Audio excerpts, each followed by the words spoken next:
It's been a really exciting week of action here as the women have taken to the Kartama Oval stage. We've had 5 teams in this Challenger division. 4 will make it to finals day today and get the chance to play for the trophy, starting with a really interesting rematch of a knockout match last year that we all remember. Get ready, get set, and let's go. This is the ECC-W Challenger division finals day, and it starts right now.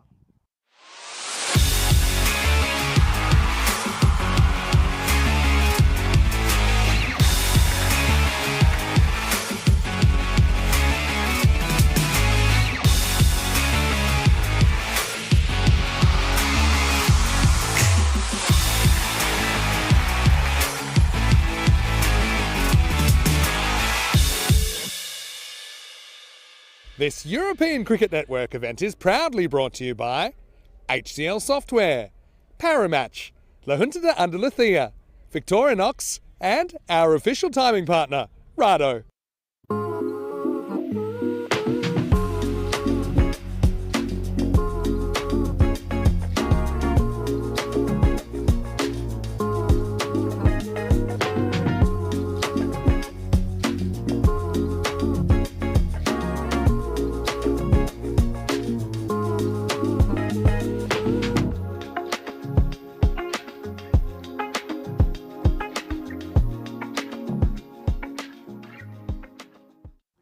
Buenos dias, good morning to you wherever you're watching from around the world, and welcome to another huge day in European cricket, one of the biggest days on the ECN calendar, which by the way has about 330 days of live cricket in 2024. But it doesn't get too much bigger than this. It's finals day in the ECC-W Challenger division. 4 teams are here with a dream of securing the trophy at the end of the day and also securing a promotion to the Premier Division in 2025.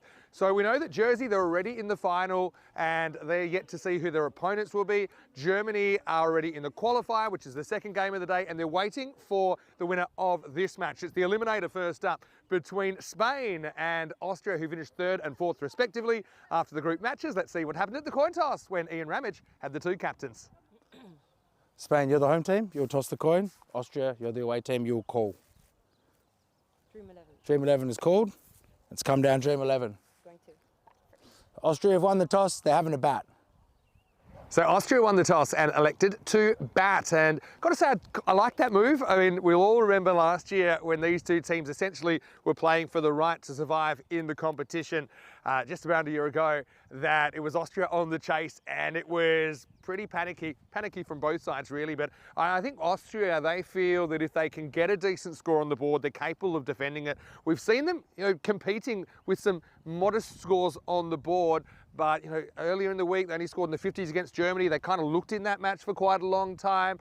When these 2 teams played last night, Austria, despite making something in the 70s, they kind of hung in the game for a long time. So, I mean, that's what they're trying to do here, Austria. I think they do probably come in as underdogs. Having said that, when these 2 teams met earlier in the week, they played in matches 1 and match 20, and it was split 1 apiece. So it's always a great game when these 2 teams play each other, and they know each other really well by now.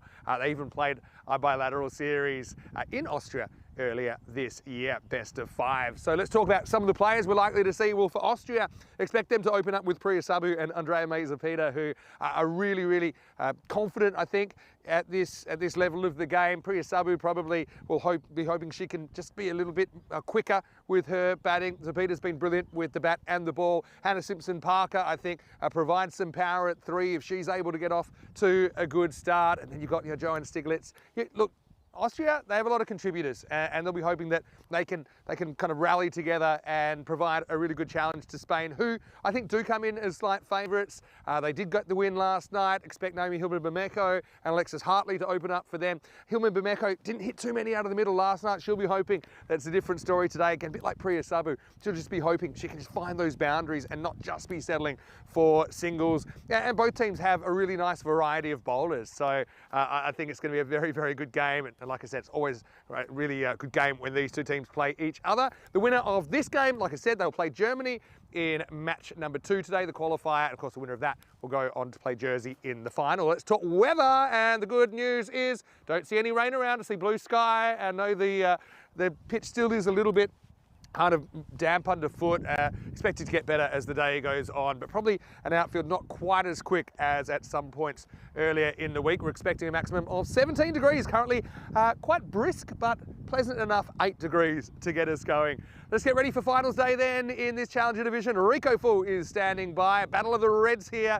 I know we've got a lot of love for both of these teams, but one of them, unfortunately, their ECC-W will be over after this match. Austria winning the toss against Spain and electing to bat. Over to you. Let's get ready for some action.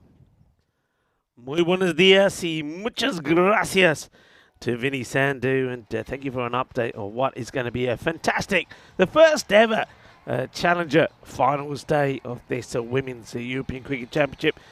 Having a look at some lovely shots of where we are located here in Andalusia, Spain, the lovely region of Malaga. It's the Carnival Oval. Let's take a quick look at the matches that we did have yesterday. Remember, we only got the 2 matches in after the aftermath of the rain, the torrential rain on day 4. So we had Czechia and Jersey. That was a 7-over-a-side match with Jersey, as expected, went on to win with Annalise Merritt once again in good form with about 17 not out of the 7 deliveries. But Czechia, they did take another wicket, and that was a wonderful sight for everybody around the ground as Czechia had some more celebrations, but they would bow out in style, you would say. Jersey winning that one quite comfortably. And then we saw a match that we're going to see a repeat of this morning. Austria taking on Spain. Spain knew that if they could win and chase down the 72 that Austria put on the board, batting first in 7 overs, that they could have been the team that could have avoided this first eliminator. But it was not to be. Some good bowling, really, you have to say, from Austria, particularly that of Priya Sabu and Sylvia Khalid, meant that Spain would get their win, but they would be taken into the 9th over. They got that win with just 7 balls to go. So Spain getting a win, and that means that those 2 teams have gone 1 apiece with the eliminator to play this morning. So we are ready to start, but there will be a slight delay of around about 10 minutes, and that's mainly to do with we had a lot of heavy dew on the ground this morning, and of course that combined with still the ground, as Vinny Sandu touched on, being a little bit damp and wet from the rain that we had on match day 4, means a bit of work being done on the ground at the moment. I can see that bit more sawdust is being administered, and you got the blowers out as well, and a little bit of forking being done just to dry up. I think it's mainly the areas where the bowler would be running in from. So a bit of work being done there by the blue crew that have been pretty busy. And look, you know, while they're out there, why not focus on the guys out there, because they've done a fantastic job over the last couple of days making sure the cricket goes on, particularly, of course, yesterday, where the first 2 games, unfortunately, between Spain and Jersey and Austria and Germany, had to be abandoned because the ground still wasn't fit to play. But most of the work you can see there being done in the area with the bowlers. And of course, the last thing that the umpires and the match officials want to see is that the bowlers having issues with their run-ups and slipping and sliding. And on a day like this, when there is a lot of dew, don't forget that when a bowler is running in, that a lot of the moisture from the soles of the shoes will be transferred onto the pitch, and that means they might just slip. So last-minute efforts being made just to dry that area up. You've got some of the blowers out there in action, but the girls are ready to go. Of course they are.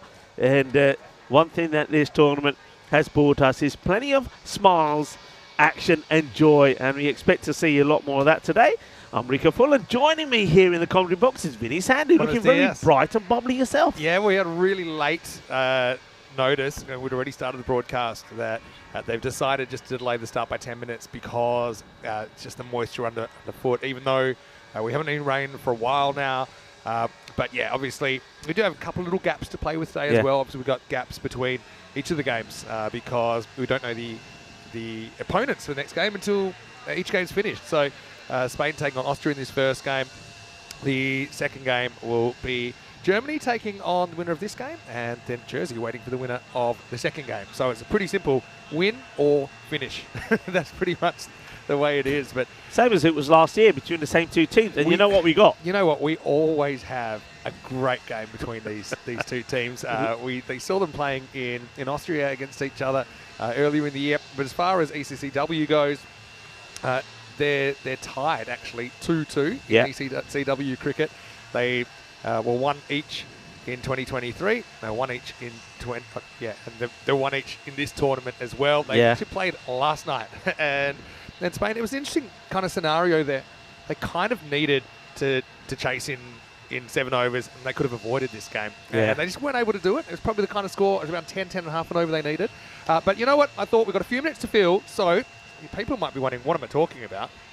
I am going to just throw for a few minutes to the second half of this, I suppose, corresponding match last year, because it was one team survives, one team is finished in Yes. the ECC-W 23. So enjoy these highlights back from the 21st of December. We'll be back here in a few minutes with the start of play. Until then, enjoy.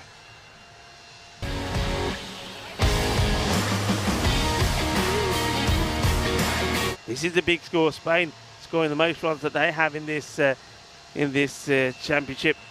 Austria going to have to do the same. Slices at it. Not very decisive with the running, but they'll get home. It's one that you could do with taking early. That's a good hit. There's nobody out there. The chase is on. Iba, and I think that is going to be 4. I mean, it's an excellent effort. Sabu. Another wrong, and that's hit pretty well. That's the boundary they needed. Got to hit some boundaries to stay competitive. Can't all be small ball for Austria. This is up over the top. This will be 4 as well. No, and she does it. What a shot. Now that has some pace on it. Does it have enough? And it does. What a shot from Bullard. Oh, shot straight down the ground. Nailed by Sabu. Maximo. Austria fighting on. That's just a kind of good length ball really from the bowler. But Sabu's had enough and lifts her out of the ground. Get back to basics. Just hit down the ground. No mid-off. Spain have played without a mid-off on occasion. Amy Brown-Carrera, great effort, but she won't be able to stop it either. That time she takes it on flat bat. Amy is fumbling it. It's over the boundary. We just called it, didn't we? These are the kind of stops you here in the 6. The first one sliced away, gets away from the fielder. Probably 2 there, or maybe. Oh, there's a maybe good arm. not. And that's out. Brilliant take. There's the magic. There's the moment of magic. Unbelievable take. I mean, I was thinking there's 2 there as well, but it was lightning work. I got to say, this is all on Taz. It's such an awkward hop by getting her body right behind the line of the ball. That's asking for trouble, and she's going to find it here. Bullard. Well, she's, again, one of the most improved players this week. Oh, no. And that one is exactly what they wanted. Well, I see the ECM photographer there, Diana Oros, in the danger. What a big hit. 6 runs. Hits it hard. Should be handled out there. Again, you're also watching now if there's a fumble. Do you take it on? Well, they're going to go for a run that's really not on. Should be an easy run out, and Buller finally is going to go. Well, this was kind of verging on the over-ambitious side of things, I think, with the running between the wickets. Let's have a look at it here. Oh, it might get one. That's a great stop by Mirza, but has she done enough? Well, it's a team stop. Well, Brilliant. Two fielders. Oh, no. Did she touch it? Don't tell me she touched it. Please tell me she didn't touch it. Let's have a look. Oh, no. Well, first of all, this is amazing. That is sensational from the young 13-year-old. Now, just here. Oh, no. No. Last ball, hit hard, hit high, and hit to the boundary. It's 4 runs. Joanne Stiglitz back-to-back 4s. 2 to come. Good ball. Should be out. Gone. Well, there you go. There's the wicket, and Basharat, well, she falls over with emotion. Hopefully she's all right. She runs out, Joanne Stiglitz. I think you maybe just got to run no matter what here. Don't want to leave it to chance, but... That was, you know that, but when I watched that delivery there, it was an inch away from the bat. If that's hit, that's gain. That's winning the match. Last ball, 2 for a golden ball, 3 to win. It's a wide, and it's going to be out. So that's 1. So, look, it's a disaster. Is it? I don't know. Do they even out? They get a run, but there'll be a new batter on strike. And it'll be 2 off 1. So what? It's got to be a wide here. She moves, but after the... And Mahadiwa wasn't that keen on it. Look, Mahadiwa wouldn't have been on strike anyway, so maybe it doesn't matter. It just means that... Here we go. It's hit. 1. They've got to go back for 2. They've got to turn the goal. What are they waiting for? What are they doing? No. What are they doing? We no. got a golden ball. We got a golden ball. Oh. Here we go. Here's golden ball 50. And it's going to be done. It's all over, and Spain have won. They make it through to finals day. Their first win is their biggest win that we have seen this week, I think, from a spectator's point of view. And they pull it out of the fire. They thought they'd lost it at the end, but Naomi comes through for them on the golden ball. No contact made. You've got to feel for Austria, but that is the 50th golden ball.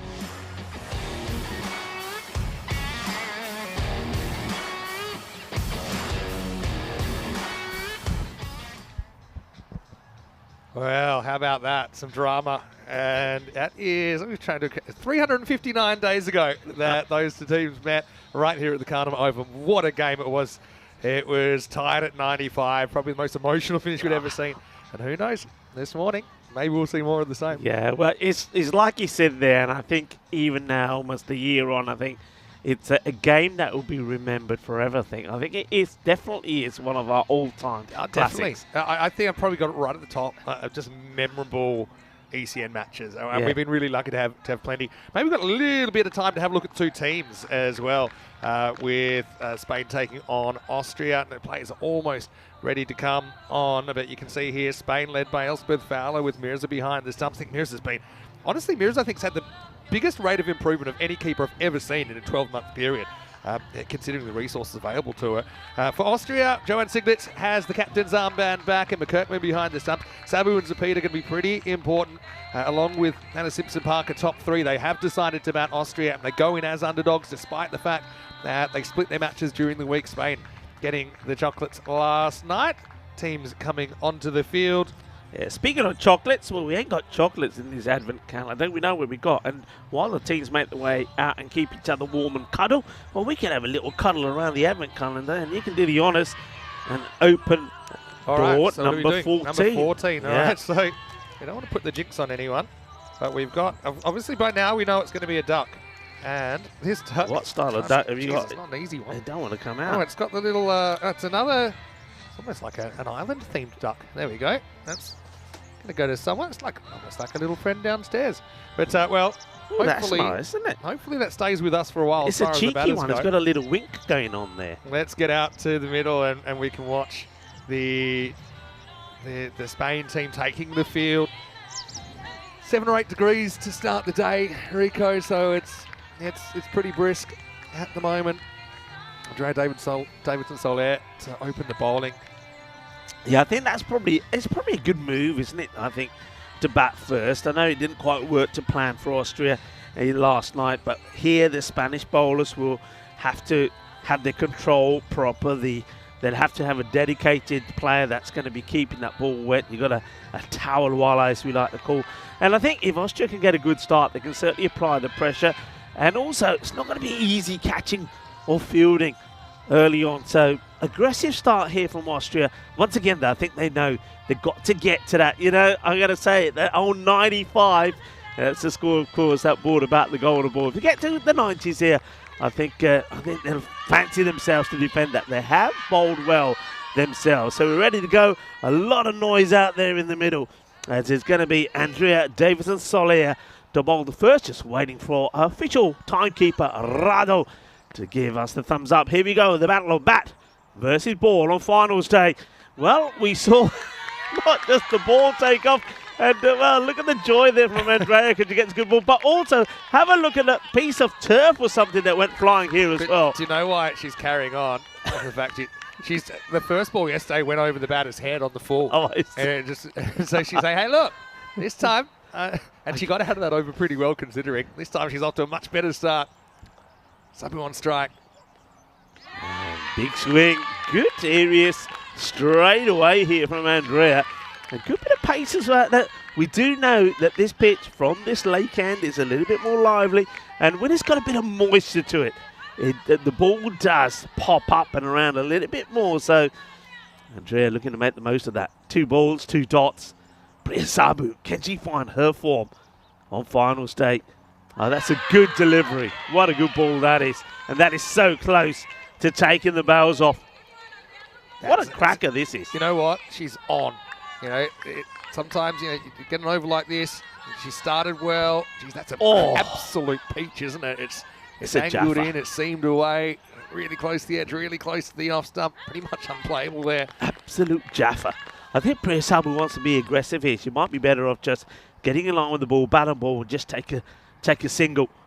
You see what I mean? She really wants to go big. Now, that's another one which she's had a swing. And you know what? It's a really tight call, but we've got umpire Jasmine with us for the first time today. She thinks it gets a little bit of the line. You can understand what she's thinking. If it was a bit of the line, it was a fraction of the line, but everything running Andrea's way in the first over. Yeah, good call from the umpires. All you want is consistency, and I can see that going either way. And this one just guided away, and it won't go too far in this due. She does want to come back, does she? And I think that's a good decision there from her partner, Andrea Mazzapedo. Says, no, well, a battle. We'll see. Of the two Andreas in this next ball, the last one of what has been a brilliant start for Spain, and Andrea Davidson-Soler, good bowling here. But the two Andreas will do battle for this one ball. They say bat for show, bowl for dough. Finals day, bowlers are the ones that get you over the line. Andrea started really, really well here. See if she can finish it off. And a bit of an inside edge, and they're taking this on. Throw has to go to the bowler's end, and this could be close. But I think she'll just get there. And it's the right thing to do. The throw goes to the right ear. I think that's Elspeth, who's just inquiring there with the umpire. Umpire says, no, it's okay. Had the ball. I mean, if this is direct, it would have been out. But you can see Andrea doesn't hold on to the ball.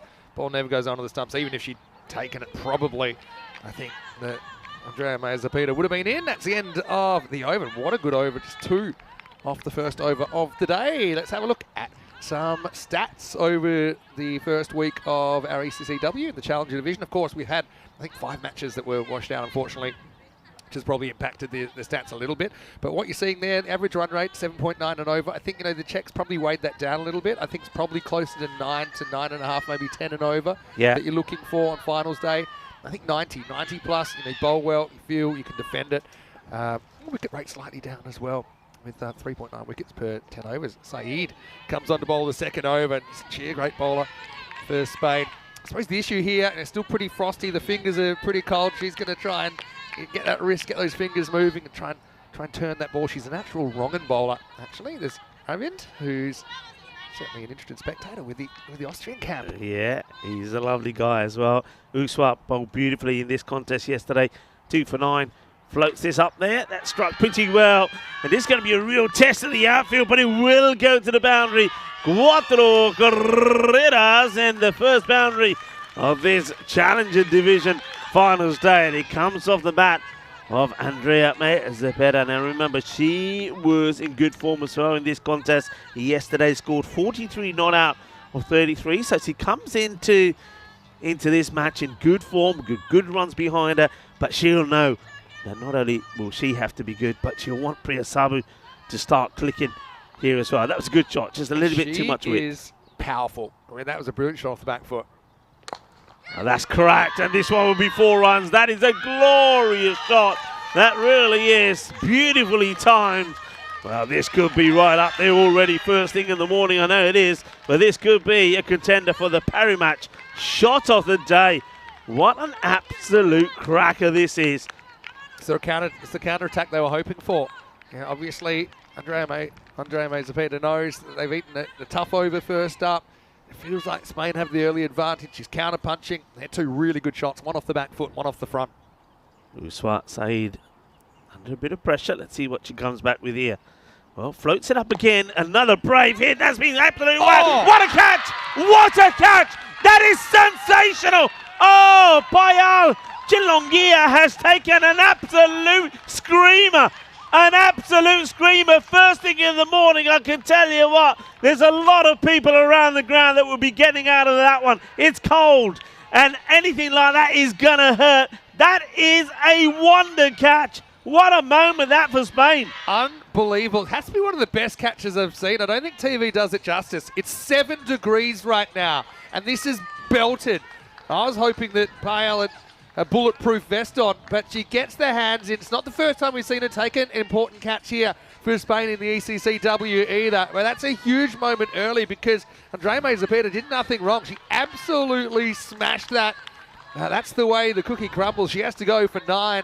Saeed with her wicket, it's 10 for 1. What a catch and what a moment for Spain, because really that was not on the cards. And Chelongia, well, her father Gulab is going to be jumping up and down with joy with that catch. And now you can see the difference. New batter comes in, same sort of delivery that was being whacked by Andrea. How did she gets missed. She made it look so easy. That was a palm buster if I've ever seen one. It's frosty. It's December. What a catch. That's nicely played well to take a single. So once again, it's all to do for Priya Sabu after that was a great catch. I mean, you've got a player in form. You just said that she absolutely crunches it, and she did crunch it. It was travelling. I'm thinking the third boundary, not to be. She'd go for 9 or 5 thanks to a catch and a half from Chilungia. That was a great catch. TV doesn't give you the ability to feel what we're feeling, and my hand's blue. And I know, they do warm-ups, etc., etc. She is also the kind of player, she is made of tough stuff. Chilungia. There's not much of it, but that she is, has that intensity. This is how things finished with these two teams finishing 5 points apart, actually, but I suppose they're on even terms right now. Winner to continue. Davidson Soler will continue as well. Plays that away. They'll take the single. So that's nicely played by Hannah. Now, Hannah, of course, we know that, well, she has one of the ECN commentators' ducks. That's because she didn't score in this contest yesterday, but she's made a good start here today. Positive. I told her, put it in your bag. So your ducks stay in the bag, not on the field. And she's off the duck this morning. That's a good confident start. She's certainly a bit more confident, I think, against the pace. Plays on instinct. It's played well, but straight to the captain, Elspeth Fowler, and the joy from her and her teammates when that catch was taken. Well, I think the joy came from the fact that there's 10 people on the field for Spain that are glad it wasn't coming to them. Yeah. Sometimes, fate sends you a package, and Pye was ready to hold on to it literally with both hands. And thinking about running the won't. Yeah, this is the issue. I think Austria have had Priya Sabu that they know who can be a pretty dangerous and explosive player, just hasn't really turned up to the party as yet. Now would be a good time. Look, that's 7 balls for 1, and that's not the Priya Sabu we know. I know that Andrea Davidson Soler has bowled beautifully well to her, but she is struggling. Yeah, it's just kind of a bit like Naomi. Has batted time. Hasn't been able to find the boundaries often enough. Yeah, she's getting frustrated here. Another good area, just short. Thing is, one thing that she's not doing, which we normally see Priya do very well. She's not using her feet. She doesn't get to the pitch of this. She's swinging hard, and you can see afterwards she gets a bit frustrated with herself, and she has a few. Look here, she's just swinging a few times in a little bit of anger and frustration. Can see a big moment coming here in this over. Someone just plays that away out onto the leg side. Takes a single. That's actually pretty sportsmanlike. Think that Andrea accidentally impeded Hannah, so then I don't think Spain even had the ball. They weren't that keen to run her out. These two teams, I don't say it's a love-hate relationship. It's a healthy rivalry, but it's also a very friendly rivalry. Very friendly. Very friendly. I saw the two teams yesterday, before they went on the field to play. They were mingling together, and they were, we were doing a few things for social content, and they were loving it, all joining in. Good delivery. Oh, she's so unlucky. Great delivery. Beats HSP for pace here. If that was a little bit straighter, the off peg was out of the ground. But that is a spell and a half from Andrea Davidson Soler, and that's why it's so key for Spain to have this skill fit, because when she's fit and she's bowling like this, she's at times unplayable. A brilliant spell, just the 4 coming off her 2 overs, and Austria 13 for 1. We really need to get something going here. Just the 2, as in the first over from Andrea coming off that one. And well, that catch, by the way, from Payal Kilongia. I just love the way she took the catch, and of course behind her, all the Austrian bench was screaming, thinking it's going to be another boundary. And the way she just turned around and said, not this time. Wonderful moment. And I know it's a wonderful moment for her father, who is a real big supporter of her, and that's Gulab. Well, Gulab Chilungia, a very proud moment for you, sir. And a great moment for Spain. How she physically held on to that, honestly. It was hit so hard from Spence, right out of the middle. Saeed bowling out as well. It's been a good test, actually, for Hannah, because, like I said, I think she likes the pace on the ball. She's obviously physically able to handle it. You know, she's quite tall, quite imposing at the crease. Considering she's got cricket DNA in her blood, both her parents played for Austria. Her brother plays for Austria. She's actually pretty new to the game. Yeah. And she'd love to perform in this final. Shot. That's the one she needed, and it's a brilliant effort out there on the boundary, flying through the air. That was Muscat Nasib, but can't stop it. And there's Andrea, who's back in the dugout and got the warmer clothes on. But she, you know, I like her attitude when she was out. She just, as she walked off, with a smile, saying, you know, it was one hell of a catch, and there's no shame in getting out that way. But she'll be reflecting now on hoping and putting positive energy the way of Sabu. Sabu needed that boundary. Uswa needs to go a little bit fuller. It's going to be a wide. Can see what she tried to do there. That's the different ball, a bit flatter. Gets this one to spin the other way, but just goes too wide. We often talk about fielding being the difference, don't we? And that's one early. Still plenty of cricket to play, and Austria have taken some excellent catches in this ECC-W as well, but that's a huge moment early and Spain win. So bowled. First wide we saw there of the morning, which again, credit to Spain, the way that they've been here. We thought they might struggle a little bit with the conditions. No sign of that. They bowled well, no extras until then, and, well, when they had to take the catch, they had to. Float it up, up and away, gear, shaka, lagya, bolle, que guay, que genial, que grande. Eso es una grandísimo, 6 carreras.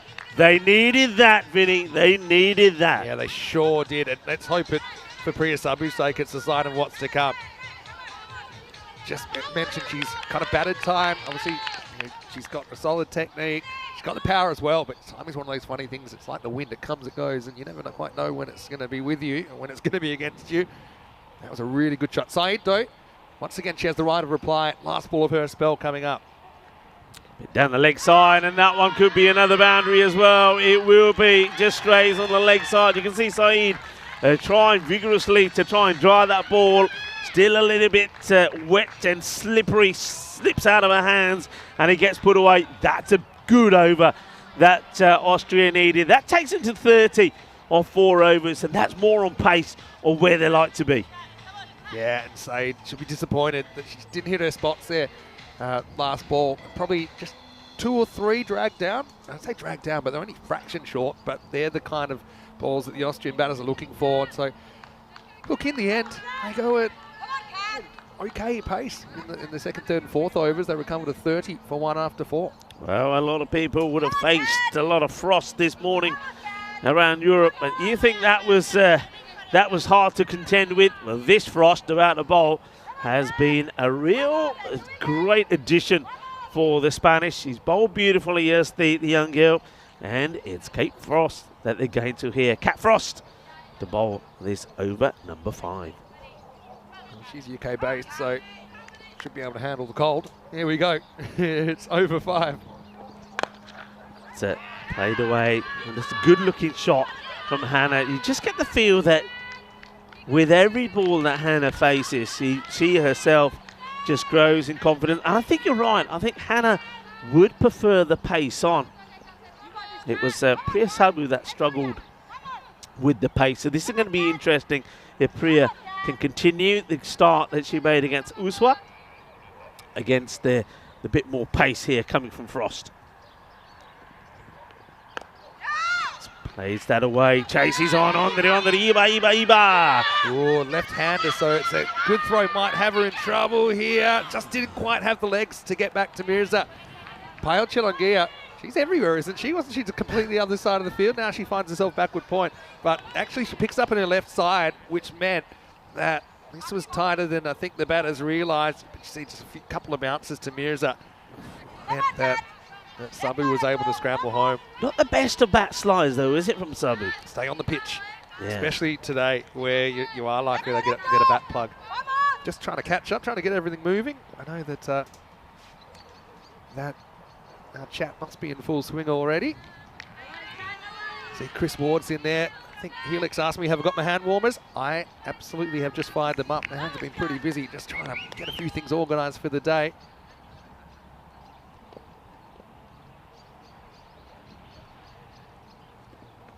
Leg side, and that's been picked up pretty well. She plays that shot beautifully. This one goes all the way. It's the second Maximo from Priya Sabu. And she gets a swing on this proper, the old MJ. Oh, as this one goes all the way. What a lovely shot. Gets into position early, picks the length here, Vinny, and then watch the execution. Beautifully done. Probably with the exception of Andrea Davidson-Soler, I don't think that the Spanish bowlers have been able to put the ball in the right areas often enough. Okay, haven't necessarily been wides, but they've been a little bit too short, and then the balls have been hit most of the time. Yeah, that's better. That's a better area from Frost. Yeah, are you a little surprised that maybe they didn't go with Chilongia straight away just to take over from Uswa? Do you think they think you will Andrea bowl pretty tight, just the 4 runs off a pace, so let's go back to pace and see? That's a good question. I would have thought that they've liked Frost a bit later anyway, rather than bowler in the first half. So I suppose they've got to bowl sometime. Mirrors up to the stumps. In the air, catching chance and taken. It's another good catch from the Spanish, and the Spanish captain leaps into action to take the catch. It's going to be the end of Hannah Simpson-Parker. They kept it tight there on the offside. They weren't tempted to rock back. And, Cat Frost does pick up the second wicket for the Spanish. And it's Hannah Simpson-Parker that will have to go after a good little partnership between her and Priya Sabu. Yeah, and, you know, the interesting thing is the Frost creates this wicket just by getting the ball in the right spot. And Hannah Simpson-Parker doesn't really have the ability to kind of, knock it down defensively or anything like that. You know, she's looking to score. You can't really blame her for that. She ends up getting caught in a pretty similar place to where she got caught yesterday. And like I said, she gets out hitting. She had to deal with some tough bowling. You see the mutual respect there. She gets genuine congratulations from the Spanish staff on her efforts, but she is the second to fall. And Cat Frost, another wicket for her this week. Yeah, she's been bowling well. As Frost, right up there as one of the leading wicket takers. That's edged, and this one is going to fly. Oh, it just plugs. It just plugs onto the very soft surface of the Karnama Oval. On another day, that could have made its way down to the boundary. Yeah, this is going to be a tense one. Vinny Sandy here, Mr. Maximo, in the commentary box with my hand warmers. That catch, I mean, what an early morning strike that is. And, Zapita, I just saw her in the warm-up as well. She was absolutely belting them. Yeah. And the fact that she hits a full-blooded shot, gets caught. I think it all about starts, though. And Andrea Davidson-Soler, the fact even her kind of ironically was cheering that she didn't put it into the sky. Yeah. But she was able to follow that up with a really good over. So Spain, I think they've won the early exchanges. But, Austria have had some counter-attacks. I mean, 40's not so bad at halfway. If they can get to 80, take a couple of early wickets, this game could be another thriller. I think it could be, and they're just taking that pace off again. So let's see how this goes, because I think what we've seen so far is that's what Sabu has liked. So this morning she did go after Uswa in that second over of first, which went for 17. Nice tidy one there from Frost. Who's in the chat as well? Christopher Ward's in there. Rob Thompson watching from New Zealand. Pyle. Done everything else so far, but the first two have just missed the mark. Hello to Super Cooper, watching from Yorkshire in England. Good to see you with this one. Spraggan is in there as well. Croom's in there, of course, from the UK column. Johnny Heesum. Hello to everyone. It's third ball that Chilongia has just missed the mark. Yeah. She might be, who knows? I was going to say maybe she's got frosty fingers. But they were certainly fine when she was out in the deep mid-wicket boundary.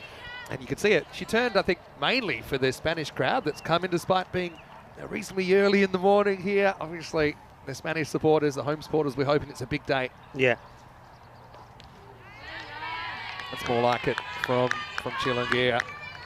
She's trying to kind of lure the batter forward, maybe into an error. And she's similar to Chloe Greachin, the kind of way she bowls. She's a bit taller, but it's all about the flight, the deception. That's good. An excellent work from, I think we both agree, probably the most improved player is Mirza behind the I've never stumps. seen anyone make so much progress in 12 months as a keeper. I agree with you. She's been hot. I would like to, I need to have another chat with her. I haven't talked to her probably since about April. Gets played away and needed that. So Hadiwa, I think that's the right thing to do, especially the way that Priya Sabu was going after the spin. Now, this is where Chilungia has to be a little bit careful, because if she flights it up and it's in that slot, well, you know that Sabu's going to go for it. So this is a big 3 deliveries coming up. Chilungia also yesterday was in the wickets. She bowled very well against Austria as well. 2 for 16 she would take. Seems to have her radar on now. And just on that one actually just going to miss leg stump. I think takes a bit of the pad on the way past Mirza. And so it'll be a leg by. Here's Hartley. Hasn't she been a good fielder as well? Again, we talk about her batting, and she certainly brought the power yesterday, 3 maximos to set up a Spanish win in match 20. But she's strategically been placed as a very good pair of hands in a kind of floating slip region for an outside edge. Yeah, also 3rd in the run score. This is a bit of a full toss. It's a slow one, but it's been well met by Hadiwa, who's doing her part, just rotating the strike, getting bats on board. A lot of noise out there as well from the Spanish, the way they encourage everyone. Yeah, Hartley, she's 144 runs in the series, but of course, it's a Spanish opening partner, Naomi Hillman Mamejo, who's top with 216. Christina Goff is 167 in 2nd spot. That's the top 3. That's from being well played away, but they have moved the field around a bit. They've put the square leg fielder behind square. That works a treat there. So it'll be just a single, end of the over. Started with those 3 wires, but she makes amends. Only 6 come off the over.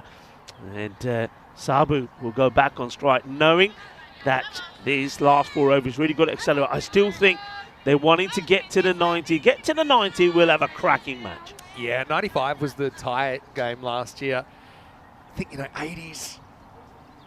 Yeah, 80s is a minimum, is what Austria are looking for. 90, I think they'd be thrilled from here. Just 4 overs to go. So if they go 10 and over from here, they get 88.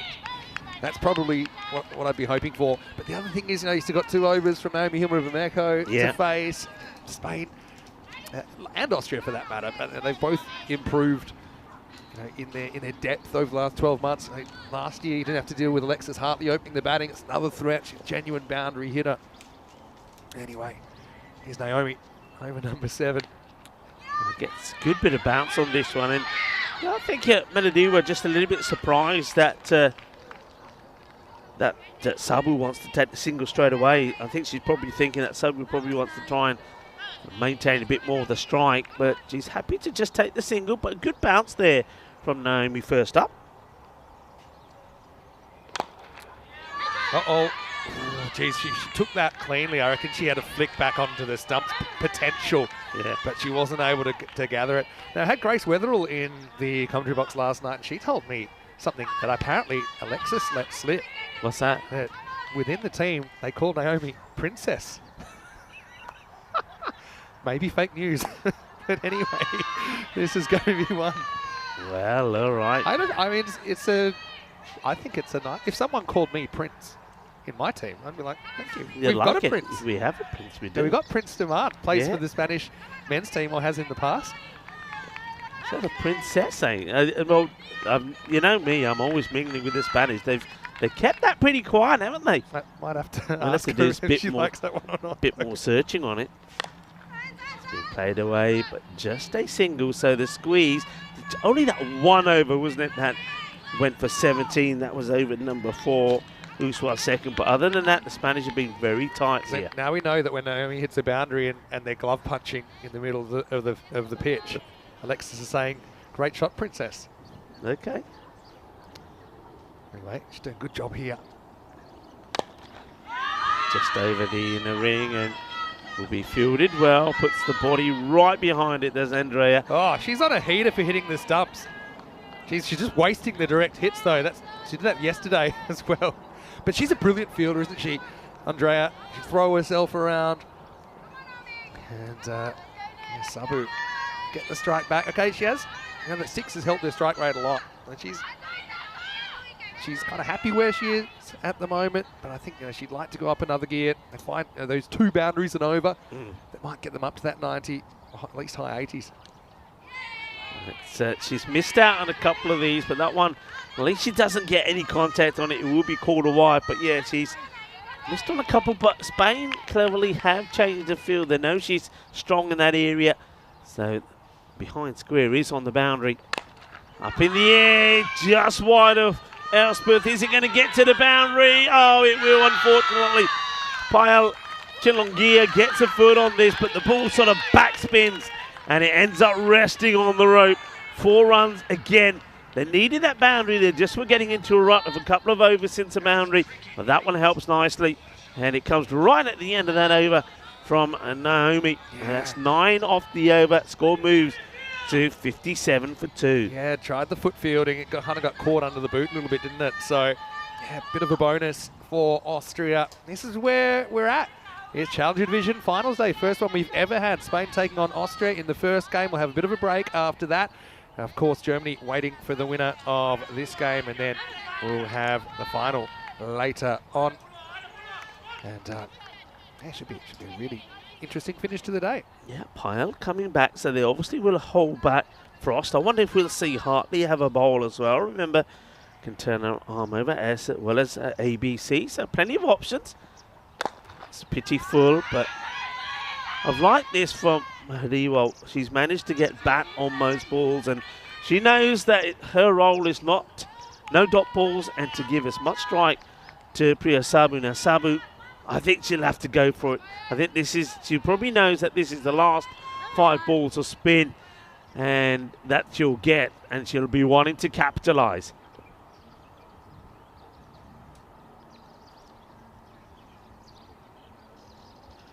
Floated up. Now this one, let's have a look at the height on this.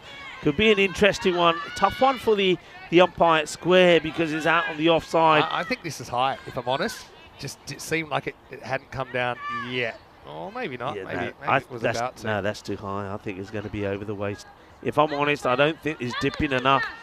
Be interesting what they decide here. They've decided it is. Well, I think she gets away with that, Vinny. I honestly felt that was too high. It's touch and go, put it that way. And that's the issue also.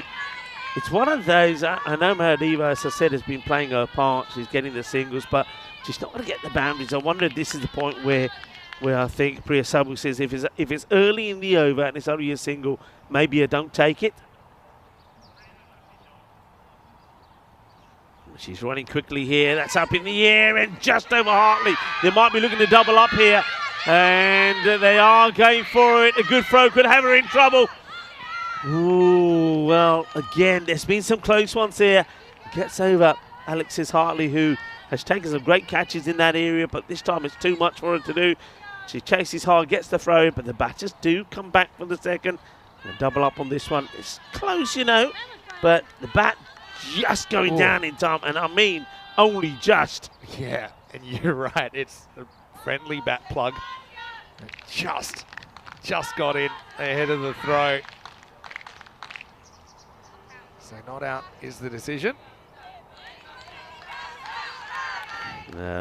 Vamos España from the fan zone. Austria supporting their batters as well. The 60 on the board. 2 balls to come. Herdiwa on strike. Wonder if she fancy coming down the track here. And she's going to get bowled. Great delivery. And Payal Chilongia, who really started things off early this morning with an incredible catch. Probably for me, the catch of the Challenger division so far. has now gone right through Mahadiwa, who looks to go for the big shot, but didn't use her feet, and I think that's the problem there. The right idea, but needed to come down, misses it, a wicket goes. She puts her name in the scorebook one more time as Austria, with the ball to go in this 8th, 61 for 3. Might notice there, we've got umpire Jasmine with us today, Jasmine Naeem, and it was great to see her being part of the Croatia event, but she's a very, very accomplished umpire. Have a look at this. Nice ball, though, from Chilangia, who had some control problems early, didn't she? But yeah, she got that one spot on. Mahadiwa, she'll be disappointed. She hasn't quite been able to go at the rate she would have liked. But she'll have a bit of a role to play with the ball, defending this total. She goes for 8, it's 61 for 3. But yeah, Jasmine has done a lot of work in the UK and has been also quite involved in training umpires as well at a high level. It's see, taking the single there, I don't know if this is what I'm saying, it's about managing the strike.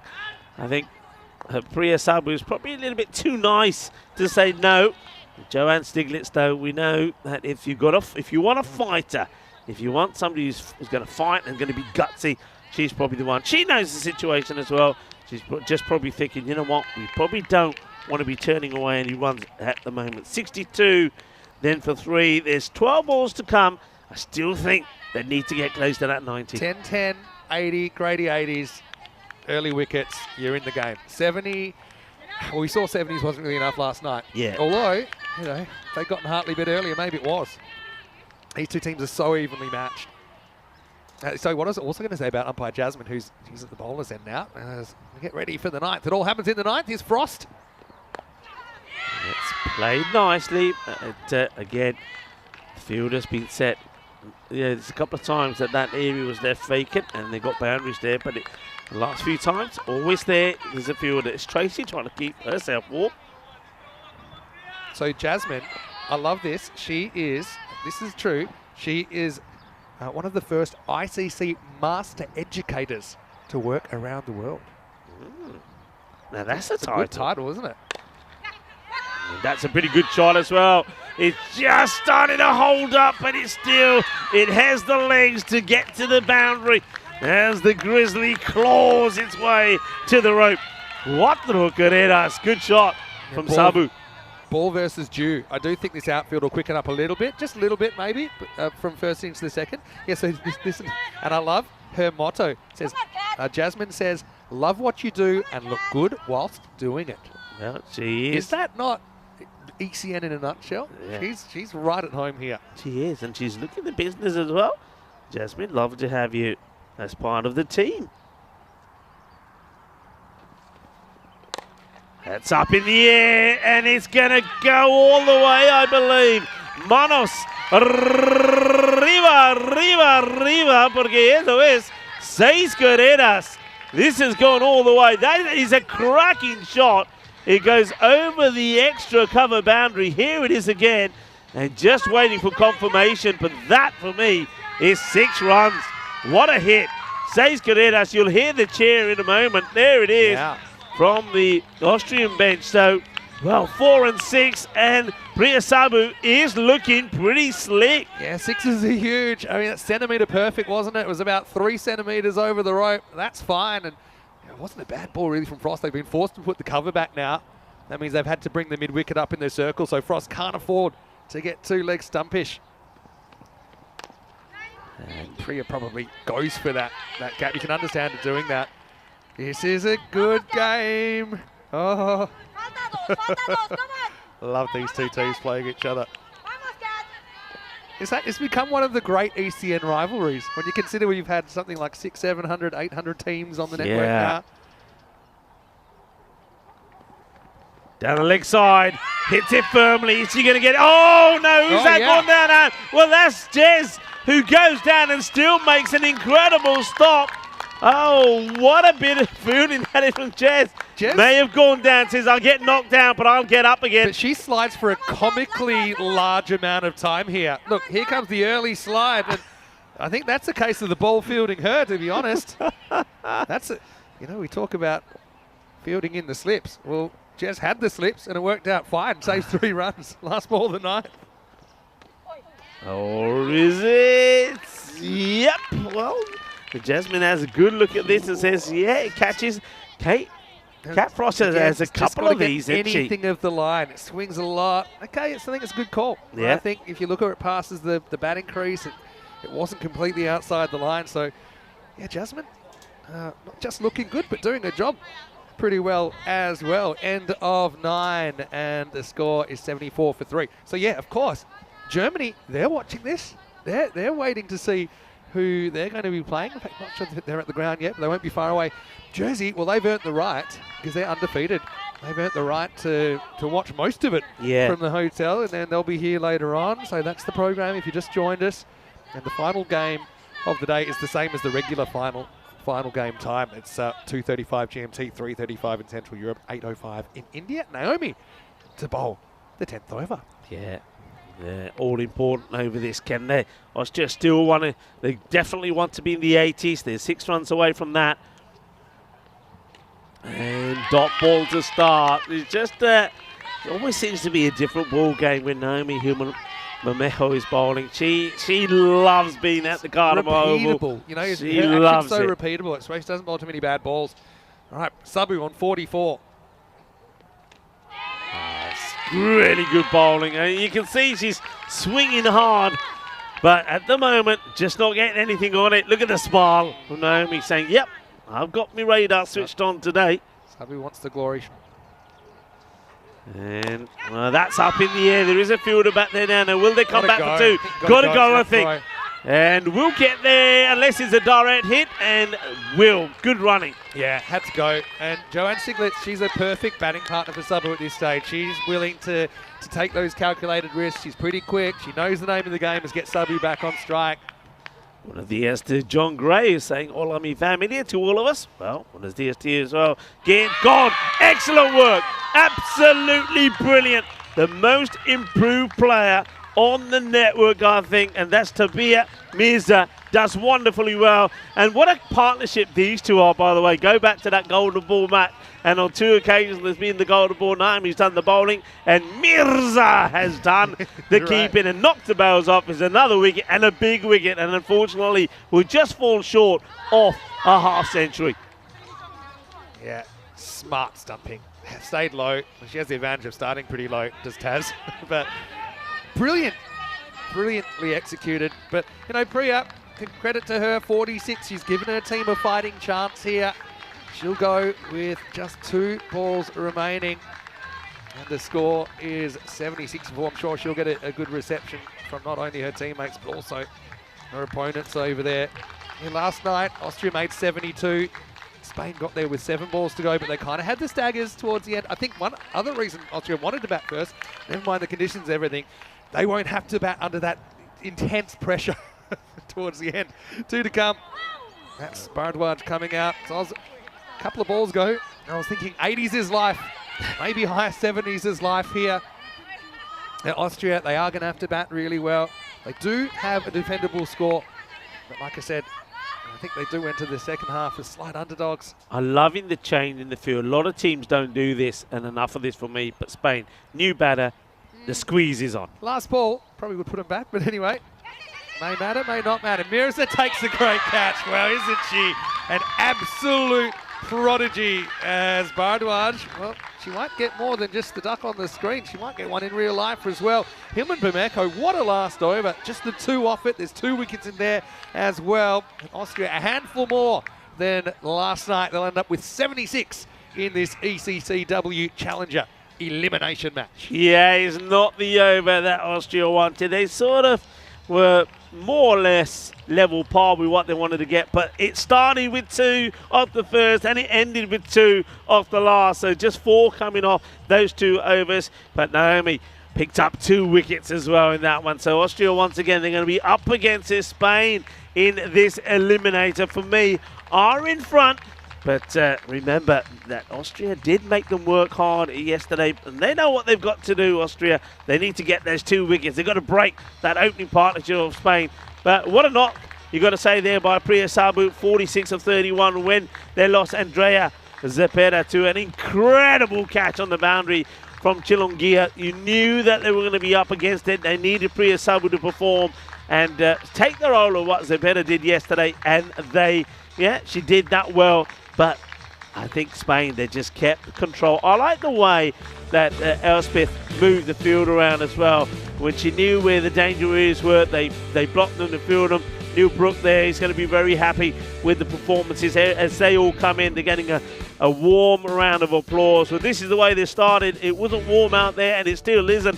And we knew that fielding could be key. But the start from Andrea Davidson-Soler was brilliant. She bowled beautiful well. I mean, that was an absolute japper. But the runs did start to come. We thought that this was it because not only did she play that one for 4, she played a beautiful shot down the ground. But then there was this. That was just sensational. I think that's potentially the difference between chasing 77 and 107. Honestly, Zepeda was on. She was on a heater. It took something very special to get rid of her pile. Absolutely magnificent catch. Zepeda saying, well, can't hit a ball harder than that. But that's the kind of thing when you talk about magic moments and bringing the game to the next level, elevating the players to the next level.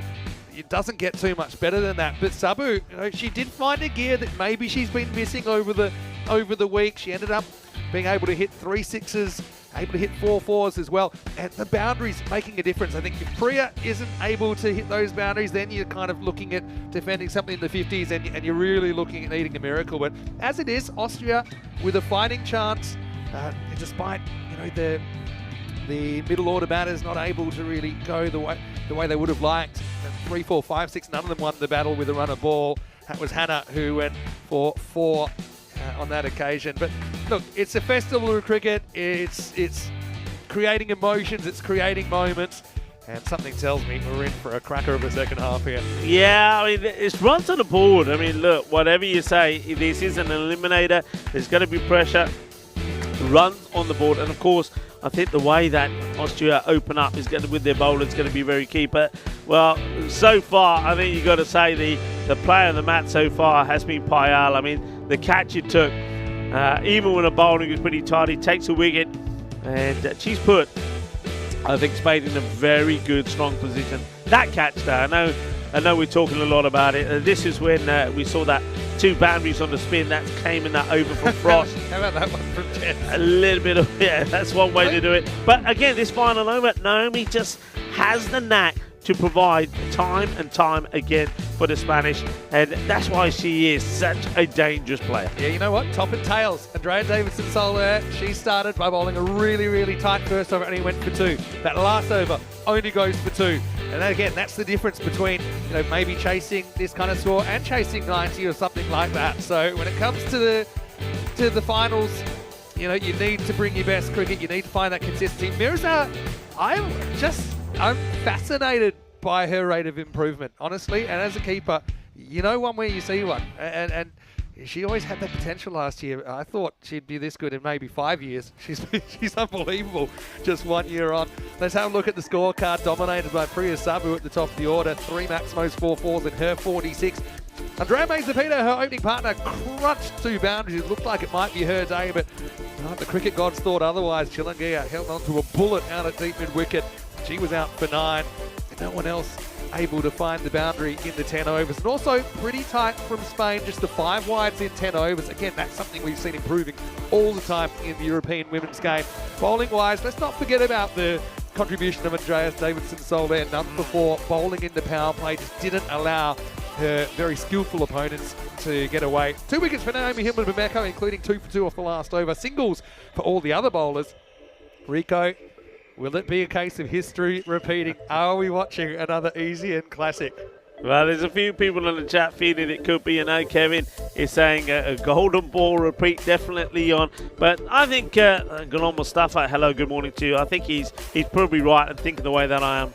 I think that opening partnership for Naomi and Hartley, if those two get going, you can see them comfortably winning this match. Remember, bonus point accepted does not come into play. It's just about getting the win. And I think those two, the way they bat and their style that they're batting, I think they'll take this in their stride. They've got to be favourites, but for me, Austria certainly have a chance. They need to create some opportunities, take some opportunities, and we could just have Another classic finish coming up. Vinny Sandy here, Mr. Maximo, with Rico for more finals day action coming your way. 77 walking sticks for Spain to walk into the qualifier against Germany. Or can Austria get some revenge 1 year after their heartbreaking exit from ECC-W 23?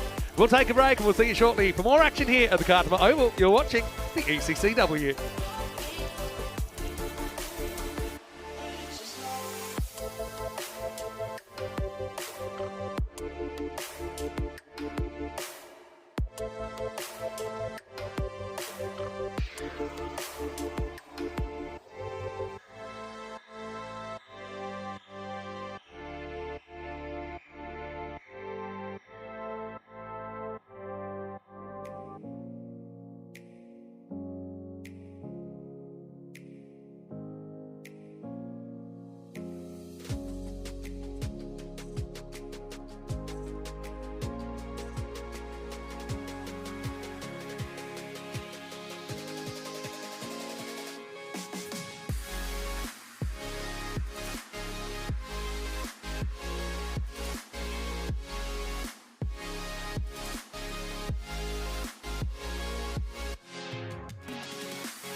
This European Cricket Network event is proudly brought to you by HCL Software, Paramatch, La Junta de Andalucía, Victorinox, and our official timing partner, Rado.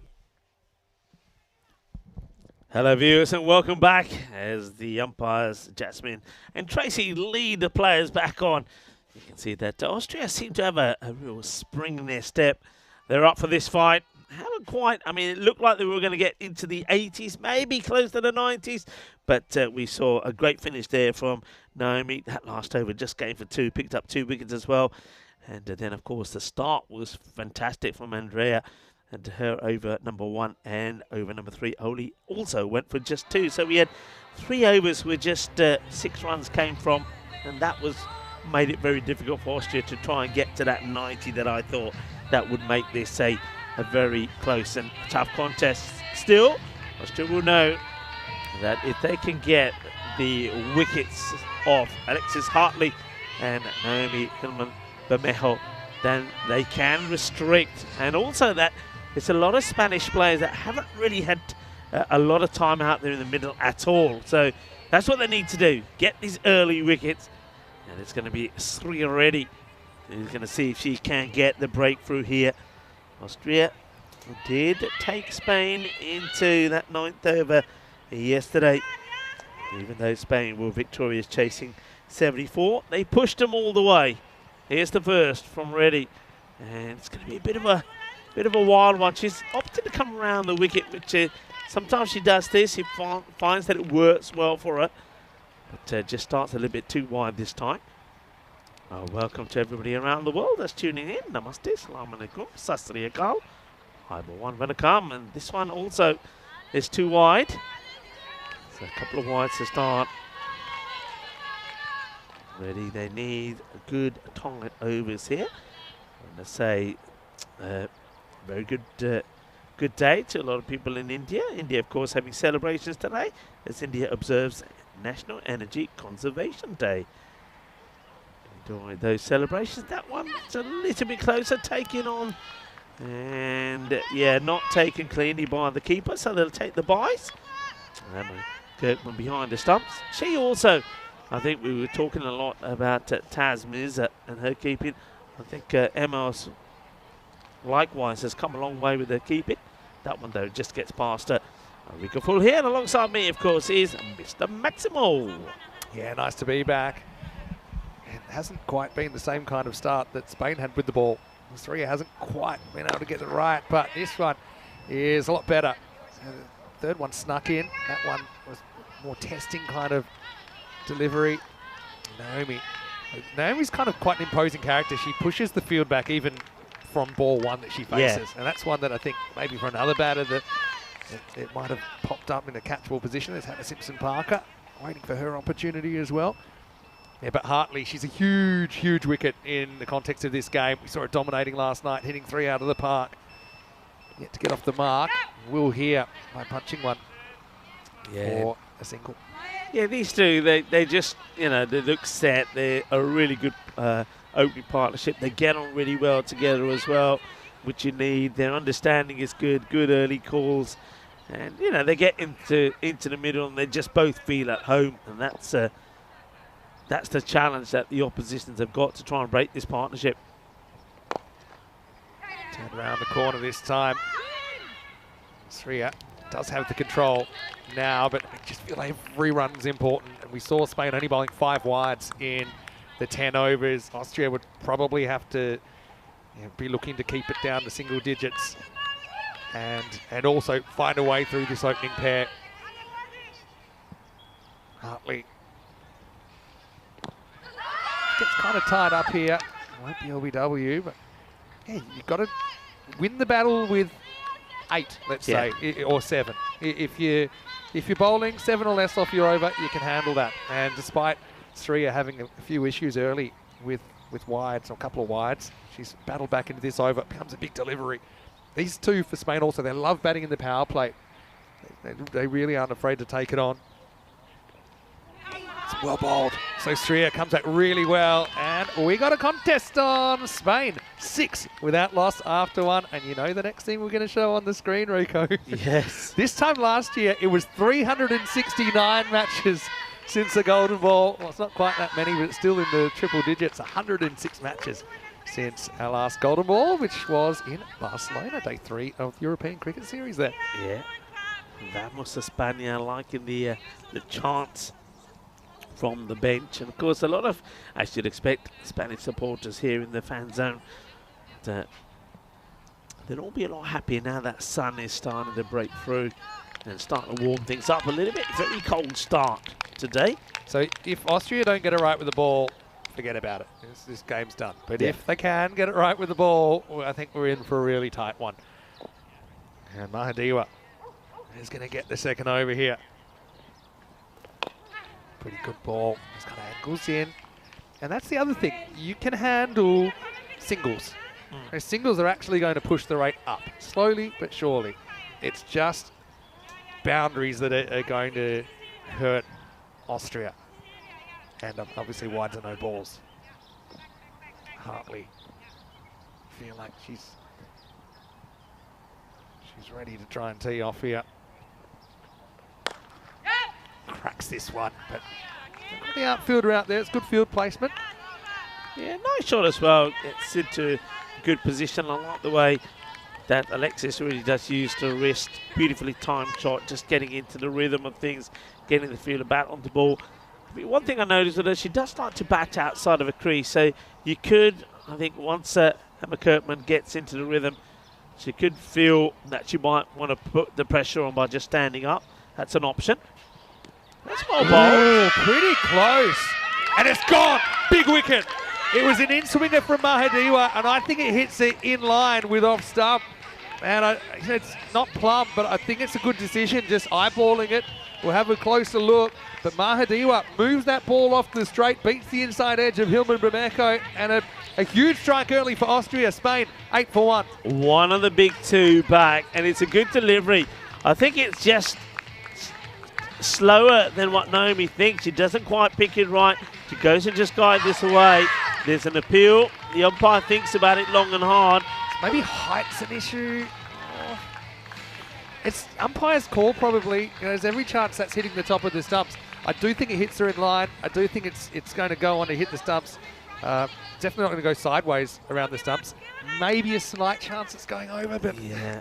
it's I think reward the the bowler as umpire well. probably also has to assess the pace of the ball. Not a lot of pace on it, so if it's going, once it goes past, it could be on the way down. Umpire score, I think. Bold. Amy Brown Carrera comes in under pressure at number 3. Yeah, it's a touch and go one, but I'd say it's more likely to hit the top of the stumps than not. Remember, just some of the ball has to hit the bails. Yeah, it's good bowling. I mean, there's no pace there. It's wicket to wicket. You're hoping the batter makes a mistake or misreads one, and Naomi probably just plays that a little bit too early. She just gets that natural in movement, doesn't she? The little bit of left to right swing that beat the inside edge on that occasion. You see she's just kind of zeroing in on the stumps. Yeah, to be honest, it's an umpire's call for me. The LBW, I think, the more I think about it, That's a could have big, gone one way or the other. big mental battle, isn't it, for Austria to get the wicket on Naomi early. That will really have them up and about. More pressure on Hartley as well. Don't think you're going to get this one. And we'll scramble through for a leg bite. Almost took out a teammate there with the throw. That's Kailath. Well, Kailath's an interesting kind of fielder. She came up with some sort of kung fu stop last night on the boundary. She's almost taken her teammate's head off there. That'll be the end of the second over. Amy Brown Carrera will retain the strike, though she hasn't gotten off the mark just yet. And after 2 overs, it's 9 for 1. Yeah, well, cracking over. So only the 2 that come off that one takes the wicket as well. Love the cheering. That's actually something Grace was mentioning last night. She loves hearing the support from all the teams. Yeah. Because batting is tough sometimes. You feel like it's like 11 on 2. It's not very fair. But you've got your whole teammate behind you. Sri Reddy comes back over number 3, and that's a good start for her. Sneaks that inside. It's just the start that Austria wanted. How long can they keep this up, though? Yeah, I'm just, my only thing I do, I don't know if Joanne Stiglitz is maybe weary of it, is the shots being played here. If there's an edge is going into that third area. You see here, I would have some protection in between third and backward point. I would even push somebody in between those two fielders. You've got a short third, you've got a kind of a point, backward point. I put a fielder between him just in case there's an edge there. I don't think there's going to be probably too many that's going to be hit very wide to the wide long off they've got. It's interesting with the angle she's getting, and she's not really missing ever down the leg side. That maybe you could bring someone across. Gone, full and straight. Chuck de Fate is another one that goes. And Amy Brown Carrera will go for a duck. Not scoring, is full, is straight. It's almost like she doesn't pick it. I think it's the surprise that is on the stumps and not going outside the off. Another one bites the dust. Austria, they're up and about here. Have a look at the movement though. It's angle, but it's also a little bit of swing. It goes right to left. It's a very good length. It's kind of bouncing in line with the front foot of Amy Brown Carrera. But again, you've got to give credit to the bowler. It's a very testing delivery. That's 2 swing deliveries that have picked up unassisted dismissals so far. Amy Brown Carrera not able to score one off the bat. She'll have to walk back at 9 for 2. But yeah, 3 already. It's an interesting tactic, the round the wicket. It's probably not the one that I would think is a plan A, but it's been working for her this week. And that's a genuine edge this time. Will be stopped. And yeah, that's Vera Poglic. And she took one of the catches of the week, didn't she? Yeah. Earlier in the week, running back with the flight in that position. Andrea Davidson-Soler comes out, does get off the mark straight away. Let's not forget Hartley, who hasn't had too much of the strike so far. There's only 2 balls left in his power play before they can start to protect these boundaries a little bit easier. Can Sriya finish off? Yeah, that's a nice shot, played into the gap. That's going to be 4. Well, Hartley has been a revelation at the top of the Spanish batting lineup this year. She is a big barrier between Austria and the win. Beautiful shot. She played one earlier, which went to the fielder. But delightful play. But once again, I think the protection, if the line has been bowled, you're not going to be hit too much down the leg side. Yeah. You've got to protect that area. If the bowler's bowling into that area, you've got to give the bowler some protection. Nice ball the power plate, and you can protect a little bit easier. Right now, this is going to be clipped leg side, kind of holds up in the surface. They're going to have to settle for 1. And so that's the end of the power play, and Austria win it comprehensively. Spain 15 for 2 after 3. Just thinking though, I can't remember too many times that I've seen Andrea Davidson-Soler and Alexis Hartley batting together. Andrea typically bats kind of 4 or 5. We know she missed day 1 with illness. But yeah, obviously Naomi's used to batting with Alexis. Just Alexis doesn't take on some runs that some of the other batters would. So it's just something, you know, Andrea's obviously really quick between the stumps, something she needs to be conscious of, especially with the boundary hitting ability of Hartley. Kind of crucial to Spain getting up here.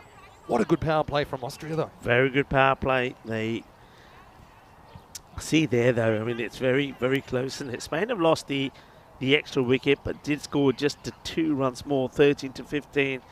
And Zepeda, well, this girl can make a difference. Starts well, just gets scuffed a little bit. Now just have a look at the field here. So they have pushed 3 back on the leg side. Square leg is back, mid wicket, wide long on. They've got somebody short on the leg side as well.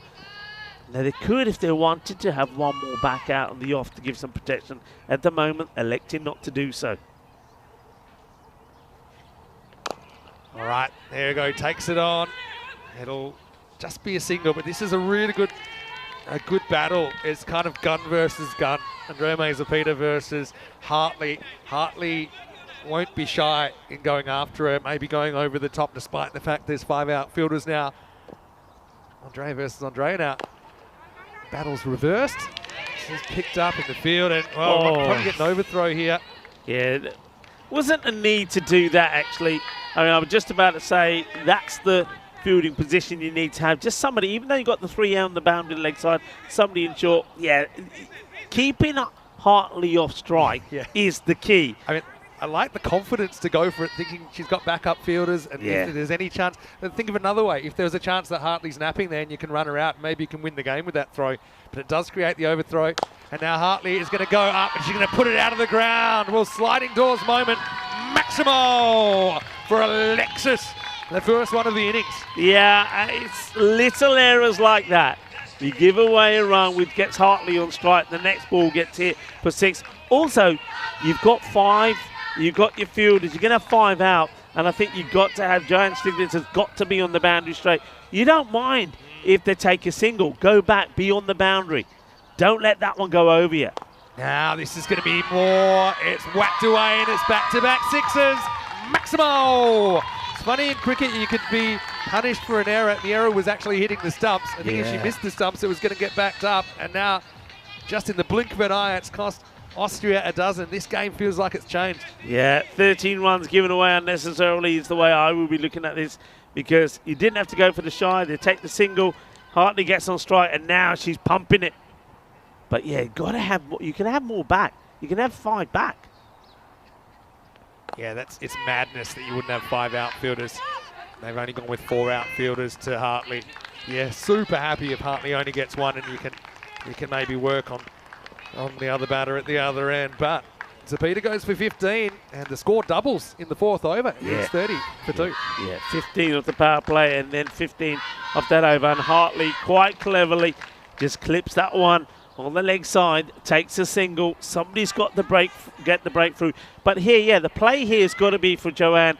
Push as many back as you can when Hartley's on strike, and then when she's not on strike, bring them in and trying to prevent her from going on strike. That's got to be the plan. There's one obvious thing here. It's if Hartley's on strike, you got to have 5 outfielders, 4 in the circle.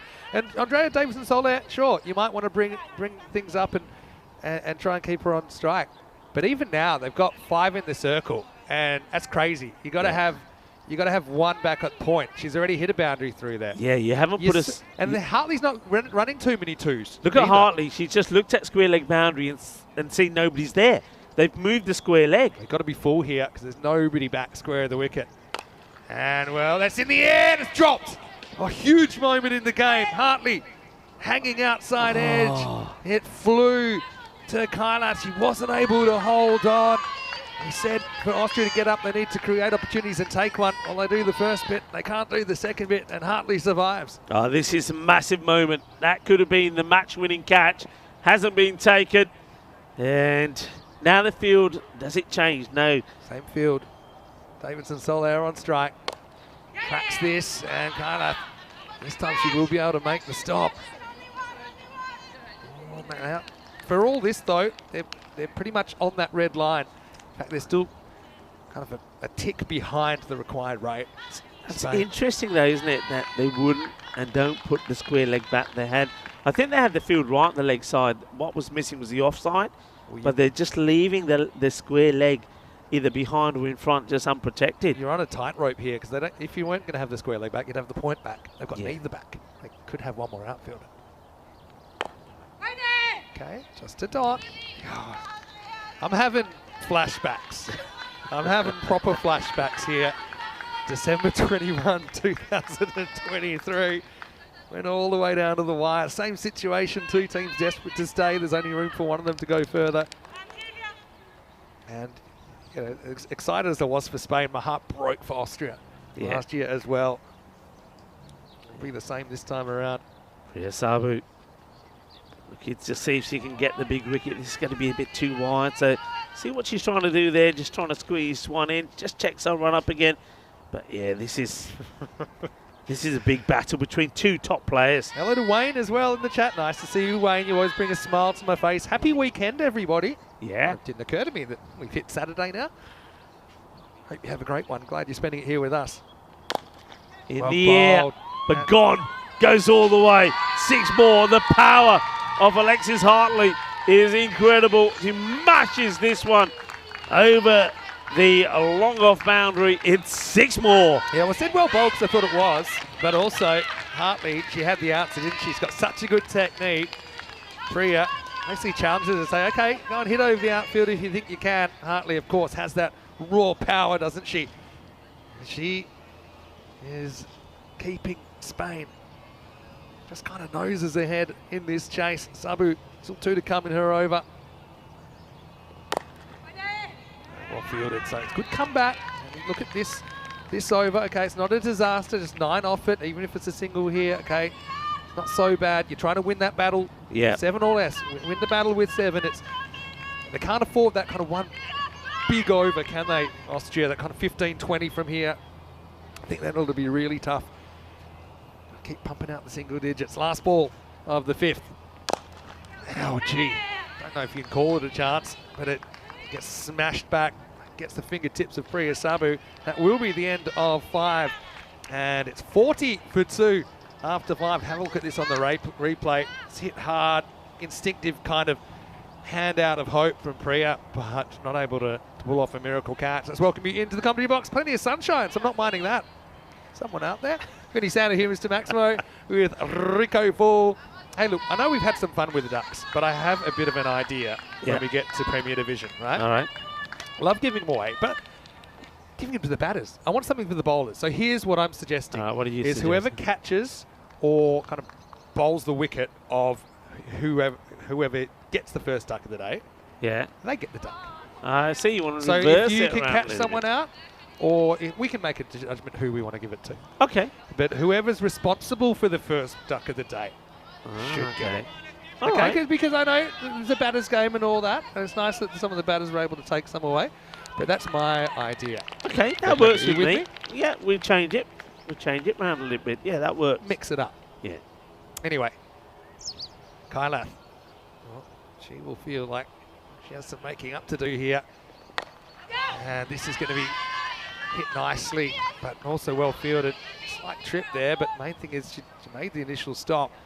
So it's only a single. No ball called here. No ball called. I wonder what that was for. Unless I'm crazy, I just saw a no ball signal. Yeah, I think it was front foot. I just saw Tracy pointing to the line and saying overstep. Yeah, it's a no ball. Oh, Kyla. Overstepping means this is a free hit for Andrea Davidson-Solaire. Hits it straight at the fielder. Having to hustle is Hartley. And we almost had a nasty collision between Hartley and Kirkman. Luckily, they survive. Yeah, disappointing really that a single's taken there.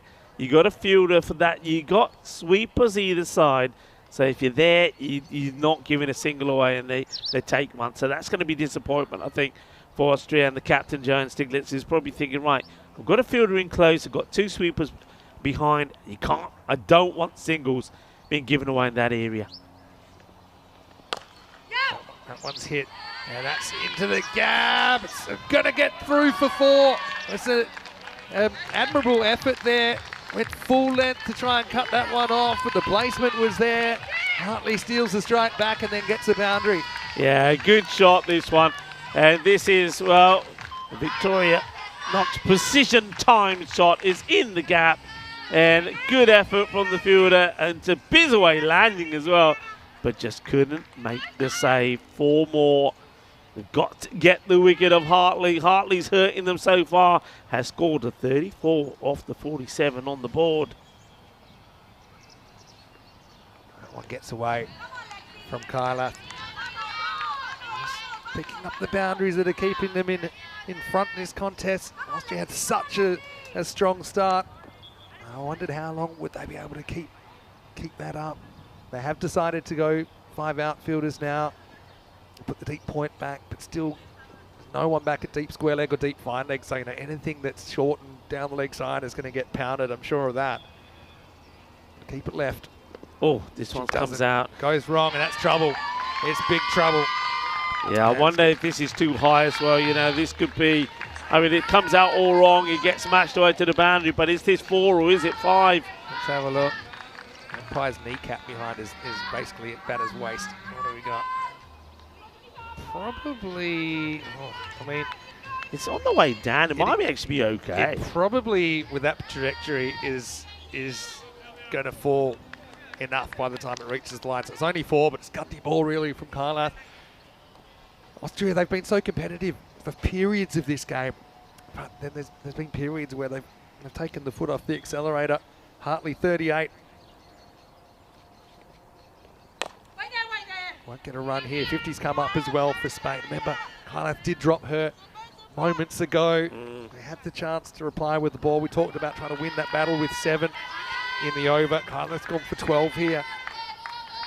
Now you've got to bring back, I think, what your best wicket-taking option is. Maybe it's a Peter. Yeah, I think you've got a bowler. It's a bit of a gamble, maybe a gamble worth taking. That's another ball that's going to be hit, and hit very well. Maximo Hartley dominating with the bat. That's again checking this one for height. Anytime you see a batter kind of pulling a ball behind square on the full. Yeah, I wonder if this one is also one that's just dipping before it gets to the line. I felt this was a bit higher actually. Maybe I'm wrong. Trajectory. Jeez, it's close. Probably it's just okay. Yeah, but it's an but still, expensive over, isn't the it? result's not okay. In fact, that's the magical over, or close to. It was 18 off it, in fact. And Spain a 58 for 2 after 6. Think about the first innings. Andrea Davidson-Soler conceded only 2 in the first over. Naomi Himmelberg only conceded 2 in the last over. It was the difference between Spain needing probably, 19 off the last 4 and kind of 32 to 35 off the last 4. Okay, Priya Sabu comes back, loses her run first time around. So Sabu, one of the key bowlers here. Yeah.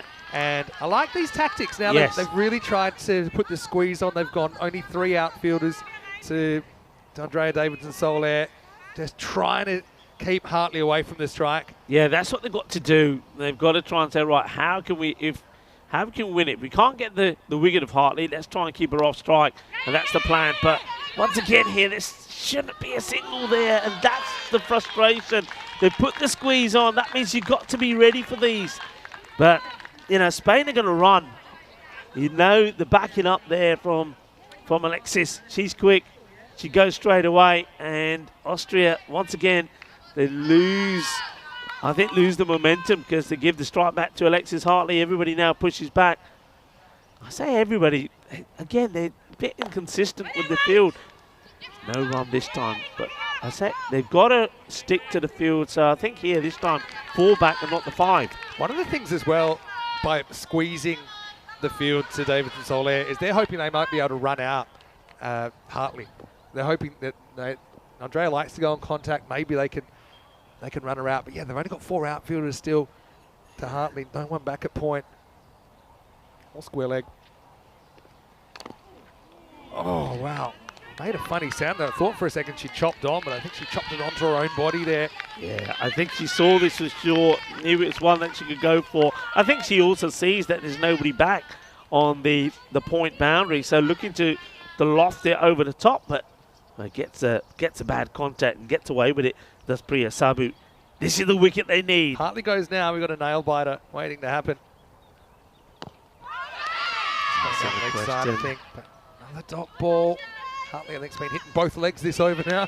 Ask the question. It's a full delivery. It's going down the leg. Hartley probably feels a bit of that, just doing a bit of stretching. She's on 44 of 26 deliveries. Yeah, this is the one they need. I mean, they go with Priya Sabu to see if she can get the breakthrough. Zepeda probably is going to be the next to bowl, you would have thought. Trying to get back above the balls remaining. This is attempted foot stop there. They may think a 2 here. Hartley thinks about it. There's a bit of a mix-up here. But the throw didn't have the juice to get back to the centre. So Hartley will turn a 1 into a 2. Moves to 46. Yeah, it's clever from Hartley. She sees the throw's not going to have the legs. Runs to 2. I don't think it's clever from Austria. They're not setting right field. If they've got that fielder coming in, it's only a single no matter what. But experience from Hartley as well. Yeah. She's very experienced, very talented cricketer. How important has she been in this campaign for Spain? Last ball, the over. She'll be happy with 1 here. And she'll get 1. This time she'll settle for 1. She's controlling the strike. She's controlling the game at the moment. Austria down to last roll of the dice mode, really. There's 3 overs potentially remaining. Spain need 15. They're 62 for 2 after 7. Yeah, the Eliminator, remember, 1 team will continue, 1 will survive. The other will be eliminated. Germany are waiting to see who they will play in that qualifier. At the moment, it looks like Spain are going to get there. The brilliant innings from Alexis Hartley. Hartley, of course, started today on 144 runs. And now she's, of course, closing on to the 200 mark here. She's batted so well. Sensible batting. Austria now, they change the field a little bit here then. They do put backward point back on the boundary. And see Germany waiting for the winner of this game, of course, and that game's coming up in around about an hour and a half. But right now, we've got Mahadiwa coming back. It's probably not a bad shout. I thought she bowled really well. She got the big wicket earlier, didn't she? She did. Naomi Bameko with the ball. Just came back from outside the off stump, trapped Naomi, hit her in line. Umpire judged it was going to go on, hit the top of the stumps. So this is where I think, you need to just not allow a single. They've gone proper squeeze now. They've got eight infielders. What it means is if she gets something she can hit, she can go for it. And that's what she does. Though she doesn't quite get all of it. Davidson Soler, again, she's got that confidence that, one's fine here. They don't need to come back for a risky two. They got so many wickets in hand as well. I think Alexis Hartley, with her experience, is probably saying to Andrea, look, you can see what they're doing. So you know what? Have a go. Have a crack. You've got so much batting still to come. And batters that we haven't even seen yet from the Spanish side. It's a bit of width, plays it away. But she's got the protection now on the offside. It's much better field from Austria. They've got that sweeper out on the offside. You've got two straight. And then you got the protection at mid-wicket. And now, just a little bit, I don't know, with this field. Now, because of the last shot, now they're keeping a fielder on the boundary there on the 45, which... Yeah, just field for a bad ball. Yeah. I suppose Mahadiva, there's an area she might leak a boundary. She is kind of swinging in, attacking the stumps. It's a good ball. So there's one dot. So this is all about staying alive. You've got -2 on the equation if you're Austria. Spain needing 12 or 14. You need to try and get ahead. The only way to do that is take wickets or dot balls like that one. And then, hopefully you can force a finish. That's pretty well bowled as well. Maybe not quite coming back enough, according to the umpire. That's Tracy Pascal. Yeah, good areas. You're just trying to squeeze another one in. This one, Tracy Pascal feels just missing that line a little bit, but oh, geez. Tough call, really. That hurts. Tough call. That really hurts. Austria there. That wasn't a wide, it was called. Now this finds a gap. There weren't too many gaps in the infield. So even the fact, means Austria have to bowl the ball again. Hartley on 49. No one celebrating just yet for Spain. Tense. It is tense, but they know Hartley gets on strike on 49. 49. Here comes Hartley. She's probably quite happy just to push it away and take the single, and she will do. And there'll be big cheers and applause for a 50 for Alexis Hartley. What a knock. 50 of 31 deliveries, 4 sixes and 3 fours on her way to a marvellous and what looks like a match-winning innings in the Eliminator. Yeah, well, what a fantastic knock under pressure from Hartley. I think she's having the time of her life in the red shirt of Team España. It's great that Lorraine's here as well to support her live at the ground. It's such an interesting story, the story of Hartley and how she ends up playing for Spain. Actually born in Spain. Obviously played all her cricket really in England, but now a homecoming of sorts, and great timing for Team Spain. She brings up her 50 in this crunch match. 31 balls, 4 sixes and 3 fours. Right now she's controlling this contest. And even more so now is great footwork from Hartley. Maximo! And Spain breathing a little easier now. They brought back to Peter. And it wasn't really the worst ball, but it's just very quick, light footwork from Hartley. Turns into a full toss, smashes into the sight screen. Just 3 to win now. Yeah, you can't bowl it there to Hartley. She's got so much power. and comes down the track, hits it big, and plays this one defensively. Just 3 required. Another big hit would do it. Spain on the verge of getting into the qualifier with Germany await. I think Austria, they're so close, aren't they? I know it's going to be another heartbreaker for them. It's Peter coming in, 3 to win. Game will stay alive. But I suppose, yeah, a couple of things.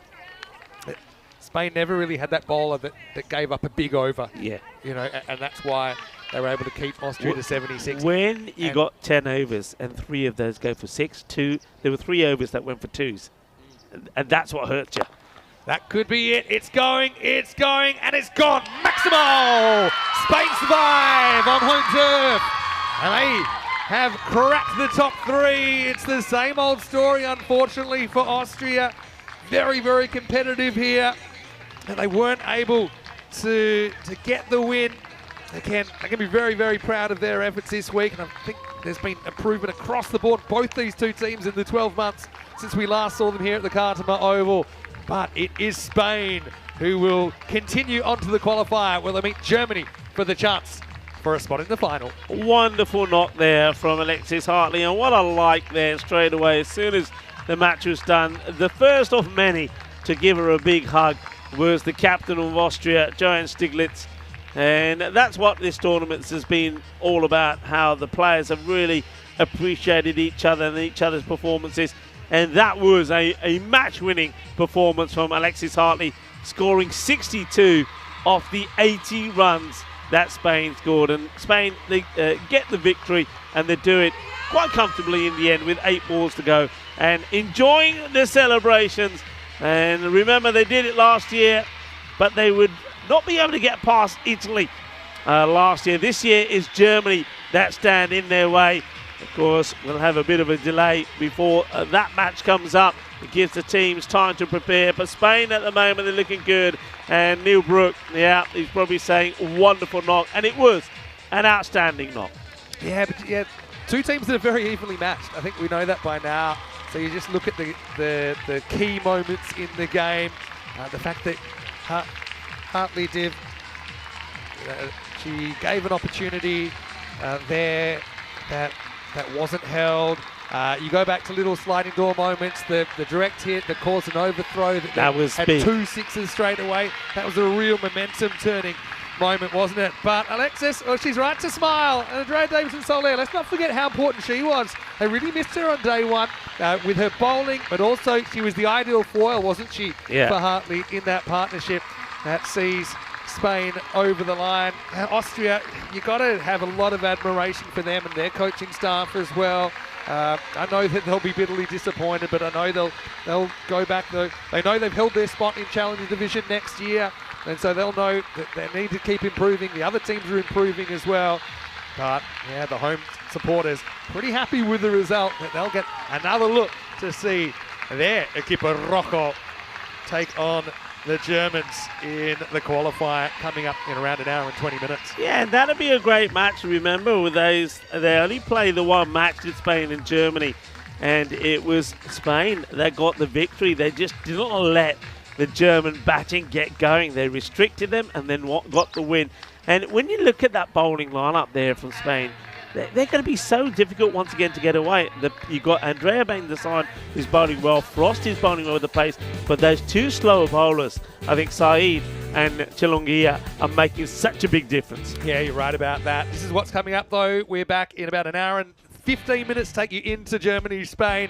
Well, it won't be Spain in the rain, but it will be reigning success for one of the teams that will go through to the final against Jersey later on in the day. Toss will happen very, very shortly. Stay tuned for the result of that one, which we'll put in the chat, of course, and on our website, europeancricket.com. Let's go and have a look at the second half. It was a slightly modest total, but certainly defendable if everything went right for Team Austria. And they had a big thing go right early on. Amy Hilmer-Bameko trapped in front as Mahadiwa was able to beat her inside edge.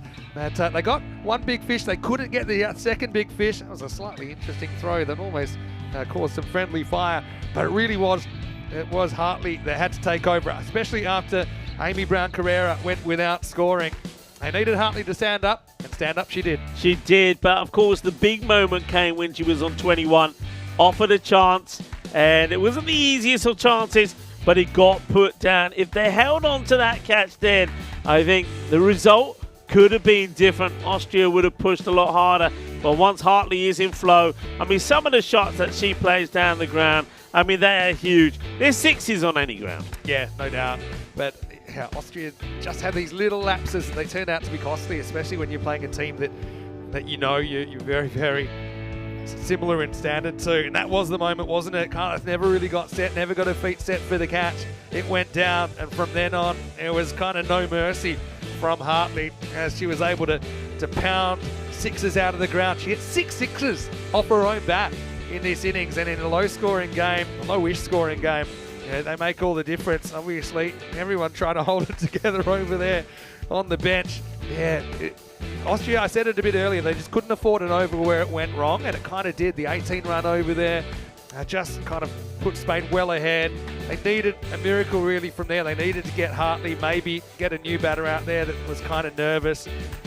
Really, Hartley brought up her 50. A proud moment from her as well, I'm sure. And I know that Lorraine, who's at the ground, not just in the chat this time, she would have been the first one on her feet to cheer on the half century. As a Peter was brought back, but really that one meant it wasn't long to go, just 3 to win from there. And what was the best way to finish it? Well, simple. Hit it out of the ground. She did it for the 6th time, and Spain, they make it to the top 3 for the first time in an ECC-W. Yeah, they do, and it's a good shot and a good innings, and I think it's one that whether you're a neutral, of course the Spanish loved it, but even neutrals around the ground would have enjoyed that. It's just a classy knot. Remember, she would have got a bit of pressure when her opening partner Naomi went pretty early. I mean, normally both of them do go well, but she just absorbed the pressure well. I love the way that she dictated the strike. She took the singles at the right time. She got the big shots in when she had to. She kept them, even when we saw the wicket fall of ABC without scoring. She kept Spain ahead all the time. We knew when I saw the first time in Austria, funny enough, I knew then that what Spain were missing in some of those matches where they fell second best, they found somebody come in and fill that gap, and Alexis Hartley is showing that she's got what it takes, and Spain have got the powerful batter that they needed. And despite Naomi Hillman-Bameka going for just 3, it wasn't really panic stations at all for Spain. That's probably the difference between now and 12 months ago. 62 from Hartley of 35 balls with 6 maximos and 3 fours, dominates the innings. Good support from Andrea Davidson-Soler, 7 not outs, kept giving her the strike back, was able to find gaps even when they tried to put the squeeze on her. Wickets for Reddy and Mahadiwa in there, and Priya Sabu 2 overs, none for 14. That's Zapita and Kyla found it hard to contain the big hitting Hartley as Austria end up in 4th place. Certainly no disgrace at all for Team Austria, and I'm sure we'll see plenty of them even before we see them in ECC-W 25, where they will retain their place in the Challenger division. So we'll take a break. We've got the toss coming up pretty shortly. You can stay tuned to the chat and also our website, like I said, europeancricket.com for that. But it will be Spain versus Germany, and that means we'll get to see the Centurion from earlier in the week, Christina Goff, and obviously Germany probably a bit light on for playing experience recently because of the washouts they had. But I know that both teams will be raring to go when we're back in about an hour and 10's time. Yeah, looking forward to it. Of course, I know that China's been in good form, but Garcia as well were her partner. So I think it's going to be, if you look at both the two teams coming up in this qualifier, you've sort of got 2 opening partnerships that are very key, and I think that's what it's going to come down to. Who can break that partnership? So you got Tina and Garcia. They were superb for Germany. Remember on day 1, nobody could get them out, So, and then you got Hartley and Naomi. Do you remember the Spain versus Germany game earlier in the week? They played once. Spain were able to keep them to 60 and chase it down. So I think that Spain want to bowl first, and I've got a feeling that Germany probably want to bowl first as well. So the toss of the coin could be important. We'll take a break then, back in about an hour and 10, and we'll be back with the qualifier. For the right to meet Jersey in the final, it'll be Spain taking on Germany in the qualifier. Vinny Sander here, Mr. Maximo, with Rico Fool. See you after a bit of a break right here at Cardiff Oval for more ECC-W Challenger finals day.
This European Cricket Network event is proudly brought to you by HCL Software, Paramatch, La Junta de Andalucía, Victorinox, and our official timing partner, Rado.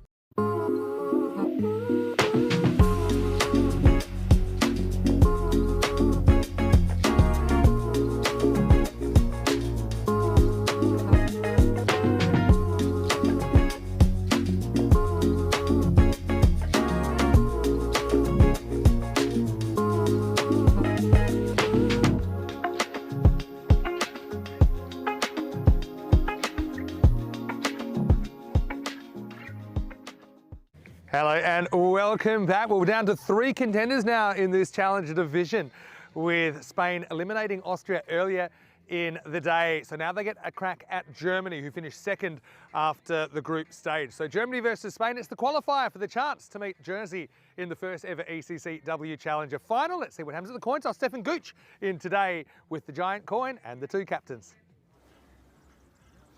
Germany, you're the home team. You will toss the coin. Spain, you're the away team. You will call. Rado. Rado is called. Let's come down, Rado. You've won the toss. We'll have a bowl first. So Spain have won the toss and they're having a bowl. So Spain get a big win at the toss. I felt that whoever won the toss would bowl first, and Spain, I think they go into this pretty confident, because when they played Germany back in match number 7, they bowled and fielded really, really well. They were able to restrict the Germans to just 60. And then Spain were able to chase it with a minimum of fuss, really, in the end. What I would say, though, in that match, Christina Goff, she didn't bat at the top of the order. She batted in the middle, although she did bat, and Spain were able to get her reasonably early.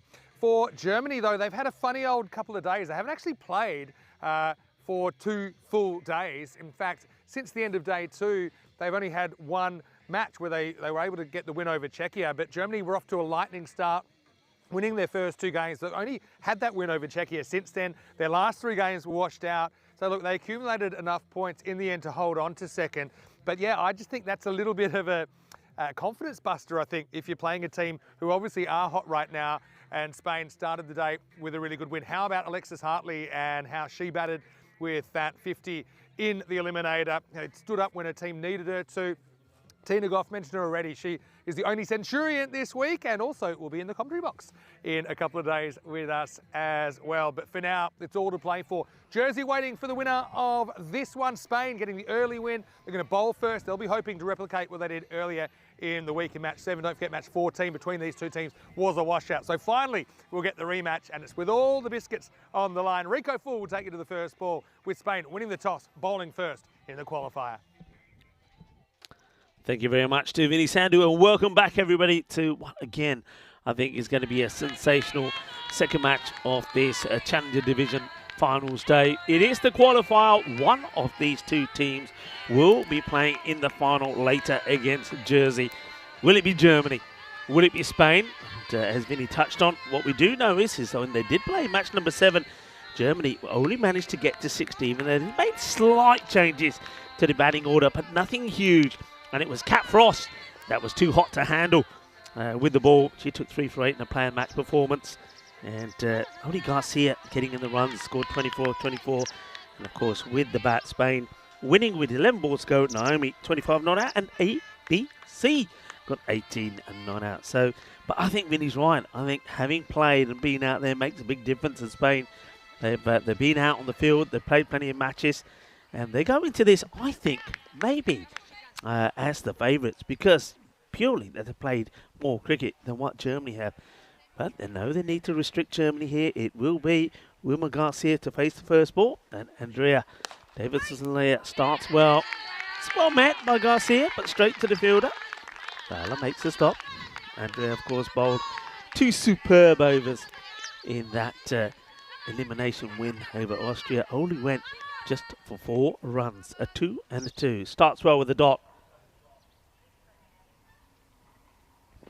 Oh, that's too high. That's going to be a no ball. It's well stopped by Taz behind the stunts. He wasn't expecting that. Gets the legs together. So maybe just a little bit of nerves there from Andrea. She has a laugh about it. But Garcia now has a chance to have a big swing. In fact, I suppose if that one was a little bit too straight, I would have been swinging at that as well. He knew it was going to be a no. So free hit to come. and it doesn't get any bats onto it. So more cheers from España. A good Spanish support here in the fan zone as well, but I'm sure Germany will be making plenty of noises themselves if they can get clicking in this one. Big match, isn't it, for these two teams? Spain, of course, already doing one better than what they did last year in the US of cricket. That's a good delivery, absolute beaut. Draws Garcia out, and then that movement away from Andreas works so well. And what a ball this is. It's an absolute peach. Gets that movement away. Bit of concern early on, I suppose, with just that one no ball. The only run on the board, the extra. Gets a little bit of bat onto this. It will go through to Hartley and gets sent back there by Tina Goff, who says no, don't want to take it on. Probably was on there if you went straight away. Tina is hiding early on not to take it. Garcia just leaning on the bat at the moment. So has faced 5 deliveries, including, of course, one of them, that no ball. Hasn't got off the mark as yet. Gets beaten again, really good. It's not just the accuracy in the line that's been bowled here by Andrea, but she's getting good carry through, good lift, getting that ball in the right areas, we say, bowling a good heavy length here at the moment. No runs off the bat. Pressure straight away on Germany. And that one's just been pushed towards point. The first runs on the bat will come with the last ball off the over. So the same way that Andrea did against Austria, the first over only rewards the batting side with just the 2 runs, and that's already a low par score. Germany, they know that they want to be going at around about 10s here. They'd want to be putting the 100 on the board. A quick look at how the day has panned out so far. Spain getting that win over Austria in the Eliminator. That's why they face Germany in the qualifier. I'm Rico Full, and alongside me is Vinny Sandhu, talking you through the action. Thanks very much. Can I be honest early? I think Germany missed a trick by not putting the left-hander on strike to Andrea Davidson-Soler. If you watched her earlier, she was pretty good at just bowling that outswing out, getting it in that channel to the left-hand side of the pitch, and I think you put Goff on there, I reckon you're more chance of leg side wides, and Garcia ends up essentially facing all 6 balls, legal balls, and then retains the strike. It was with Saeed. They will get a single here. Garcia will get one, which will bring Tina Goff on strike for the first time. It's just those little things, you know, the 10 over game, matchups. So if you've got Davidson Soler that you got to face, I think you're better off having the lefty on strike. I know you might say, oh, but you know, we don't want to risk her so early, but I think that's worth the risk. Let's see though, Tina, the only centurion this week, gets the opportunity now to face up for the first time. What are you going to pink zinc as well? Well, I suppose the... I think it's zinc. I was just nervous. Oh, well, look at the turn on this. What a beautiful delivery this is. Just nice and slow, moving away. Watch the turn on this. I mean, that is a ripper. She's a bamboozler. I mean, it takes you a while to get used to it as well. She gets it right. The thing is, we know, we've seen it for a while, the stock ball is the wrong. It's the one out of the back of the hand, the googly. It's a googologist, you could say. But she has been working on the one that does go the other way, or at least kind of goes straight on. There's the Spanish bench, but Rambo is hoping for an early wicket. Well bowled, good bit of flight. Tiki-taka at the moment. No tiki-taka, tiki-taka. No boom-boom. We know that these German openers have got the power, but at the moment, they haven't really been able to hit that one. Seems a long time ago. Remember, they batted through the entire first day, these two. And one of the symptoms of that is they haven't had too many chances for other people. And the other thing is they might have had a strategy. Look, that's fine, but once we've established ourselves up the top or near the top, we can give some opportunities later in the tournament. But guess what? Their last 3 games have been washed out without a ball being bowled. So they're still pretty much undercooked, aren't they, as far as their entire batting order. So a lot of pressure on these openers. Nice hit played away just for a single. Saw the one before there, so I pushed it wider to Tina. Tina chased it. I think it would have been a wide, but... Do you think this might have been the one that goes the other way? I'm just going to watch the hand of Saeed here. It seems like the one that... See, it's just got a little bit of the rotation. You know, that's really, really skillful. That's something that's not natural for her. She's been working very hard on it over the last 12 months, and I just think it makes her even more dangerous. It makes her a genuine threat and not just an oddity that you can get used to. So, yeah, very good over there from Saeed. 5 come off it, and Germany 7 without loss after 2. Yeah, we'll go back, straight back, and why not, to Andrea Davidson-Soler, who bowled up brilliant first over. Still will be bowling once again to Wilma Garcia, who didn't really get the feel of her, didn't she? The other thing is, you know, you got Christina Goff, one of the biggest hitters this week, if not the biggest, and a whole over was burnt to the power play where she didn't get a chance to face. And Garcia, I mean, she's been a good kind of second fiddle to Tina in this series, but Christina's the boundary hitter.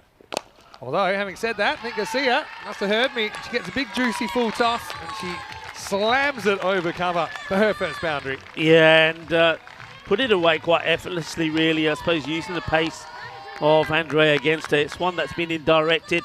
We'll have a quick look at the height on this one. And, ooh, you know what?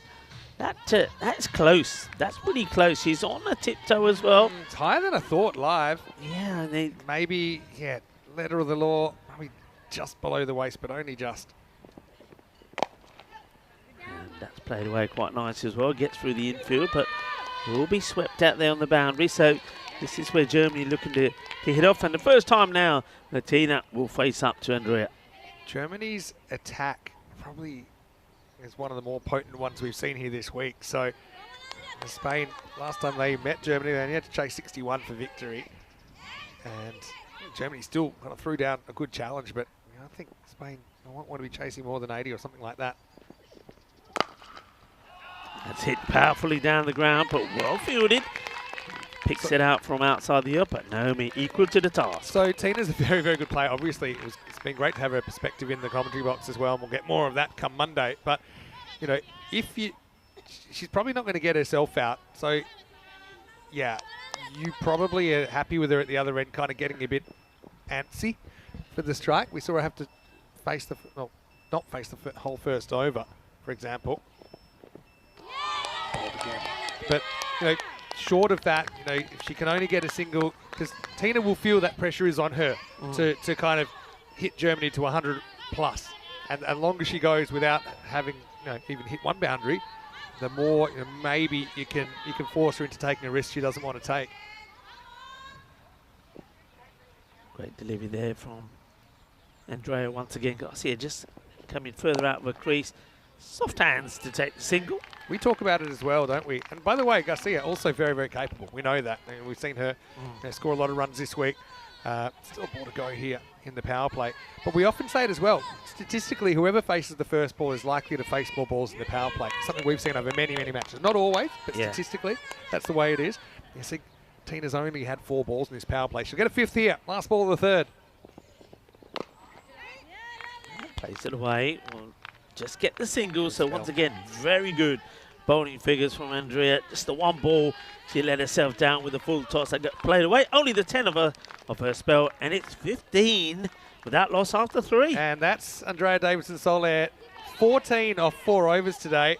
She's been good. She got away with the Mooney early on. The free hit wasn't punished. And you know, one thing that I've really liked about her, if she does bowl one that gets away, doesn't get flustered.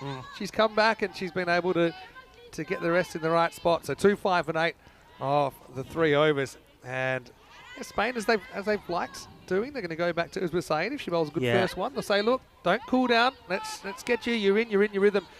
Big over coming up, because I think Goff wants to get on with it. Yeah, here's where I would have made a change. I'll go back to that after this ball first. That's been just chipped over. It'll take single. I think Usman bowls a very good first over. I think then the batters sort of get to know what's coming. We saw that didn't quite work for them against Austria when she went for 17 in a second over. So they've got other bowlers. Could just make a change up, especially when no wickets have gone down. Tell you why I like it. It's a delicate art that Usman's doing, and so she's kind of in the rhythm, right? Just like that one. So Yeah, I think if you are holding her back, then you risk her basically having to start from square one. And I also like her because she will turn the ball away from Goff. Just have a look. Was there a slight something chance here? Maybe, maybe not by the time Mira's grabbed the ball, probably. We would have seen the batter back in the crease. Anyway, here's the contest. Good fielding, no run. That's a knee buster. That was such a good stop from Amy Brown Carrera. That cracked it, maybe a leg. She got down, she's on her feet, so that's good. But that was slammed along the turf. Amy gets a few pats on the back, she'll be fine. Yeah, this was timed really well. If she doesn't make this stop, Maybe a foot. as going to the boundary. Whatever it was bony. But, you know, again, that's a frustrating one for Goff. Came out of the middle of the bat. Hey, at least for Amy, it wasn't at 9:30 this morning, when it was about 10 degrees colder. Doesn't quite get this one away, so it's a little bit full, bit of a full toss. So yeah, they're not getting after Uswa here at all. So it ends up being a good move there by there's the captain. It's like the pressure cooker. You know, it's like the water's boiling. It's like it's just kind of simmering here at the moment. Something's got to give here. And that's that slightly shorter one. This is one that sometimes that side gets a little bit wrong. She normally goes a little bit too wide outside the off with this one. But when she gets it right, it's a cracking delivery. All right, who am I going to next? Probably going to Pyle. Yeah, I know they tried Cat Frost in this spot earlier on, but I think the slow stuff seems to be working. But Pyle's going to have to get it right. Other options, you've got Hartley, I think, who's a pretty good matchup to the left-hander as well, with her part-time off-spin. But Uswa, I think it vindicates the decision to bowl her out because there's only 3 singles and a bye off that over. So Germany kind of cruising, but still in second gear after 4 overs. They're 19 without loss. Yeah, I mean, you got to say that you feel that whatever happens in this over, that the first half definitely belonging here to Spain, including the power play. So it's a great start, and that's probably been one thing. We mentioned this before about the German, the openers. We saw that when they played Jersey. There they will plug along. Sometimes they lack the burst of power to get the acceleration going.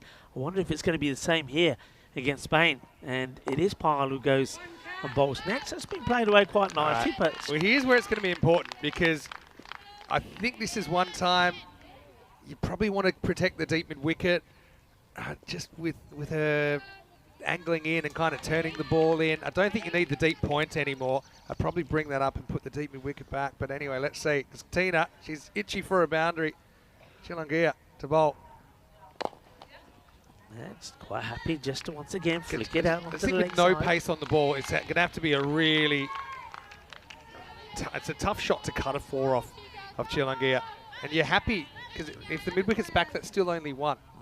You got to think how you might be able to get her out. Deep mid-wicket's probably one place you could catch it.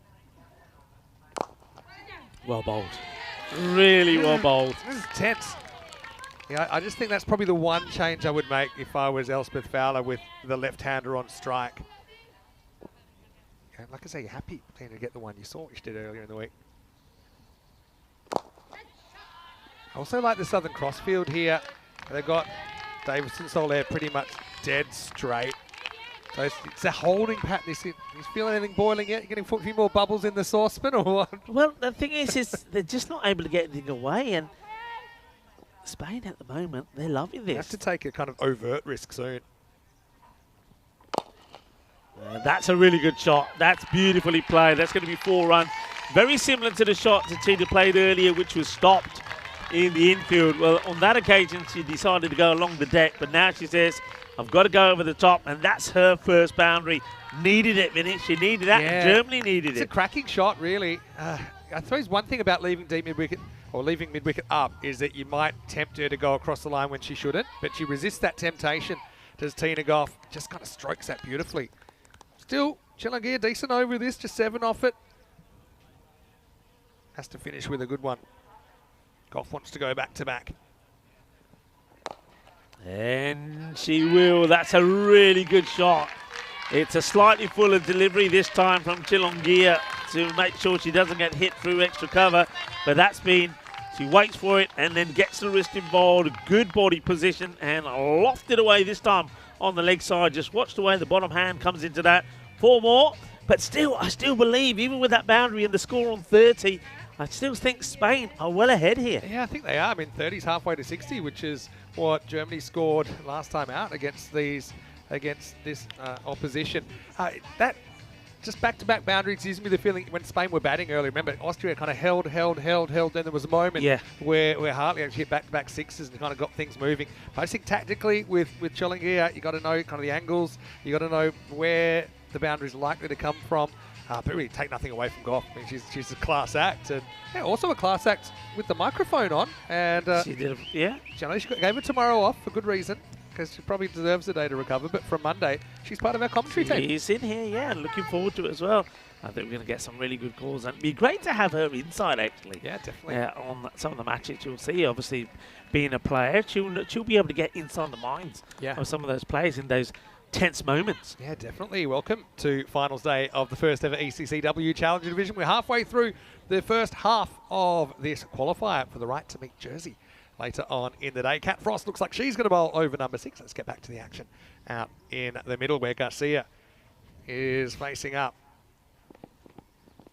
And Mears has been brilliant behind the stumps, and she's shown an appetite to get up to the stumps to Kat Frost. We saw her take a good stumping earlier in the week.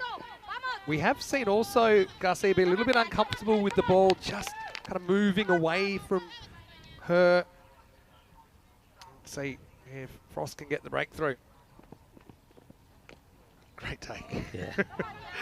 Oh, well, yeah, Mirza. I mean, we've gone on and on and on about her, but yeah, her rate of improvement behind the stumps has been absolutely ridiculous. Great movement there from her. Gets across, makes the Cat stop. gets lucky, because that was asking to be hit before. Batter just couldn't reach it. Let's get back on it now. Nicely played. Would just be a single. Fowler just the fielding. They're really lucky, actually, Spain, that they're quite comfortable in positions they're fielding. So Elspeth kind of owns that cover region. They've got Amy Brown-Carrera on that mid-wicket region. They really, you know, they're good at the ground balls, are good at taking the catches or the pop-ups when they come their way. Tina Goff faces up to the teenager. That's nicely played. Quite happy to take the single. I was just looking at the field there, bowling to Tina. I'm just wondering whether you'd want to bring one of those fielders that they had out on the offside on the boundary and then push another one back on square. Maybe. So this field that they've got to the right hand, I think they didn't quite get that right, Spain. I'll be happy if it's just a 1. Yeah, nicely played. Now I wonder if they make a change here now. So they have the 3 on the leg side to the right hander, Garcia. But to Tina, they didn't really make that change. I mean, it's fine as long as Kat can get it right. If she can get it outside the off stump, I can't see Tina, well, she might, but it's a risky one to try and go over mid-wicket. So they're almost daring her. They've still got, I suppose, cover up. That's another way she could go. Very interesting contest so far. Yeah, well bowled. Good delivery. Nice and full. You can see Tina, she's not going to take any risk to a good delivery. She's happy to respect the good ball. So took her a couple of balls to get the radar right. Did Kat Frost, but now she's on the money. We talked about this earlier in the week. There's a time where you kind of decide, well, even good balls I'm going to go after. Now, Germany haven't hit that spot yet. Maybe in the series, some teams have been a bit scared to do that. But you do have the 10 wickets to play with. This one is going to be just another single. The other thing is, just quietly, Spain have crept ahead in the percentages. They are now, well, 53%. And they started, I think, do you remember what there was at the start? You were here.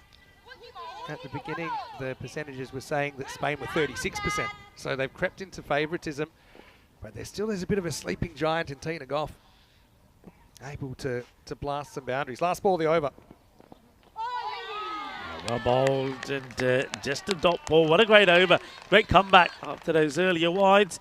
Just 7 coming from it. So this is what we've seen from Germany before. It's very similar to that first match that these two teams played. Here's the thing. They just never really got going. 4 overs to go. You get two overs of Naomi Hillman-Bermejo for sure. And then you've got to decide, obviously, what you want to do with the other 2 overs. I still think Hartley's not a bad option because she's pretty accurate. You've got Chillinghia to come in, but obviously left-hander there. It's not probably the matchup she's looking for. But Spain, they've got options. And Yeah, I think with 4 overs to go, now's the time to hit the go button. We know that Germany, they've got other batting to come. This would be, I mean... You'd hate to go down and think, oh, we didn't try enough. Yeah. You know, we didn't try enough shots. And like I said, now's the time. You're not going to get too many bad balls from Naomi Himba-Bameko. You need to kind of make your own running. Yeah, I can see this. I mean, even if they go well, that's a good delivery. It really is a great start. Naomi's bowled so well today. She's been on the money from the word go, but then, for me, they'll do well to get into the 80s here, you know. Good field, square legs up, because he doesn't bowl too many short ones. Protecting the offside boundaries. It's going to be very hard. You have to nail it and get the timing perfect if you're going to get a boundary there. I wonder with Garcia if they're thinking maybe a tactical change at this stage with batters to come. But the thing is, not too many batters have had too much of a chance. Yeah, I mean, since day one, they've only really had a tough loss to Jersey. They had a win over Czechia on day 3. And Tina, see, in fact, she hasn't faced too many. She's faced 15 balls out of 39. You know, she just hasn't had that gift ball she's been hoping for. yeah, she's only played one really good cracking shot to the boundary. And that's the one she's waiting for. It's short and it gets put away. It's only I think it's fair to say, the only bad ball that she's had, one that she can really hit at, and that's the quality of a player like Tina. When she gets the bad one, she puts it away. Big hit, 6 runs. Yeah, right smile from Himba-Bameko. Just knows that she dragged that one down. Just a fraction. You know, it still wasn't an easy shot. The ball was heading across the left-hander, but Goff puts it up out the ground. Maximo time. Germany will be hoping it's the start of a bit of a run of them. Naomi, again, she's pretty experienced for an 18-year-old. She's, back her to kind of go back and hit her spots again. Yeah, she just went a little bit too short there. She knows it. Maybe tried a bit of an effort ball. I think she'll go back to try and go a bit fuller. And not yet. It's back-to-back. Volley, kinna sona. Shaka lagya. As Tina Goff goes, boom.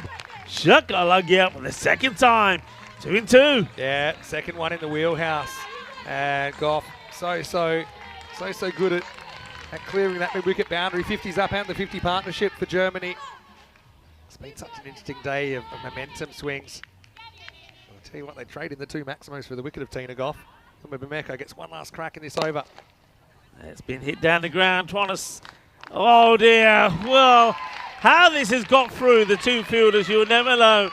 It gets through Chilungia first, and then it was, you thought, backed up by Andrea Davidson-Soler, but it's gone through the 2 of them. It's like the Grizzly and skittled them both over. Yeah, well, Chilungi is going to a non-preferred side, and she fumbles it, and that's what knocks it away from the backup fielder. See the deflection, and then obviously Andrea doing the right thing, backing up. She would, if Pyle had missed that, it would have got fielded, but the fact it just knocked off the edge of her hand meant that it was pretty much impossible for the fielder behind. So, bit of a face palm moment, 54 without loss off 7. It's funny how cricket works. You would have thought Naomi's probably the bowler that's going to be among the hardest to get away. But yeah, 3 boundaries to finish the over. Premier Division starting tomorrow. England 11, Ireland 11, Scotland 11, Netherlands 11, and Italy to take part. And I think the first game is actually a rematch of last year's final. You are correct. You are correct. It's And be I a good cannot wait. They're all going to be good ones. Ireland and Scotland, of course, playing for the first time in an ECC-W. They've gone back to Chilungia here. All right, time to hit the afterburners. Garcia faces up. Goes for it. Should get 1. But what that means is Goff gets another crack. Now I think you've got to keep the deep mid-wicket back. You've probably got to go 5 on the leg side here, I think. It's a tough one because she does drive well through cover. That's exactly what they're going to do. I like this field. But big gap at cover. I suppose you'd like to have about 2 or 3 more fielders. But anyway, here we go. It is just where she wants it. It's not a good delivery, this. It's a full toss onto the pads and it gets put away. The thing is, even though you got those 3 on the boundary, when she hits it, it stays hit. And you don't want to, you've got to be floating that ball outside the off and hope that you can keep it out there. But watch this delivery, look where it is. A player like Christina is going to put it away. Still can't bowl 2 straight or outside leg stump. Doesn't matter how many you got over there. Just thought maybe Hartley in this spot with her ability to, I suppose, not drift in, but rather go away from the left-hander might have been an interesting choice. That's a better delivery. That's what you want it to be. They will take the one. Thinking of the second, the game for it. And that will be close, but I think she might just get there. I think this is also Garcia deciding the play here would be to get Tina back on strike. So she's saying, I'm prepared to go to get you on strike. Let's see when these bells come off. I don't know. Does she have the ball? Yeah, she is. Look, she's got the ball in the left hand, and that's out. Yeah, good work by Chilangia. For me, the right hand's not on the ball. Her left hand's on the ball. Yeah, we'll see it one more time. But no doubt when the stumps are broken, the bat's not down. Yeah, it's out. But I think they want to check one more time. And yeah, confirmation out has been given out. You can see she takes it in two, but then she puts the ball in her left hand and breaks the stump. So Garcia, I think she reads the room. She realizes, look, it's more important that Tina gets back on strike rather than I stick around, especially with 10 wickets in hand. They make that 9. It'll be 1 and out. Nice throw from the outfield as well. Germany lose the first, 60 for 1. Yeah, and lose the wicket. Garcia knows what she had to do. Tina, though, gets on strike. She's going to be joined by the new batter. Now, normally we've seen the captain, Janet Ronalds, come in at number 3. She does also pack a bit of a punch herself, but it doesn't look like Janet. It'll be interesting to see who it is. Whoever it is has to be pretty quick at running in between the wickets. Yeah, good little innings there from Garcia. Well batted. But I think they've got a bit more power, so they've gone for culture at 3. Yeah. And I don't mind that. You know, it means you're not exclusively looking as much to go off and gets the strike back. Played away, and Naomi makes a good stop. Now, will they go for a second this time? No, they decide not to. Excellent stop. Really good stop from Naomi. It was one of those heart-in-your-mouth moments, but she got across there. She made the block, never touches the rope. And it means you get a crack at culture. I'm here. Still a couple of balls left in the over. Let's see what her approach is. And I think they put her out at 3 to say, look, come on, we want you to be aggressive. Don't necessarily just be a support player. Go out there and be aggressive off your own bat. She's got an awkward matchup against Chilangia.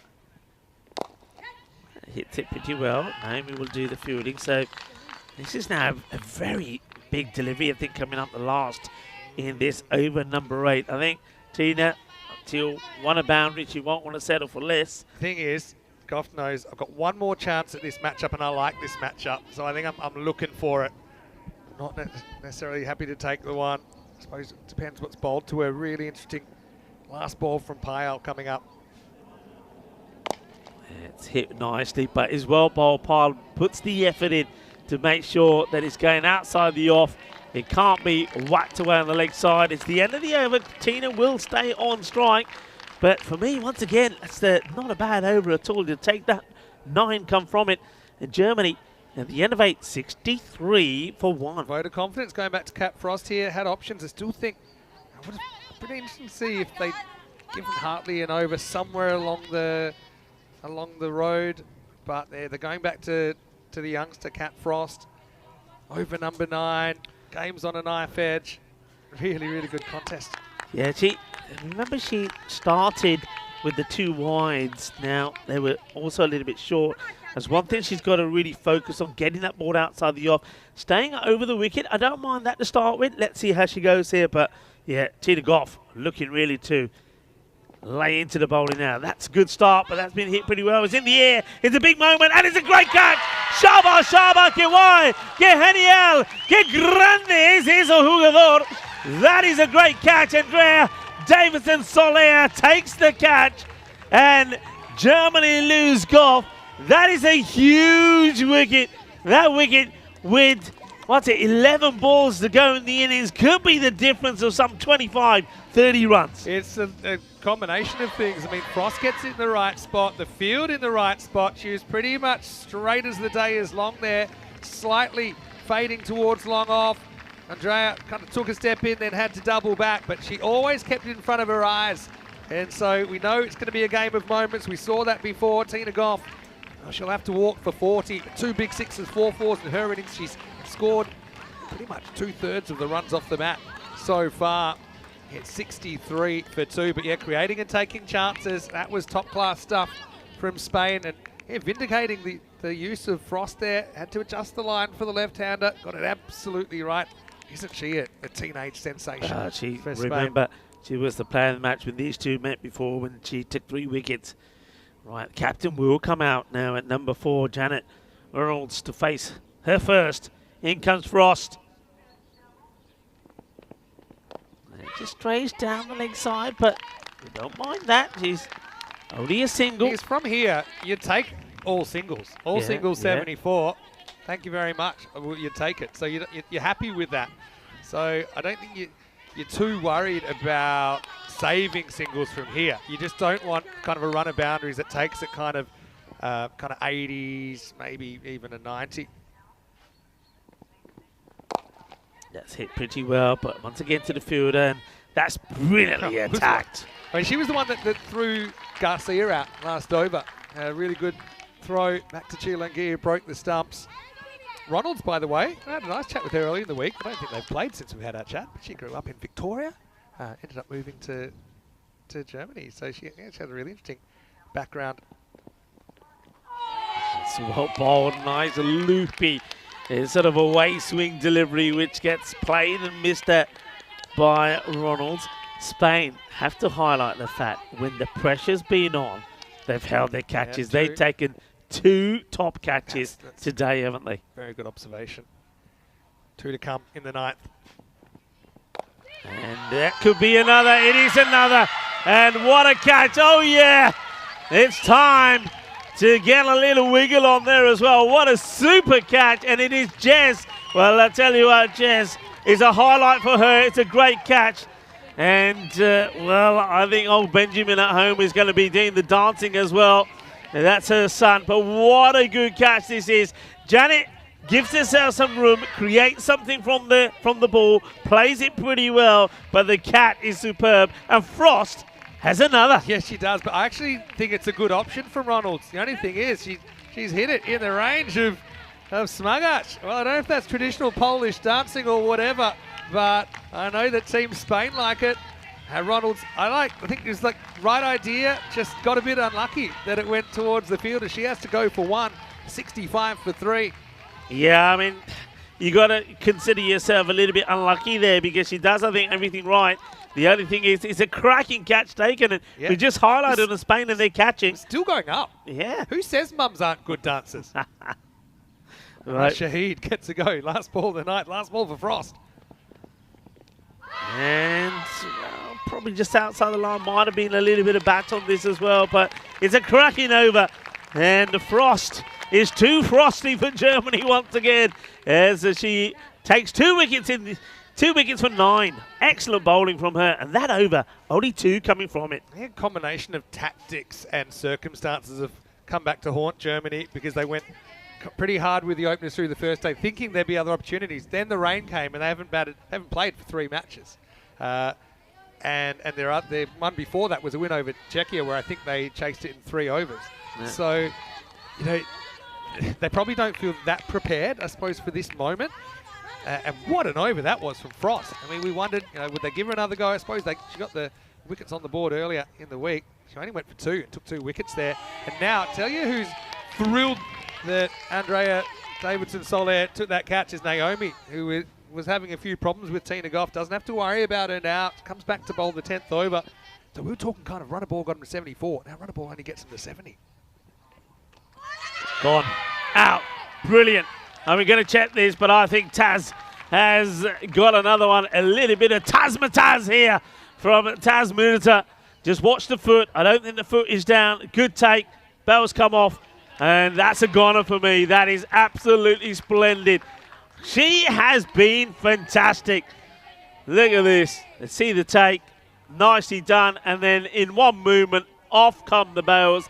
And adios, because that's another one. Superb from Isa. Yeah, so that will be out. A couple of things they're looking at, whether she'd broken the plane. She didn't. Did she have the ball in her glove? Yes. So it's basically 3 reds. Batter out of the crease as well. I'm running out of ways to describe Miras's improvement as a keeper. She's just solid. Her footwork, her hands, her concentration, her tactics. One thing she definitely had last year is she had the kind of energy, but now she's Yeah. kind of channeling it in the right directions. Cultram has the right idea, tries to get moving, but she has to go for 2, 65 for 4. And it's the wicketkeeper batter, Vijay Havan, who comes out next. Knows what she's got to do. She's got to be aggressive and attack. Gets this one away just for a single, but like you said earlier, going into the last 2 overs, if they get just singles, you don't mind that. In fact, they haven't even been able to do that. That's just the first run that comes off this over. It's gone dot, wicket, single. They've scored 3 in the last over and a half. In the air, another opportunity if anybody can get there, but just drops before the dancing Jazz can get to it. Just a single. Yeah, you'll take that. Yeah, wow. If you're Spain, job half done. Germany, what I will say, they've got a very good attack. You know, they're a team really impressed us in that aspect on day 1. Last ball. Well, okay, just tries to do the same thing that the captain Janet did, gave herself a bit of room, gets a little bit of something on it. Once again, They just could a have got single. another one. The throw hit the stumps. Like, is there still one to come, or is that it? Yeah, I think maybe there is still one to come. The throw get came in, made and, up. and Jez was trying to be careful, just lobbing it to Mirza. It hit the stumps and bounced away. Well, Spain have showed that they can chase, and chase these scores in the 60s. They do it with about, almost an over and a bit to go. So if they can get 10 more runs here, it could make a huge difference. That could be 4 of them. What a good hit that is. It's a lovely strike from Shahid. Well, Ramisha Shahid, when I met her yesterday, said, well, where are they going? They said, we're out of here. Well, when we met her yesterday, I know she likes to go to the gym. Well, the working out has done them proud, and now they've run off. But look, it takes them into the 70s, 72. So, okay, they'll have to chase a few more than what they've been used to, especially in their battles against Austria or Spain. But they've got to be favourites here, Vinny. Got to I be. think you've got to be. Earlier in the week when they did keep Germany to 60, I'll remind you, it took them till the 9th over to bring up the winning runs. Nice shot by Shahid, who takes the boundary and runs. She'll have a bit of a role to play, I think, in the second half of this game. But Spain, for sure, if you offered them 73 for a spot in the final, they would have taken it. Yeah. And, just winning some of those key moments, I think, to make this quite a manageable chase if the bats are wagging for the home nation. Let's go back and have a look at the first 10 overs of this qualifier. A spot in the final against Jersey on the line, and a really proud moment, I'm sure, once again for both these two teams to come out in the second last game of the season. Of course, both desperate to make it to the top. Now, Garcia did open. She faced up. She couldn't do too much in the first over. And really, that's why we're not seeing a lot of the power play. Christina was always a threat, wasn't she, while she was there? But she didn't have a lot of the strike when she did. She wasn't getting kind of easy put-away balls. This is where we thought things were maybe starting to turn the corner for Germany. And 3 boundaries in a row. But, just a general observation is I think the fact Spain have played a lot more of this format, they probably just know how to pace innings maybe a little bit better. Germany were happy to keep taking ones, happy to take and then kind of built themselves a little bit of a kind of put themselves in a corner, if you like. That they had to be aggressive. They needed everything to go right in the second half.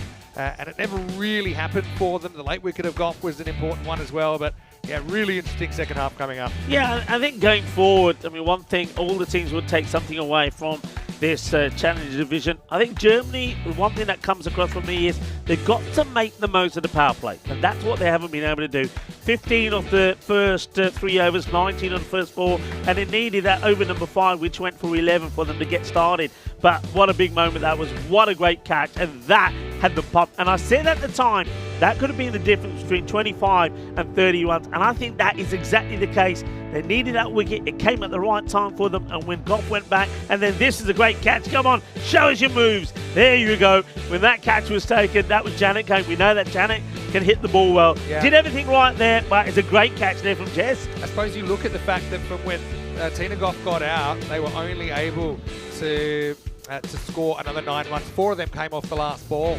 So, it saved them potentially kind of 10, 15 runs, which could be the difference in a game like this.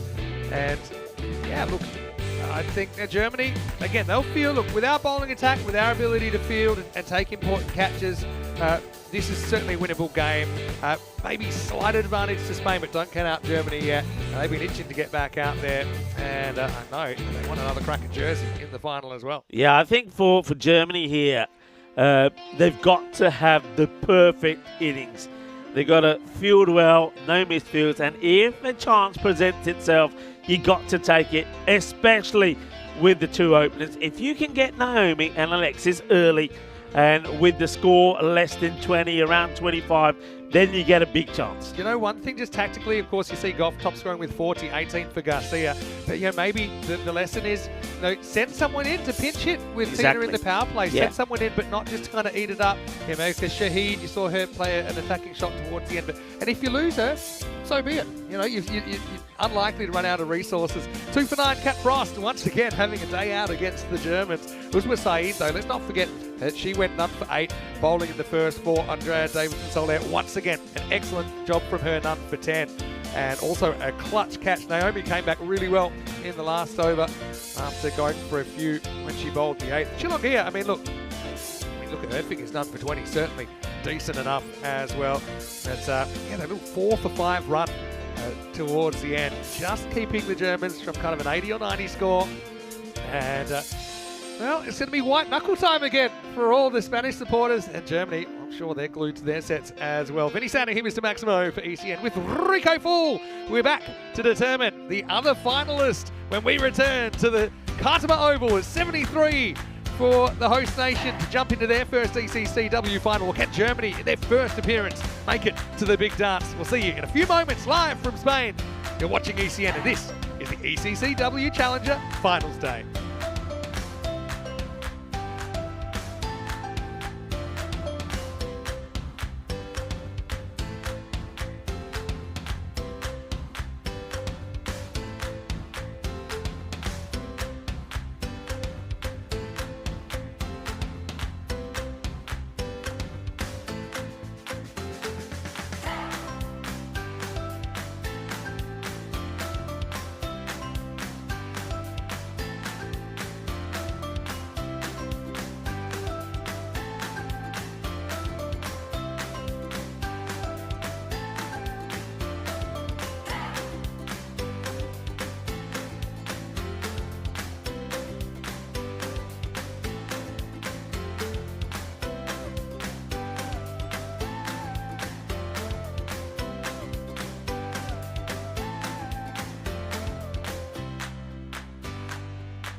This European Cricket Network event is proudly brought to you by HCL Software, Paramatch, La Junta de Andalucía, Victorinox, and our official timing partner, Rado.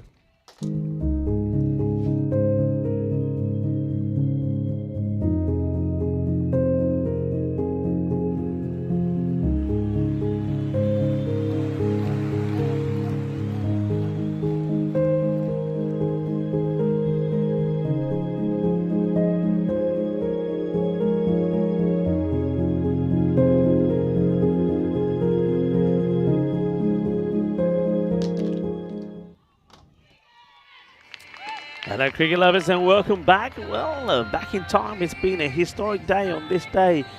Back in 1974, Viv Richards made his first Test 100 against India in Delhi, and it was a brutal affair when he clubbed 192 with 6 sixes and 20 runs. And well, we also know that on this day, back in 1903, we saw the most prolific batting debut from Tip Foster. He cracked 287 in the first Test in Sydney. It remains the highest score by an Englishman in a Test in Australia. And he's one of only 5 debutants Tests to make the double hundreds. And well, it could be the day that Spain make their way into a final here at the Cardamom Oval in the final of this Challenge Division of the Euros of women's cricket. Or will Germany be able to hold on and stop them and make it a dream for them? They haven't got too many runs though to play with here, thanks to once again another wonderful bowling performance from Spain. Germany restricted to 72, 73 required for victory, and Germany making a bit of a Spain change here. They're gonna open with a bit of spin from the captain, Janet Reynolds. Here we go. Here's the reply. In the air, but safe. And they'll take a single as Alexis Hartley, who's been in tremendous form today already with that classy half century in the Eliminator against Austria, gets off the mark and hands the strike over to Naomi Amrikaful. And of course, alongside me, enjoying all the action of this qualifier is Vinny Sandhu. Yeah, thanks, Rico. Tense one. Interesting, they've gone for Ronalds. They've decided we're going to take the pace off against the openers. Bit of a gamble, especially against Hartley, who was brutal on the spin early on. It's been hit well, and it will go all the way to the boundary. Cuatro carreras. There's Naomi. And hits her first ball straight down the ground for 4. Yeah, it's a cracking shot. And one thing about Naomi this week, probably hasn't timed the ball as well as she has in some other times we've seen her, but that's a confident shot. First up, fairly safe shot as well, as long as you get around the bowler. And Naomi will be feeling a lot better after that. Bit of a steadier for the nerves. Good solid hit. Trust me, the nerves are real on both sides. Oh, you bet. And us. Floated up, and oh, it's a one-handed jalebi catch. It's a jalebi catch, and Naomi, it's 4 and out from her. What a catch this is. Hello, jalebiya khao sare jane, jalebi catch par ho gaya. Well, one of the moments of the ECC-W so far. I mean, Biswit's right person in the right spot, and she puts up the Statue of Liberty, right hand. And Naomi gets a big, filthy full toss. But can you believe it? And just as we called it, this is one that's not in the middle. Bat turns in their hands. I don't know if there's another player on the ground that's even touching that. But a moment of magic for Germany. As Ronalds, well, she'll tell you she planned the whole thing. But Naomi Humabameko has to go 4 and out. It's 5 for 1. So once again, Naomi, she goes early.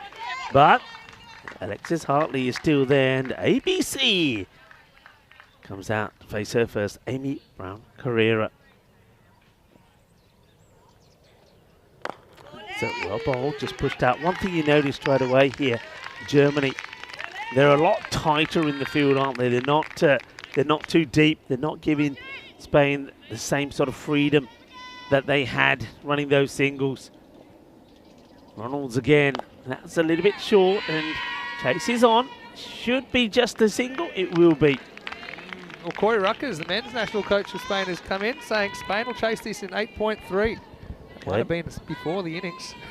But look, Hartley, to say she's the key to this innings is probably a gross understatement. I wonder if she will kind of temper her game a bit. I don't think she will. I think that she knows she's got to just play her natural game. She's the kind of the Tina Goff type figure, isn't she, in the Spanish lineup? Now we've got 3 out here, so probably need to sort out who's coming up. Right, so we've gone long on, long off. Still a bit of a gap between them. Last ball for Ronalds in the first over. Pops down to the offside a bit flatter, doesn't give the flight to Alexis, and it's going to be one of them, isn't it? A wicket in that first over from Janet Reynolds, thanks to an incredible catch there taken by Bear Switch, and that was the wicket. Well, one of the 2 they wanted early. Naomi goes early. Now a big discussion. The captain having a chat with the next bowler. It will be Amy Brown-Carrera on strike. 107 matches, Vinny, since that golden ball. Amy, well, she faced 6 balls and ended up going without scoring earlier. She does have a run here already, so that'll make her feel a little bit better. But yeah, interesting that I think they're going to stick with the slow stuff. So maybe what they're thinking is, all right, to these kind of people more comfortable against pace, we're going to take it off. And if we can get them out, then we've got some pretty good paces to come back and have a crack at the middle and lower order potentially. Yep. Win the battle with 7. It's very close to the score we saw earlier on, didn't we? We saw 77, the target earlier. Yeah, win the battle with 7 if you're the bowler. And yeah, Beresford, I think she's probably been the most consistent of the German bowlers this week. She has bowled well, as Beresford. And starts on the money. It's a good start. And was their leading wicket taker, of course. Germany didn't play many games because of the weather. But 4 wickets to her. She's now one behind Janet Ronalds, who with that one is their leading wicket taker so far. ABC just needs to find a way to get to the other end here. In the air and wide off the fielder. The chase is on. We'll get there. They're happy just to keep it to 1. That's a big arm, big throw, way over the keeper, but they keep it to 1. An unreasonable amount of power on that throw. No, but I think here you're pretty conscious of not wanting a silly run out going for 2, when really it's probably in your best interest to have Hartley on strike. You'd probably pay 1 run to have her on strike, because she can attack this power play. They've still got 3 out here. That's going to be a no ball unless they sort that out. No, they do.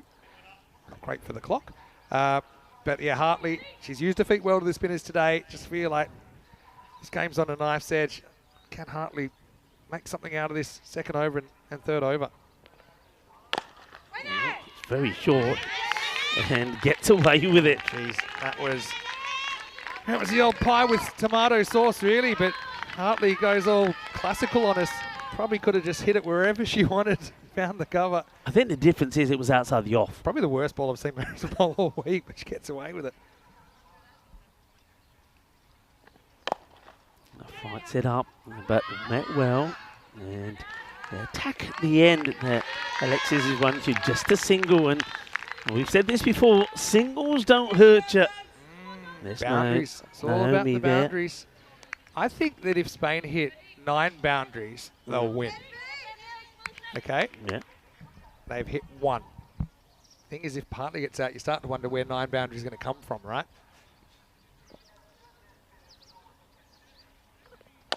Well, that's well struck. It's just going to be just a single, though, as it goes to the fielder. This outfield is in great shape, isn't it? Considering the rain we've had. I know it's still around the pitch, it's a bit dicey, but honestly, when you see some of the outfields that we obviously come across on ECN, this is like playing on a billiard table, isn't it? All right, Hartley. Last ball of the second. What's her tactics here? Is he happy with the 1? You're even happy if you can hit a boundary. It's firmly hit, but they have got a field set for this, and great fielding from Tina. And just look at the technique here. It's all about saving the boundary. So she's not trying to be clever and take it in the hands one-handed. Gets the whole body behind it. Sort of throws herself forward at the ball, making a wall and saying, you're not getting past me.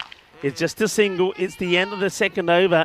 And Spain, they're on 10 for 1. Little things when Christina was batting, actually, we saw a bit of a double effort go wrong down the ground, didn't we? That resulted in a boundary. Okay, this is a huge over. Spain would have been hoping for kind of high 20s, probably 30 off the power play. They're 10. They've decided to continue with the slow go with Ronalds bowling number 3. Yes. Gets in the gap. Will they stop the boundary? No, they won't. This one just keeps on going.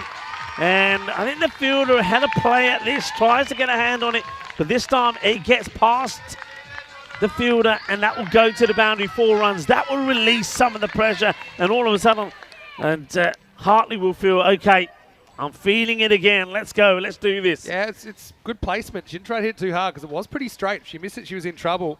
But yeah, I just think it was all about threading the needle there. And that's exactly what Hartley did. Okay, so there's 2 boundaries. I maintain this. If they hit 9 boundaries, they're winning the game.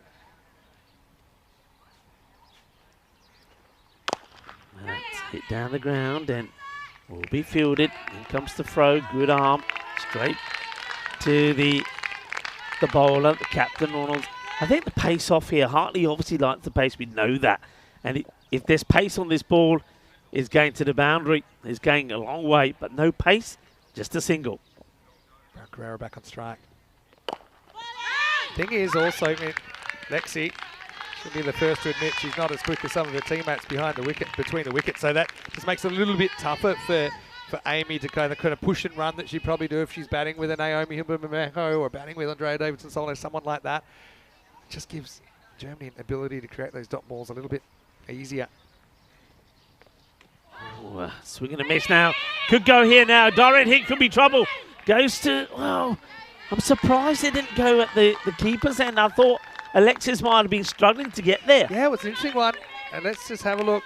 Yeah, she backs up a couple of metres, sees to get away from the keeper, makes a quick decision, says go. Amy looks up just in time. But yeah, interesting if they had gone to the keeper, or keeper's end. Whether Hartley might have been struggling anyway. We'll never know. Still 2 to come in this power play. Shot. That one is beautifully struck. That would go all the way. Volley, brrrr. Shakalaka. Very similar to when Spain were playing Austria. They got a run that probably shouldn't have been there, and then Hartley hit the next 2 balls for 6. Yeah, steal the strike, steal the 6. The reason I said, oh boy, it's because I thought this was going to join us off the bat. That was a monster strike. Just what the doctor ordered for Spain. Last ball of the 3rd coming up, last ball for the German skipper Ronalds. And that's the play, just sensible. This is what Alexis did in that last match. Takes the single, keeps the strike, keeps Spain in front. Spain then win the power play 23 to 15. And well, now I think, are we going to get one more spin, or will they go to pace here, Germany? They're back at the rate now. That's the thing. You say they win the power play. For me, it's probably about a draw. They're going at 7 and over, almost 8. And they're pretty comfortable with the rate in the 7s. But it's all, and now it's also interesting to see how Germany respond. Because I think now you've got a pretty simple strategy. You put them back to Hartley, and when you've got Amy Brown-Carrera on strike, you still put the squeeze on, because we know it's not so easy for her to get off strike. You've got Beresford to come back, so they're going to bowl out the openers here. But yeah, I think with Hartley, there ain't too many 2s for her around the ground, so you're almost daring her to find a gap to hit a 4 or hit it perfectly to hit a 6. And yeah, so I think with Amy, by the way, Amy, she's got power, we've seen that, but I think in this role, she's not really looking to be the aggressor. She's looking to turn it over. So it's one of those times as a captain, I think you've got to get in the batter's head, think about what do they want least, and you try and do that. All right, Beresford to bowl with more protection in the field now. 3 on the leg side, and 2 on the off side. Got the sweeper out in the off. And that's going to be a wide down the leg side. So they'll take whatever extras come your way, will Spain. What a lovely contest this is. And welcome to everybody that's joining in the chat, and also viewers around the world watching the Euros of cricket here in Spain. Shorter, hit hard, but this where that sweeper comes into play. It will just be a single now. This is where, well, that again is well overshot the keeper, but this is where now Germany will be hoping to just get a couple of dot balls in there. You can see that Tina is saying, come on, this is where we've got to put the squeeze on. I think you can afford to keep a sweeper on either side, but then have everybody else around the bat. I'm glad that we've all done our first day. We've got the medics here because my heart's struggling. It's a tense day. at the moment. They do bring cover tight, they bring mid-wicket tight. Brown Carrera wants to find a gap. Well bowled, good delivery, wicket to wicket. And I think that's what you've got to be here, wicket to wicket. I think Amy Brown Carrera does play the pull shot very well.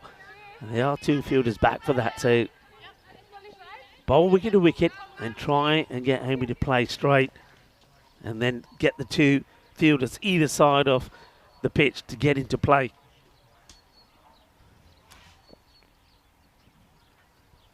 Float it up now, this one. It could be too high. It's going to get over the fielder.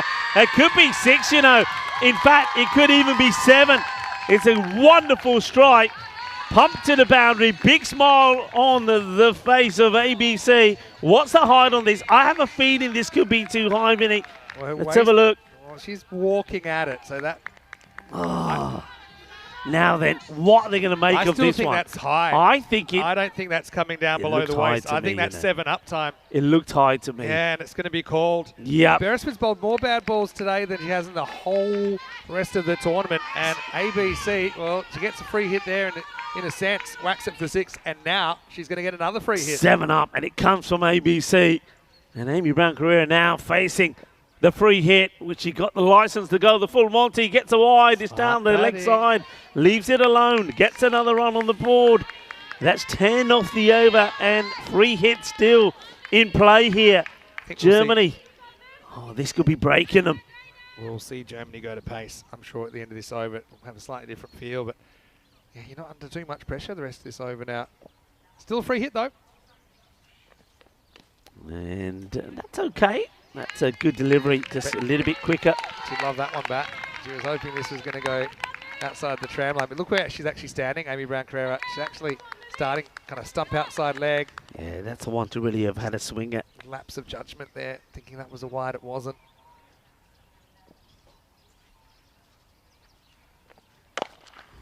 Hit hard, in the air, taken.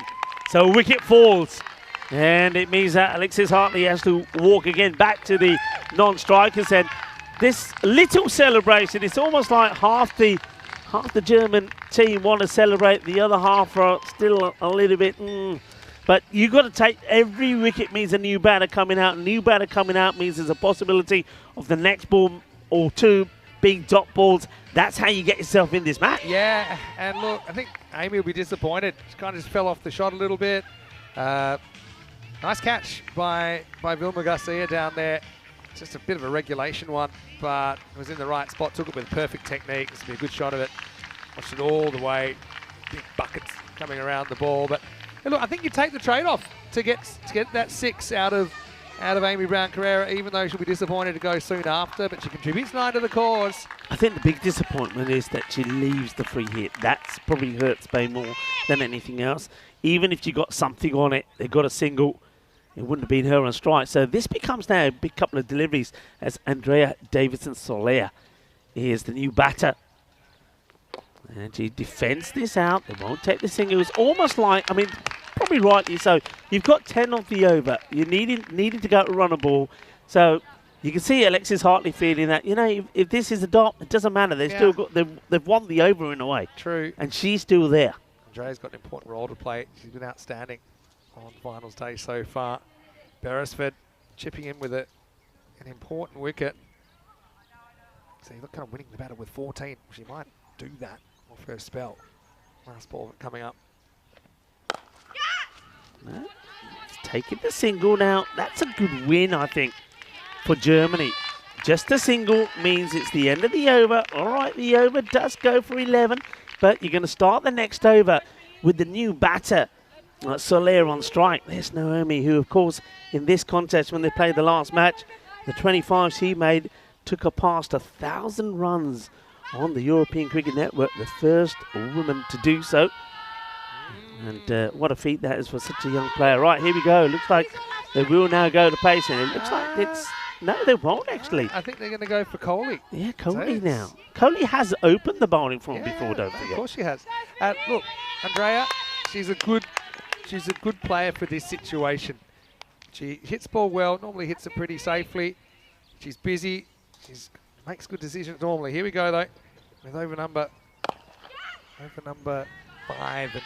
And It's just a good, confident hit and call. And, you know, you said last ball, last over being a good result for Germany. Yes and no. I think if I'm Spain, I'm confident with Andrea Davidson-Soler facing at least be able to get a 1. Obviously, with Hartley, she's able to get a 1, but she's able to get much more as well. Coley. Plays that very late and quite happy just to play it into the offside. See, there's confidence in the partner here from Hartley. She's not Definitely. She's not worried about just taking a single. She's saying, yeah, single. You don't lose the match if you take singles. If they you win the lose match. with another wicket or two, I think she would feel a bit more pressure to find the boundary. It's just out of the reach of the close fielder, which fired in. Oh, kneecaps. Watch her kneecaps. And Coley, well, she has a look back at Tina there and says, "Whoa, that was me almost a goner." Well, this gets fired in.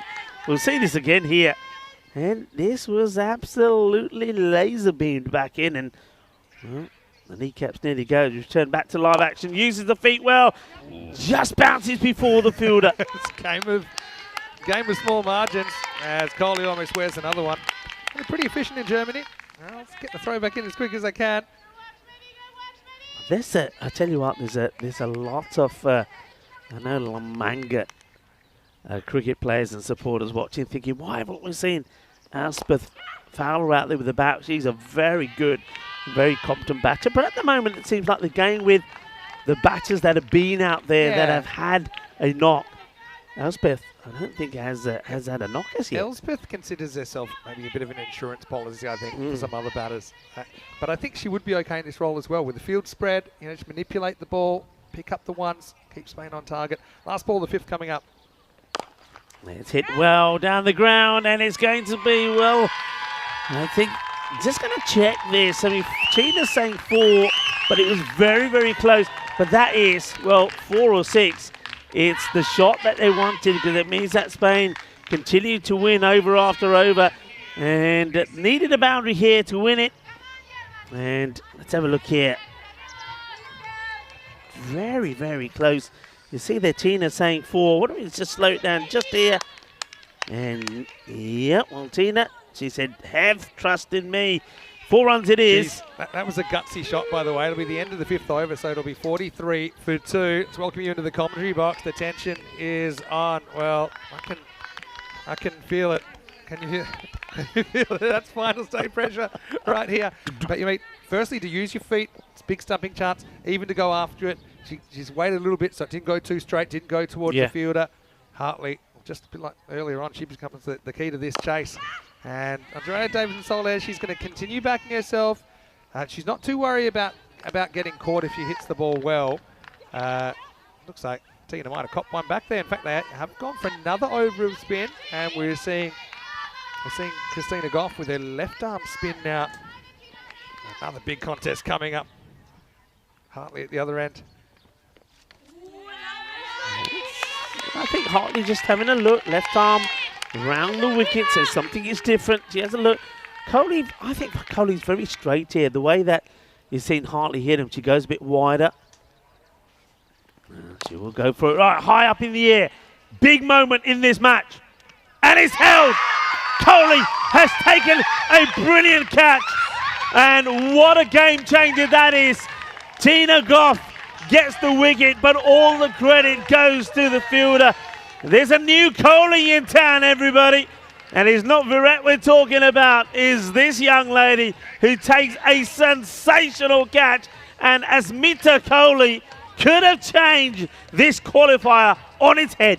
Big moment, huge moment. It's almost like Tina kind of baited the hook and hung it out there. We saw Hartley hit a 4 at the end of the last over with a similar shot. This time it was more of an up and under, but Coley, she felt the weight of the world on her shoulders there, but she holds on. And Germany will at least get it back to a 50-50 now. Hartley, once again, so important, but she has to go and watch the rest from the sidelines. Out for 22. It's 44 for 3. Uswa Saeed. Well, when you're in a tight situation, Rambo's a good person to call on. And Uswa Saeed comes out, takes guard. That's a real bit of a scrap fight these two are in. And the thing is, they only really need to run a ball, but dots will kill you here. You need to be brave.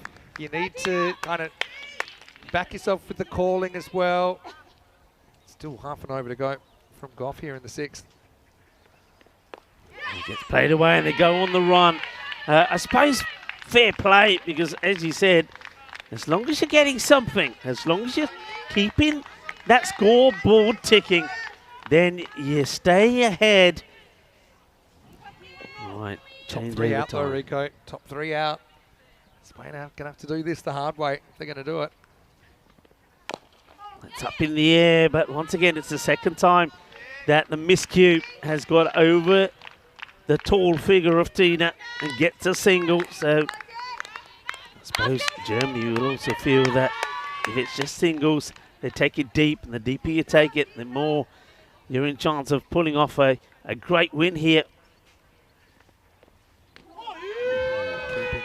All right, end of the over. Goff delivers 1 for 3 off hers.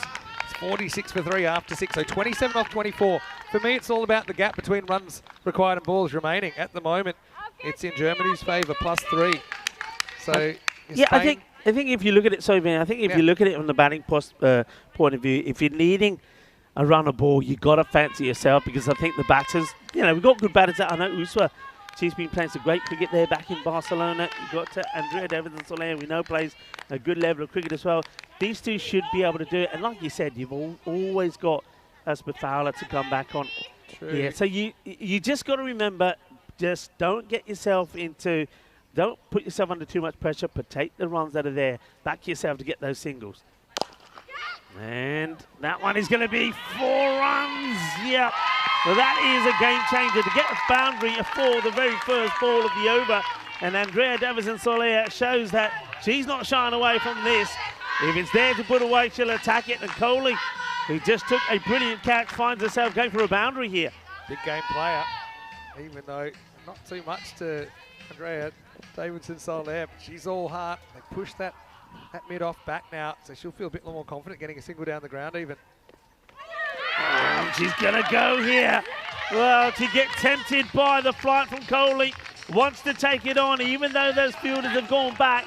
And, well, it's 4 and out from Andrea. Wanted to go for the big shot. Felt that she could get there. Doesn't get to the pitch of it. Gets dragged out of a crease.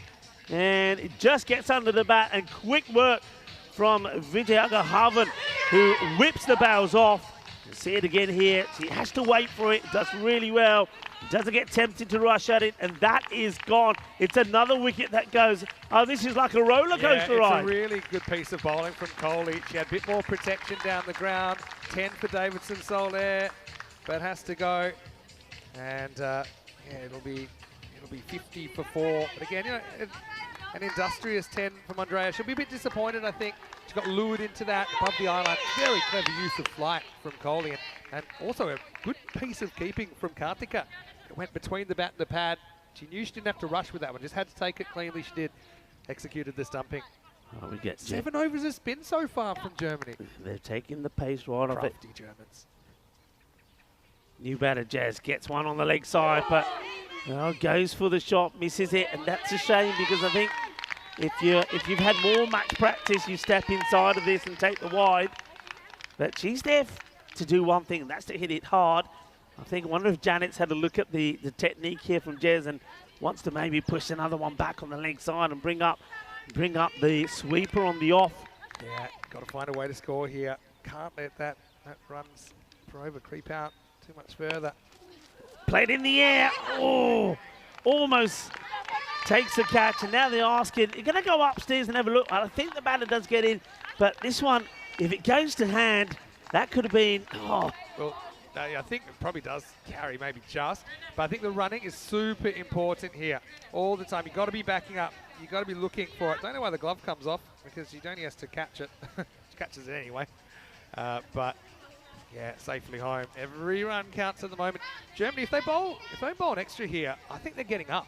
Honestly, it's Saeed had a breakout series with the bat in the recent kind of national club championship in Barcelona. Was able to score up in the 90s actually. She would love to get a ball she can rock back. But you got to be brave. You got to be backing up. You got to be ready to run. You need to steal every meter you can. Really, doing it the hard way.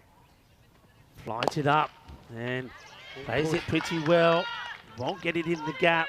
Good fielding. Who's Garcia's pro out there, isn't she? Yeah, Germany, don't know, bit of friendly fire going around in this innings. Balls flying everywhere. Good shot though. Smuggets, again, going to come in pretty tight on her, particularly in that backward point. They don't want to give her an easy one. Little dab past the keeper, I think is what she's looking at potentially. Last ball, the 7th. And get stopped, we'll have a go. And great bit of cricket. Knows that she can't really throw this with too much momentum. Doesn't want to give away extra runs. Good bit of cricket that from both teams. End of the over. 7 overs completed. Spain needing 21 to win of 18 deliveries, 52 for 4, and I don't know about anybody else around here at the moment. You know what I'm going to say. Oh, there's a serious tingle going on here. So where are we at? Still at 3 plus 3, 21 off 18 required. This is what's coming up, Jersey, to take on the winner of this game. We are no closer to finding out who that is. The final will start in about an hour and 40 minutes time. I talked to Grace. I said, do you know the Jersey anthem? She said, not really. I said, well, I've heard it a few times. It's very good. We'll definitely hear that. We'll be hearing either the German national anthem or the Spanish national anthem when we return after a bit of an extended break. Okay, going to have Seam for the first time with Kanakuntla. And she gets a hand on this with saves the run, you know. Good hard hit from Saeed, but just excellent work from Kanakuntla. Everything matters. You can't leave this too late. You've got 6 wickets to play with. You need to take on the runs. You need to trust that, you know, whoever comes in is going to be able to, you know, at least be able to hit the ball and create opportunities. They've got to run hard here. See if you can. Just be Uswa is ready to turn and go. But so the thing is, because, okay, with the field back, the boundary's going to be tough. So now we're at a situation where if it's just one, it probably favours Germany. Don't want to bowl any extras, because you're just taking it deeper. You're taking it deeper. Only a boundary really hurts them at the moment. Germany at 58%. What an interesting game this has been. So, what's going to be the big moment that changes this match? What's going to be the big moment? Could it be a big shot?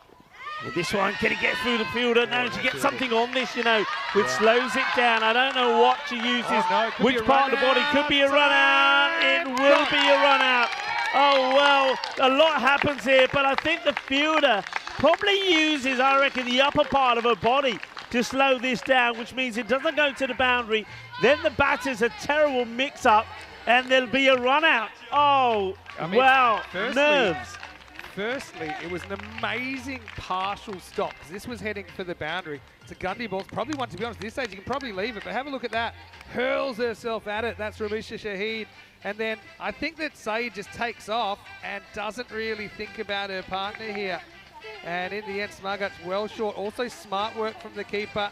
Just had that sixth sense that she could win the race. Karthika Vijayaraghavan. So it was a good shot from Jez, but yeah, just a bit of a lack of communication and experience there. Saeed needed to know that it was Jez's call if she wanted to come back or not. That is Smuggut's actually, who is out for 2, and the score is 73 for 5. Now they're going to have a look at Shaheed, because it looked like she might have, she definitely put some unreasonable stress on her shoulder there, but the full extension, maybe they actually think she might have taken a head as well on the ground. Yeah, I think she might have. It's the way she's landed, she landed quite heavy, but I mean, it's a tremendous stop. I mean, to throw herself at this, and I think she's the one that causes all the confusion. Nice to see that she's having a smile in. So that's your part. Have a look at this. I mean, that is a great stop. You can see she really bangs her head hard on the ground, but she saves the boundary, and in the confusion, there's the run out. So they'll only get the one run and lose the wicket of Jez. So it's all happening out there. The thing is, Rambo's just kind of run through a brick wall there, unfortunately, and Jez didn't get the greatest turn either. She ran past the line. But this is what I mean. You know, there is that kind of pressure at some point to be able to make up the difference between runs and balls. Is that Elspeth who's come out now? It has to be. Yeah, it is. All right. Big moment for the captain. Kanakuntla coming in. Taking it on. In comes the throw. And You got to either get a couple of boundaries, or you got to hope they're going to gift you some. That's why that last one actually Jez hit. That's a gift that you can have the ball again. So given the choice, unless you're really sure you can hit it for 4, which he almost did, to be fair. We're going to have a thriller here. I'm telling you already, we're having a thriller. Uswa has a go at this. Misses it now. I trust she got her foot back down here because she must have just planted it. She just stays leg side of the ball here. It's going to go away from her, see? So it's barely able to reach that. Doesn't keep the foot down. Yeah. Well bowled. Yeah, well bowled. You also don't want to be throwing the ball away here for Germany. If it's a dot, no run, keep it that way. That's hit well. Now the chase has got to be on here. Where's this going to end up? On the Iba. They come back for a couple. And, well, What a go. they will make it. Oh, there you go. That's an edge. It doesn't go for it. Goes for two. Saeed hustles back that time. They do get the double. And we got trouble for one team in 2 overs because this game is anybody's game. End of 8, Spain 57 for 5. They need 16 off the last 2 overs. Oh, that over. So the last 2 overs, or last 3, let's have a look at the last 3 overs. 3, 6, and 5. That's why that rate has gone up from runner ball to 8. And it looks like Tina is going to bowl this all-important 9th over. 16 required. And you just get a feeling that you got to really, I mean, what you reckon? At least getting the 8 of this over. You got to get 8 of the over, then back yourself to get 8 the last. A boundary here would be I know huge. we're going, oh, the run out.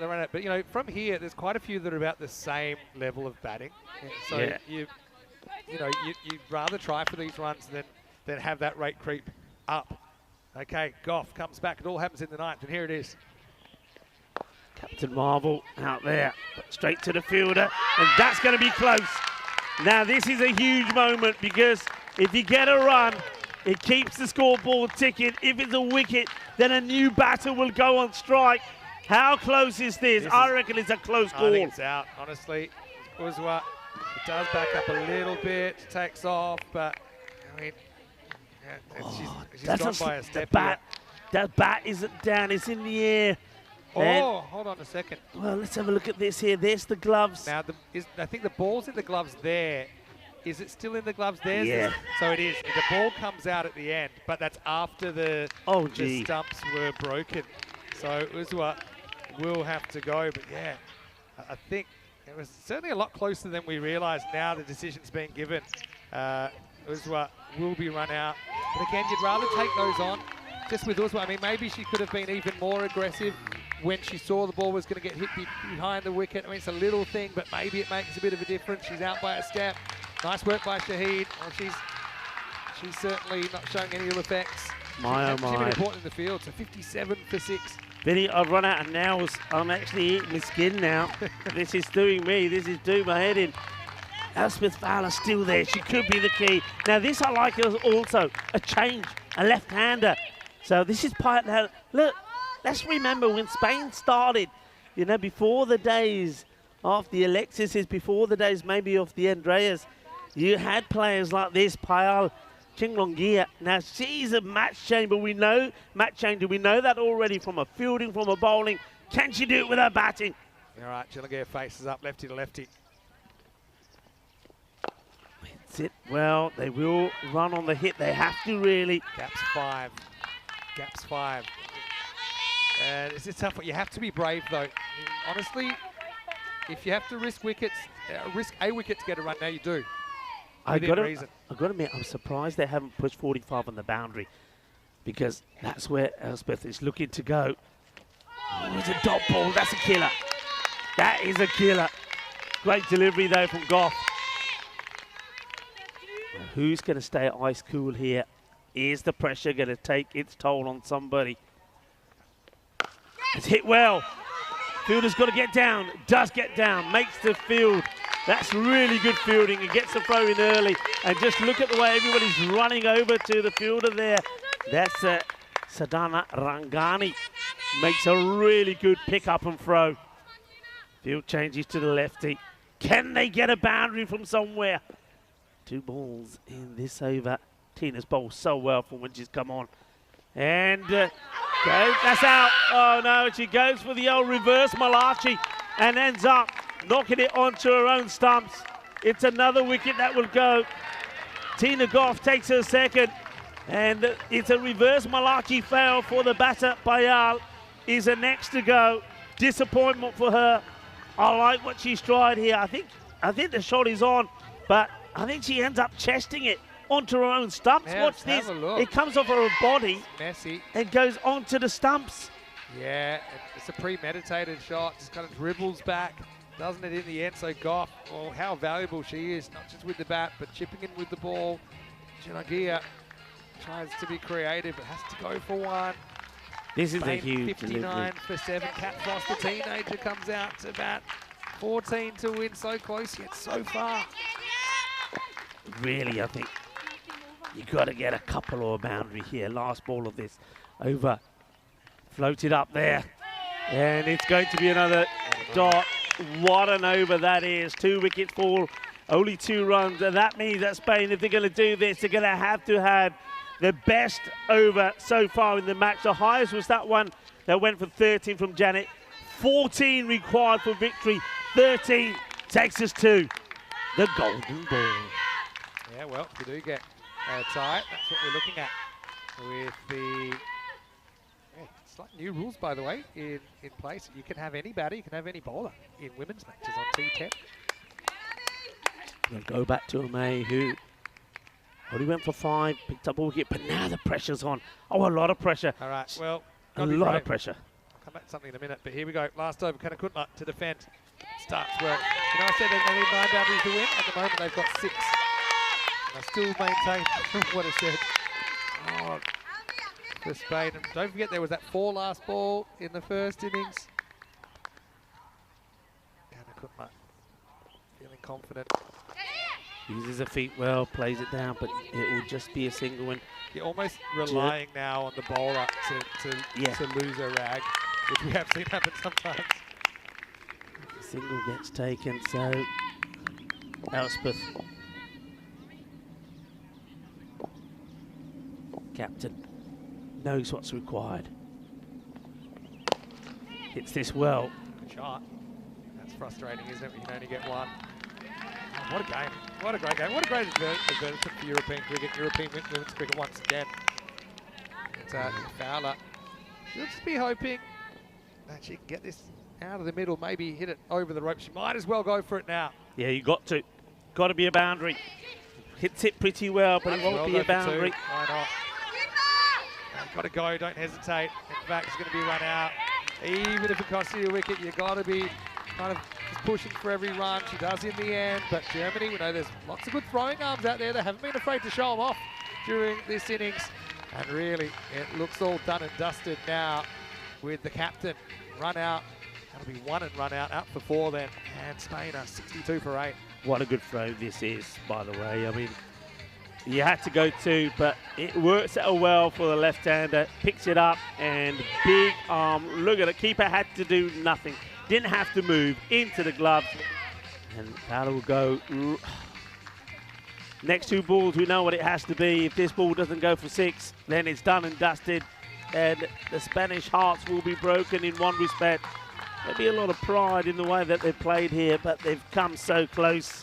Elspeth, great valiant effort from her. Mirza gets a bat.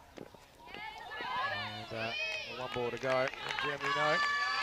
Well, she's going to give this out. I don't know about this. It seemed like she went back and just went out again for no reason. So, I don't really know what's going on here. Have a look at this. Why? I mean, there's no need to do this also, really. I'm talking more from German point of view. The bat's down, and then I don't think you give that out, do you? Do you really? Come on. I don't think this Taz. I mean, Taz should have stayed in her crease. I mean, it's really her fault. I Look, know, she gets but the bat back, and then what are we saying? Is it a run out? I don't think you give that. I honestly, I mean, it's been played in such good spirit. But I mean, also, call her back, Germany, call her back. I mean, it doesn't matter. The match is done, isn't it? It wouldn't have mattered. I don't think you needed to do that. I just think, well, if I'm being completely honest, it was pretty lazy batting to not keep the bat down. Probably looking maybe for a run. Obviously, you can't score a run. And the ball's gone to the keeper. But, you know, still, let's not take the gloss off what's been an amazing tournament. Hey, but, hey, listen, I don't mind the fact that... You better hurry up because you don't they want were looking at it. You might be seeing At least 5 more runs Naseeb- going on here. Positives. At least Naseeb gets it back. If they had 2 balls left, then they there's get one one left. each. So There's that's one fair. left. Well, there was 2 balls Oh, left, you'll be within and the they 2. each get 1. So it depends how you look at it. Yeah, Naseeb has been short of opportunities with the bat. I think myself, like a lot of people, would have preferred that not to Stay have in your crease, happened. But kids. anyway, Last ball. I'm happy because Naseeb's going to hit this up here, and I'm going to catch it. Here we go. Last ball coming up. He doesn't. And he liked that one as well. well, they're Oh, running. Run. All right. Let's have some chaos. Well, there's one. Well, it'll be all for nothing. I mean, the game is done and dusted. We probably will have to see if that one was out as well. They might be checking this because, but hey, Germany, they've done it. They've pulled it off. They will be in the final against Jersey. And just have a look here. Does the bat go down? I think it does. She's in. So they will get. She'll get. I don't think they've got bat on balls. So they'll get a bye here. It puts one more onto the score for Spain, 63. It was a great effort. I think it was sensational in the field once again was Spain. But we said at the time, and I said before the start of the innings, that Germany would have to do everything right. It would have to be a perfect performance from them in the field. And when I look back at that innings, I don't think I did see a glaring misfield. I didn't see a drop catch. In fact, the catching today from all teams has been superb. We've seen some great catches. And I think in the end, with Germany finding a way through to get, first of all, the wicket of Naomi early. Remember, Naomi hits the 4 and then gets out. But, of course, the big wicket was Kohli's catch to remove Goff. Huge. And Spain, a little bit of the bookends for them. They start and they finish their ECC-W 24 with 9-run losses.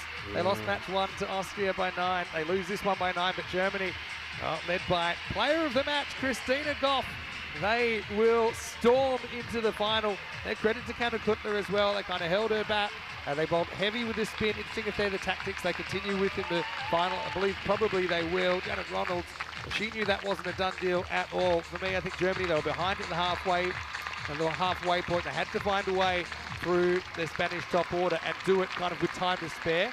And the fact that they were kind of able to do it, they had Hartley out, and that meant they had the top 3 out by, the 5.5 over mark. And from there, Germany really turned the screws and made it tough. Yeah, it was a tactical battle, which I think Germany, in a way, won as well. I think the spin from the start worked a treat. There was a boundary or 2 there, but look, I'm loving this from all the spectators. Of course, Germany, they're in the final. They'll be very happy.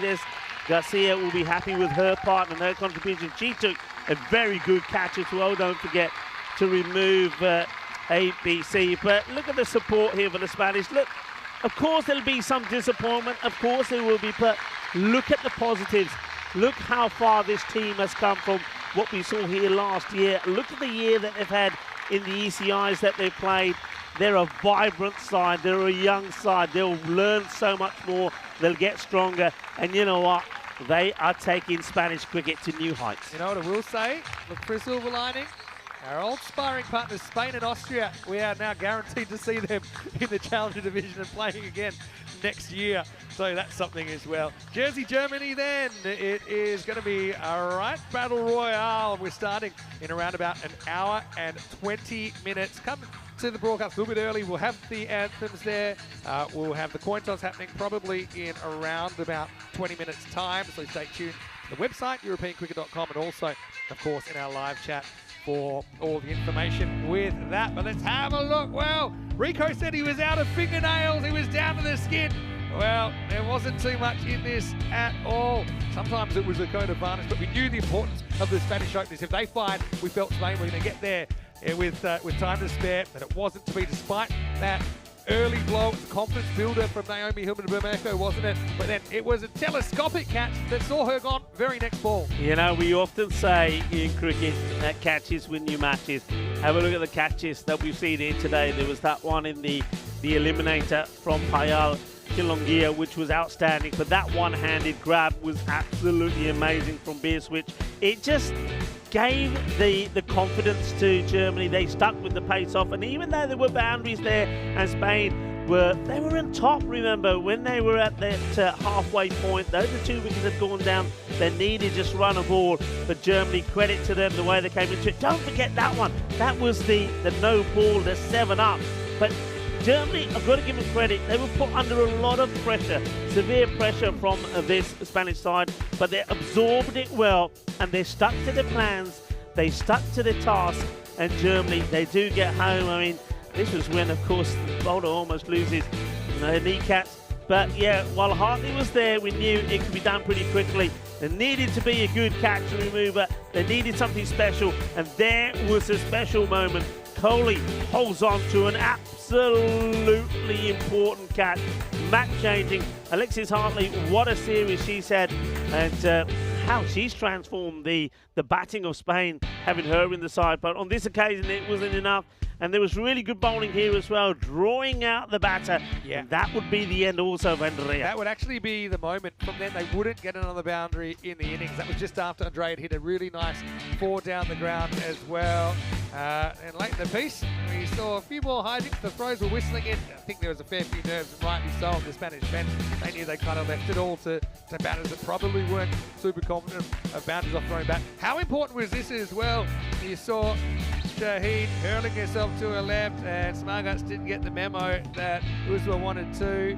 And then, you'd rather see them run out trying for runs. That's the way it was down the stretch. But also Germany, they knew they couldn't afford to mess it up. If they were to bowl a whole bunch of extras or something like that, they could still lose this game. But yeah, for the keeper there, Kartika Vijayaraghavan, I thought she had a very good game once again. Rambo, unfortunately for her, was caught short. Pyle tried to get a little bit funkalicious, ended up in a bit of a messy dismissal off the body down and onto the stumps. And Germany, from here, they knew they just had to keep it on the straight, and they had enough runs on the board. They had to be perfect. We said that, and when you look at the extras, only 5, just the 2 wides, there was 1 no ball and 2 byes, and that's why also they end up being winners. When you haven't got too many runs on the board, remember they were well short of where they wanted to be with 72, but they put on a great performance. It's a performance when you win a match like that, Minnie. It gives you so much heart and so much confidence, and it makes the team feel that no matter what the situation, you can always come back and win. And I think they're going to go into the final against Jersey on a real high. Yeah, I mean, it was a bit of a banana peel game there, wasn't it? But Germany, they find a way through, and they will be the combatants alongside Jersey in the final. Just the MVP conversation. I mean, our new colleague, Tina Goff, she's got to be in there. MVP in such an important game. And the thing is, even I think she probably hit the ball better, but I think her bowling there, we haven't seen a lot of her with the ball, but obviously she kind of showed what she could do on the big stage there. 22 for Hartley at the top of the order, once again top scoring for Spain. And this time only Andrea Davidson-Soler was able to get double figures. Naomi went 4 and out early. Amy Brown-Carrera with a 6 along that way, but also struggled to get going apart from that. And look, in the end, they lose 9 wickets on the way to 63. But have a look at those extras. In the 10 overs, Germany only gave 3 away in no balls and wides. Yeah. And yeah, that's one other huge reason that they end up getting up by 9 runs. 2 for 5 for Goff in a player of the match performance to go with her score in the first innings. Wickets to all the other bowlers. Interesting strategy, I thought, from Germany, going real spin heavy in I think the first 6 or at least maybe 7 overs of spin before we saw Kanakutla come on as the only seamer to bowl 8 and 10. But what it is, it's going to be a really, really exciting final coming up as well. It certainly is. I mean, you mentioned the extras, and of course, you've got to commend Spain as well. They only gave away 4 extras, 2 wides, a no ball and byes, and that just goes to show just how much both these 2 teams have improved and how high the standard at times has been in this Challenger division. Yeah, and it sure has. And it's finals, doesn't matter what level you're playing, but it's always tense. You add to the cameras, the crowd, and everything like that. It's a pressure cooker atmosphere, but we've already seen it pay dividends when you look at the differences between teams we have seen like Spain, like Austria in the division, and where they've come from last year to this year. And obviously wish those 2 teams all the best. They're the 2 teams that are out today, but still we have Jersey and Germany in the mix. We'll be back in around about an hour and 15 minutes. The coin toss will happen probably in around about 15, but stay tuned and set your alarm, do whatever you have to do. This is one of the games of the year coming up for the first ever ECC-W Challenger Trophy and promotion to the Premier Division in ECC-W 25. Until then, Vinny Sandu, Mr. Maximo with Rico Full. I'll give you some time to get your nails growing back, and then we'll be back here at the Cardinal Oval for more finals day here in the ECC-W Challenger.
This European Cricket Network event is proudly brought to you by HCL Software, Paramatch, La Junta de Andalucía, Victorinox, and our official timing partner, Rado.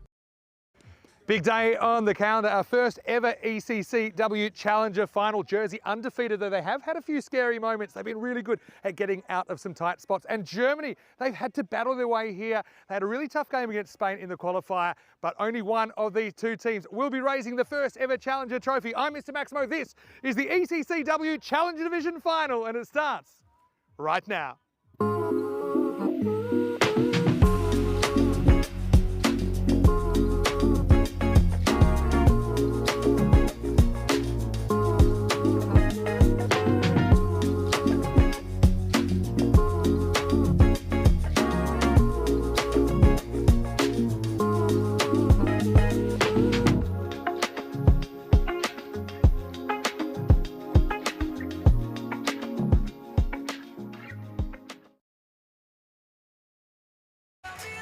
Hello to you wherever you're watching from around the world, and welcome to one of the biggest games on the 2024 ECN calendar. It's the ECC-W Challenger Division final. 5 teams started this week. 4, of course, made it to finals date. Now we're down to just 2, with Jersey to take on Germany in the first ever Challenger Division decider. Of course, a lot is on the coin toss. Let's see what happened a little bit earlier on when Stefan Gooch, referee for today, was with the 2 captains for the coin toss for this final. Jersey, you're the home team. You'll toss the coin. Germany, you're the away team. You will call. European cricket. European cricket is called. It's come down European cricket. You've won the toss. We will bowl first. Germany have won the toss and they're having a bowl. Well, there you go. News from the toss is that it is Germany winning the toss and having an early win there, deciding they want to bowl first. And these two, they met, seems a long time ago, but it was Tuesday morning in match number 5. Germany had a dream first day, but weren't able to really go on with it. In fact, since then, in the group stage at least, they just won the 1 game against Czechia. Jersey did win that game in match number 5. They're undefeated. They'll be very, very confident that they can get this done. Don't forget, whoever wins this game, not only do they get the first ever ECC-W Challenger Division trophy, but they also will be promoted to the Premier Division in 2025. Well, lots of players to watch on both sides. One thing I've liked about Jersey is when they've been able to kind of battle their way out of pressure, but I suppose one thing is that they're batting first. They might have a bit of a question about how many is enough. Germany will get the benefit in the second half, and especially with someone like Christina Goff at the top of the order of kind of pacing their innings and trying to pace the chase. But first, you're going to have to deal with a very, very tough lineup in the first half of the game. Let's get ready now to welcome on the players to the first ever ECC-W Challenger final. And first, I'd like to welcome onto the field our on-field officials, Mina Gooch and Tracy Pascal.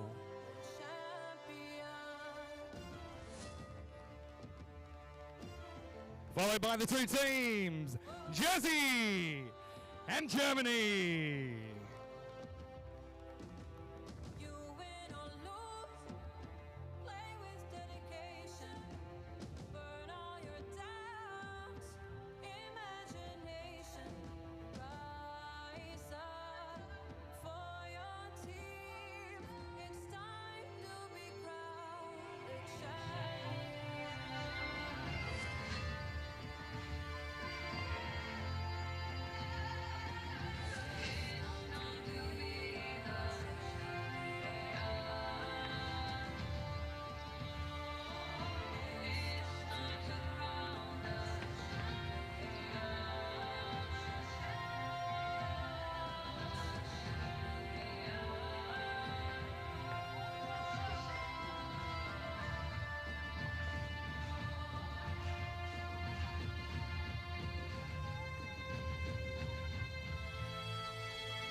Welcome once again to this ECC-W Challenger final. Winner will walk away with the first ever Challenger trophy and promotion to the Premier Division next year. Now, please, everyone, be upstanding if you can for the anthem of Jersey.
Jersey undefeated so far in ECC-W 24, led by their captain, Chloe Griechen. Please now remain standing for the national anthem of Germany.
Germany qualifying in second place for finals day.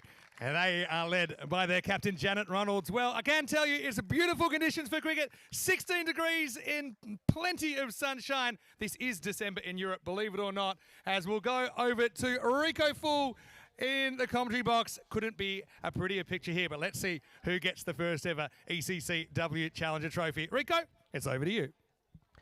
Thank you very much to Mr. Maximo Vinisandu, and what a wonderful and historic and memorable start to the occasion here. This is the final of this Challenger Division. Jersey taking on Germany. Germany, of course, really had to battle to get past Spain in the last one. And Jersey, of course, finishing top of the standings, unbeaten in all their matches. They, of course, had the easier pathway to the final. But nothing easy about this. Just look at the quality on display in the two sides. Remember, have met before. And that was on day 2 in match number 5. Germany, of course, went into this match after not having lost a wicket in day 1 of play. But they were restricted well to 92. I think Garcia and Goff made a good start. And, well, they made 48 to Garcia, 33 to Goff. That meant they scored 314 runs without losing a wicket to Germany before that first wicket would fall. But the 92 wasn't enough, and Jersey, they knocked them off with an over to go, thanks to Trinity Smith, 28 of 16 from her. We saw what Annalise Merrick can do with her hard-hitting 26, and also 22 from Florence Tengi. So big names coming together in the final. Of course, you heard earlier from Stefan Gooch that it was Germany who won the toss and elected to take the field. So they want to try and put the squeeze on and try to contain, and then hopefully, once they know what they've got to get, be able to pace themselves to victory. A big hello and welcome back to everybody that's joining in around the world. And namaste as you get ready for the final. And welcome to everybody on our chat. I see Dave and Jeffrey Mobbs, Paul Kempin, all ready to see the action as the first ball gets ready here as Arado, our official timekeeper, says off we go. And it's one that's down the leg side, and well, it's not that far away from the helmet actually. They'll come through and take a leg by here, but this one gets past the keeper, Karthik, and just rolls dangerously close to the lid. So first runs in this final, courtesy of those leg buys. And now they can head. Oh, this one will be a wide as well. Doesn't probably miss that leg stick by too much from Kanu Kuntala. So slight change in the tactics here from Germany. Go with Kuntala to bowl the first. Bit of change in the field as well as long on comes in and mid-wicket rocks back, and that's just an easy strike. It's going to be the first boundary off the final. Here's an easy strike, really, from Amy Aikenhead. Just steps inside to this short ball. Once again, ill-directed by Kanu Kuntala down the leg side and gets enough of it. Gets it over the infielder. And once it's over the infielder on this rapido outfield, that's going to be 4 carreras. So 4 runs 4 more on the board.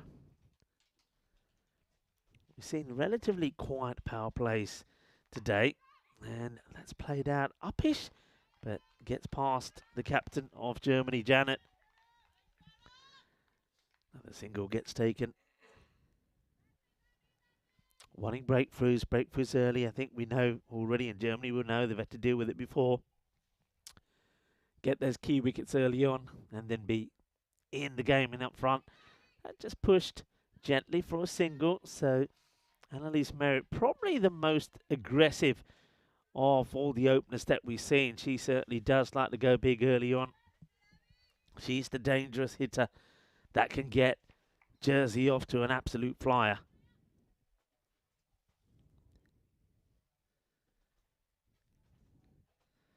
It's well bowled, sort of that niggly, teasy length and attack the end that the batter Aikenhead is running to. Another single gets taken there.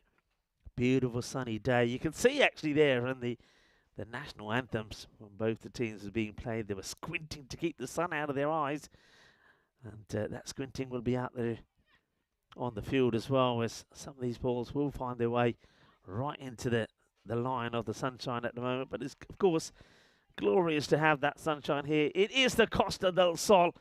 And of course, you expect to see plenty of sunshine. So single gets taken. That is the end of the first over, and 10 will come from it. So 10 off the first. And be interesting if Germany will want to keep the pace off the ball. This is how things mapped out today. Of course, Spain getting that win first against Austria to book them in that qualifier against Germany, and looked like they had the upper hand for a while. And then Spain, once they lost Naomi early and then Alexis Hartley, they just never could keep up with the rate. And a lot of it was down to this lady that comes to the bowl here, and it's going to be a wicket off her first ball. Tina Goff certainly making things happen here today for Germany. Is the first wicket, and is the dangerous Annalisa Merritt that will go tamely just for 2 off the 4 balls that she faces. It's just that outside the off stump, it probably gets a little bit higher than Merritt is expecting to do so. Nice safe catch held. She was almost too shy to celebrate at first, but no shyness there from Christina Goff. Gets the first wicket, and Trinity Smith finds herself going get there a little bit earlier than she would have liked. So first wicket does go down, and nice catch taken there by Brasford. I don't think there is any easy catch, not in the final, not first up. Brasford holds on to it. Goff gets the wicket. Trinity Smith now comes out. And just played with a little bit of caution and respect.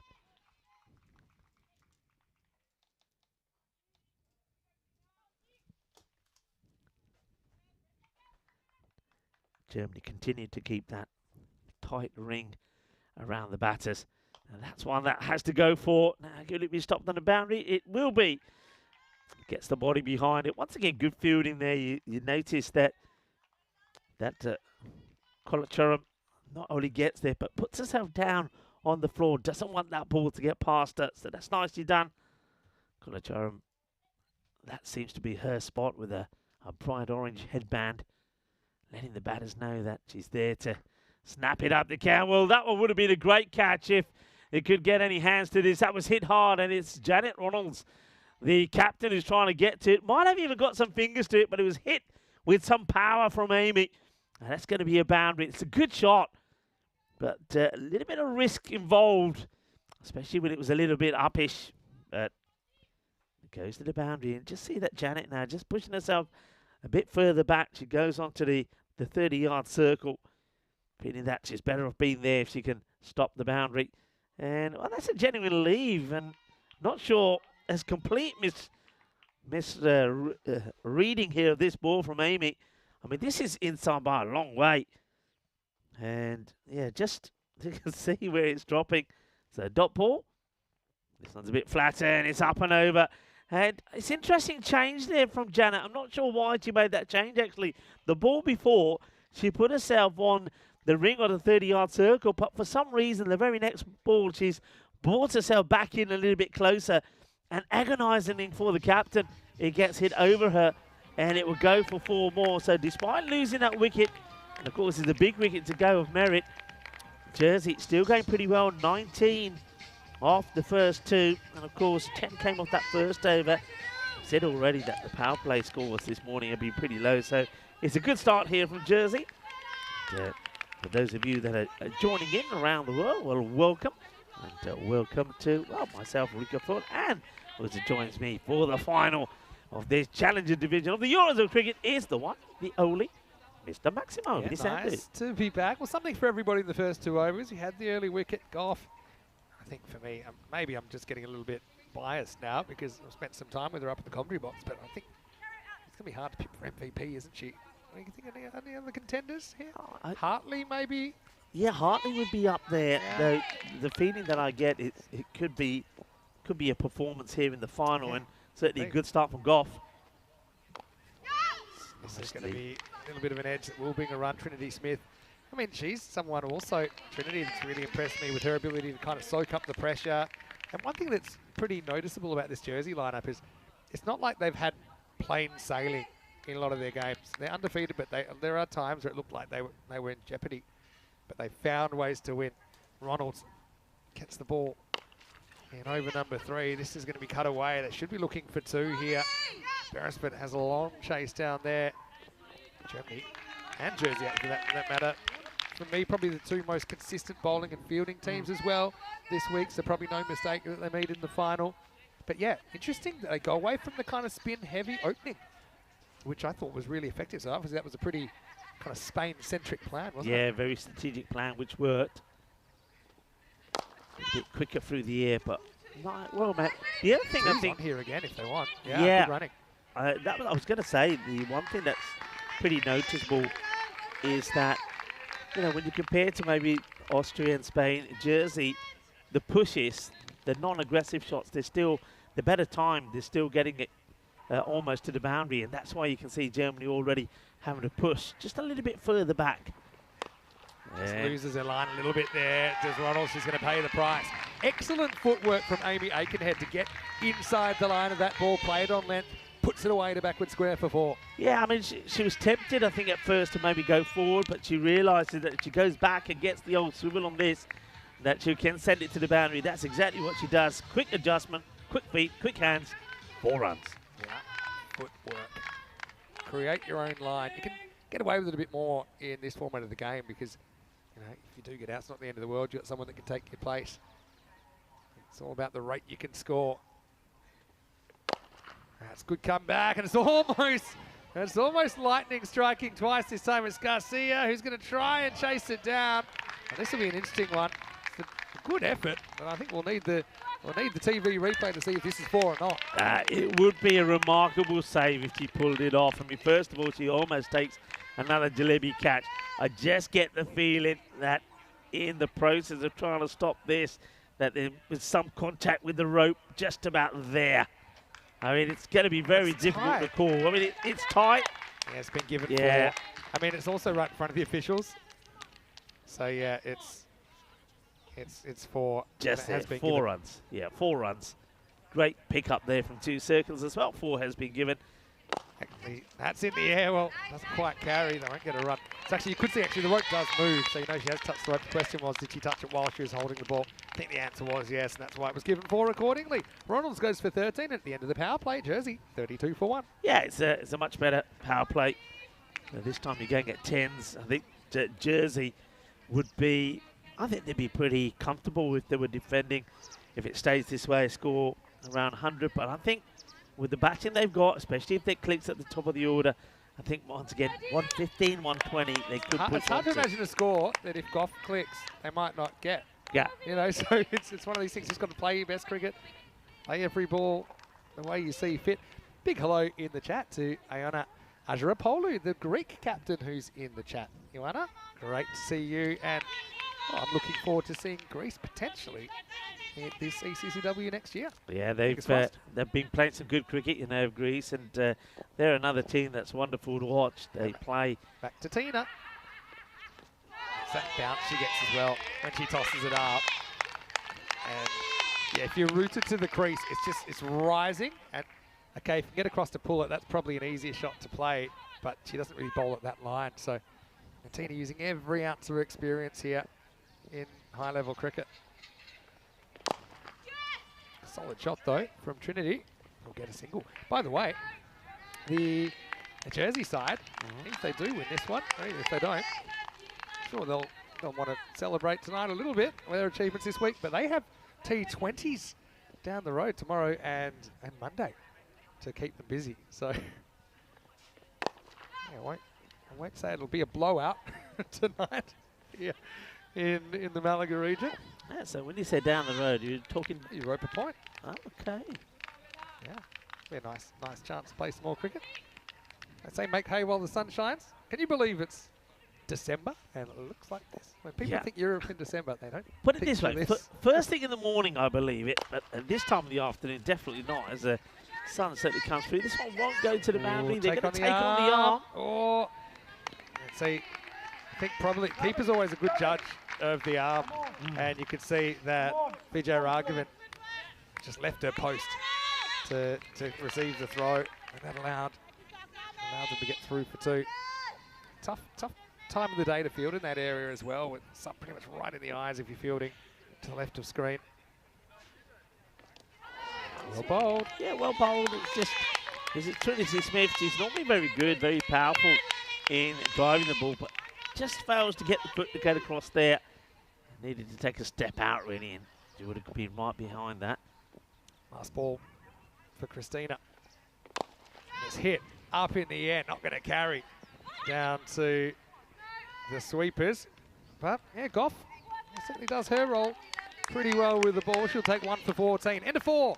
And Jersey 37 for 1. Yeah, good over, nice and tidy. It's that to be just the 5 that comes off it, and certainly should be very happy with her performance today with the ball, I think, in the field, and should be hoping to, well, it would be the icing on the cake if she can have a good knock with the bat as well. And you're right, she's right up there with the MVP talk at the moment. Question, what's your 50-50 score? So what's your score that if Jersey scored this amount, you think it's a coin flip? I'm going to go for something like 85. Okay, I was going to say 90. We're thinking along the same lines. I think the thing is, in Germany, I think it's a benefit that they'll bat second because they'll know what kind of risks they have to take and when. They were a little bit directionless, I think, in the first half of their innings against Spain in the qualifier. Beresford, the one that's impressed me immensely so far this week, bowling over 5. And first one craps, but straight at the fielder. You've got balls valuable here. Yeah, Beresford, I think her weapon is the lack of pace that she gets on the ball, but she still gets the ball pretty full up there. Quite often, the slower bowlers, they lack getting the ball up there, but she's got pace off, but gets the ball pretty full. This one's a little bit ill-directed, taking on the short run, it'll get there. Throw from the seat of the trousers there. I'm going to go out on a limb, and I've got a little, and I don't know anything, but I've got a feeling they might change the opening partner of Goff, throw someone out there just to throw a spanner in the works. Okay. Shane Warne 1996 World Cup style. Just say, look, go out there, have a hit. If not, okay, we got Wilma to come in. There's kind of, it's like a shot to nothing in snooker. Just saying, look, go, attack it. Now see if you can get us a quick 10, 15 runs and take the pressure off Tina. Because Garcia, although she did hit a couple of boundaries early in the innings, there were a lot of balls where she wasn't able to kind of turn the strike over either. So probably my instincts say that might be an interesting move. Whether they'll be kind of wanting to gamble that way or whether you just stick with the opening combination that's been so good during the tournament, it's kind of to be seen. This one is kind of waist-ish. Probably just sneaking below the waist. I'll have to have a look at it on the replay. Yeah, it was reaching forward to play it, which means that it could be on the way down. But having looked at it again, that's about chest, not waist, and I expect that to be called, yeah. Beresford, she's got the heebie-jeebies a little bit today. She was the most consistent bowler, I think, for for Germany over the group stage. Germany, one of their issues is they haven't played for 2 full days because of the rainouts. Anyway, free hit coming. Aikenhead can attack it. Tries. It doesn't really go anywhere, so Beresford gets out of a tight spot.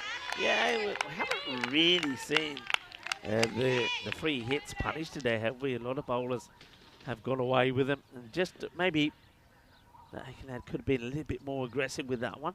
But mind you, she's going well. 28 of 14. Yeah, she's been good. Doesn't want to take this on. Puts the careful hat on. These are the kind of balls that, you know, if you really nail them, you can get a bounder out of them. But in the back of your mind, you're thinking maybe it's not the time to take the risk. But with 9 wickets in hand, you know, big hitters like Weatherall to come. And I think that the time's coming, second half, you're going to have to go after that kind of ball. She does this time. She'll only be able to manage a single. Goff will show everyone how strong she is. And that's the end of the 5th over. It's 42 for 1. Let's welcome you into the commentary box. Great to have you with us. Vinny Sandu, Mr. Maximo, Rico Full with me.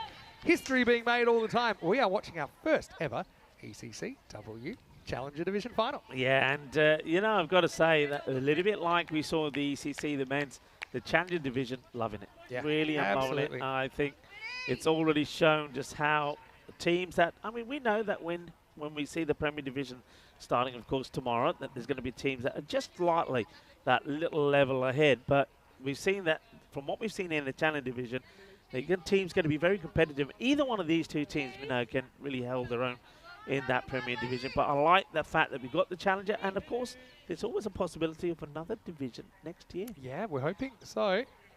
As this looks like Coley, who's coming in. First one, just straying onto the leg stump and put away. Aikenhead. She's been very, very important here for Jersey. With that 4, she moves up into the 30s. Good shot. I think this seems to have been, I think, a plan here from Jersey. I haven't always been able to execute it because the length that Germany have bowled, but they know that there's going to be a lot of slow bowling, and I think the batters have already been told, if it's short, rock back and play it into that area. And I'm just wondering if Germany could make a change in the field and push that fielder on the boundary. Punched and caught. Excellent bit of fielding. And that time, it's Bievic. It wasn't quite as high as the one earlier, but she's gone upstairs, downstairs on finals day. Takes that one diving forward. What a fielder she is. It's the end of an impressive 33 from Aikenhead, but she has to step aside. And Jersey, 46 for 2. Well, I'll tell you what, Annie Beerswitch has been switched on today on finals day. It's another cracking catch. And you often hear me say that the catching going forward is probably amongst the difficult ones to take. She's diving forward and holds on to a beauty. And look at the technique, keeping those wrists up. That's a great catch. Brilliantly done, absolutely fantastic. It's a good time to take a wicket. It's been a really good knock from Amy Aikenhead, 33 of 18, but we get the big wicket. And one batter goes, another good batter that I've liked the look of. This is Florence Stange, comes in at number 4. Yeah, and she was looking straight into the sun there as well, Anne, wasn't she? So it's a great catch for a number of reasons, and you're right. I like the way she protected the ball. She kind of used her body to impact the ground. Coley, hasn't she had the kind of golden arm during this tournament? Tangi faces up for the first time. Oh, little Nick, I think, gets away from the keeper, Kartika. That means that Tangi's off the mark. Trinity Smith faces up. She's kind of losing the battle with runner ball at the moment, so she'll be hoping that she can find the boundary. Hasn't got a boundary in 11 balls. Not easy, of course, with 5 outfielders available in this form of the game. Yeah, there was Chloe Gretchen just watching on. Probably the next to do it. Has hit well, but the fielder is there and holds on to it. Really good catch. The catching today has been superb, and that is Kulcharam, who takes a really good catch. She's there for one reason. She's got good, safe hands. And it's been hit pretty well from Trinity Smith, that probably felt that she needed to get going and take over from where Aikenhead was going. Hits it well, but gives a chance to Kulcharam, who just takes a couple of steps, gets herself into a good position. You'll see this beautifully here. Yeah. Look the way she gets a solid base, takes a catch. Thank you very much. Another one bites the dust. And Germany, just like that, you probably will have them in front here with those 2 quick wickets. Yeah, safe as houses there. You can't really blame Trinity going after it. She gets a good piece of contact, but just found the fielder who judged it perfectly. Jersey hitting a bit of a speed hump in the middle overs, 47 for 3. Here's Grace Weatherall. I've got to say, Grace, she was awesome last night in the commentary box. Sure, she has a long cricket career ahead of her, but one day, maybe she can make the transition. She's facing up now. First one sneaks past the outside edge. This has been a really good over from Coley with the double strike. Coley, you mentioned it. She's been fantastic from the first time we saw her bowling, when she picked up a couple of wickets. She's been successful all the way through this Challenger division. Bowled. Everyone has to check her shot. What an over from Asmita. The Germans growing in confidence through these middle overs. Jersey, after 6, they're 47 for 3. Yeah, well, Germany pulled this back, but they know they have to. They have to maintain this good line. Just one loose over could really kickstart Jersey here. They're looking for that big over. They've still got batting to come, of course. But Grace Weatherall and Florence Tanguy are 2 batters that can really club the ball, especially the bad ball. They'll put it away if you bowl it to them. Change coming now as Lynette Beresford will complete her spell. Yeah, so she went only for 5 in the first over she bowled. One of those was no ball, but kind of got out of jail. This is on the leg stump. Well, quick throw. In fact, air-mailed over the keeper. I think it's Shahid normally down there. So just misjudged the distance. I was just going to say, though, we've done a lot of women's cricket all around Europe this year, and obviously in some places it's developing. It was great to see Bulgaria, for example, Yeah. in a recent ECI in Malta. But one thing is, the extras. If you can get on top of the extras, it's game-changing. Or bowled by Beresford.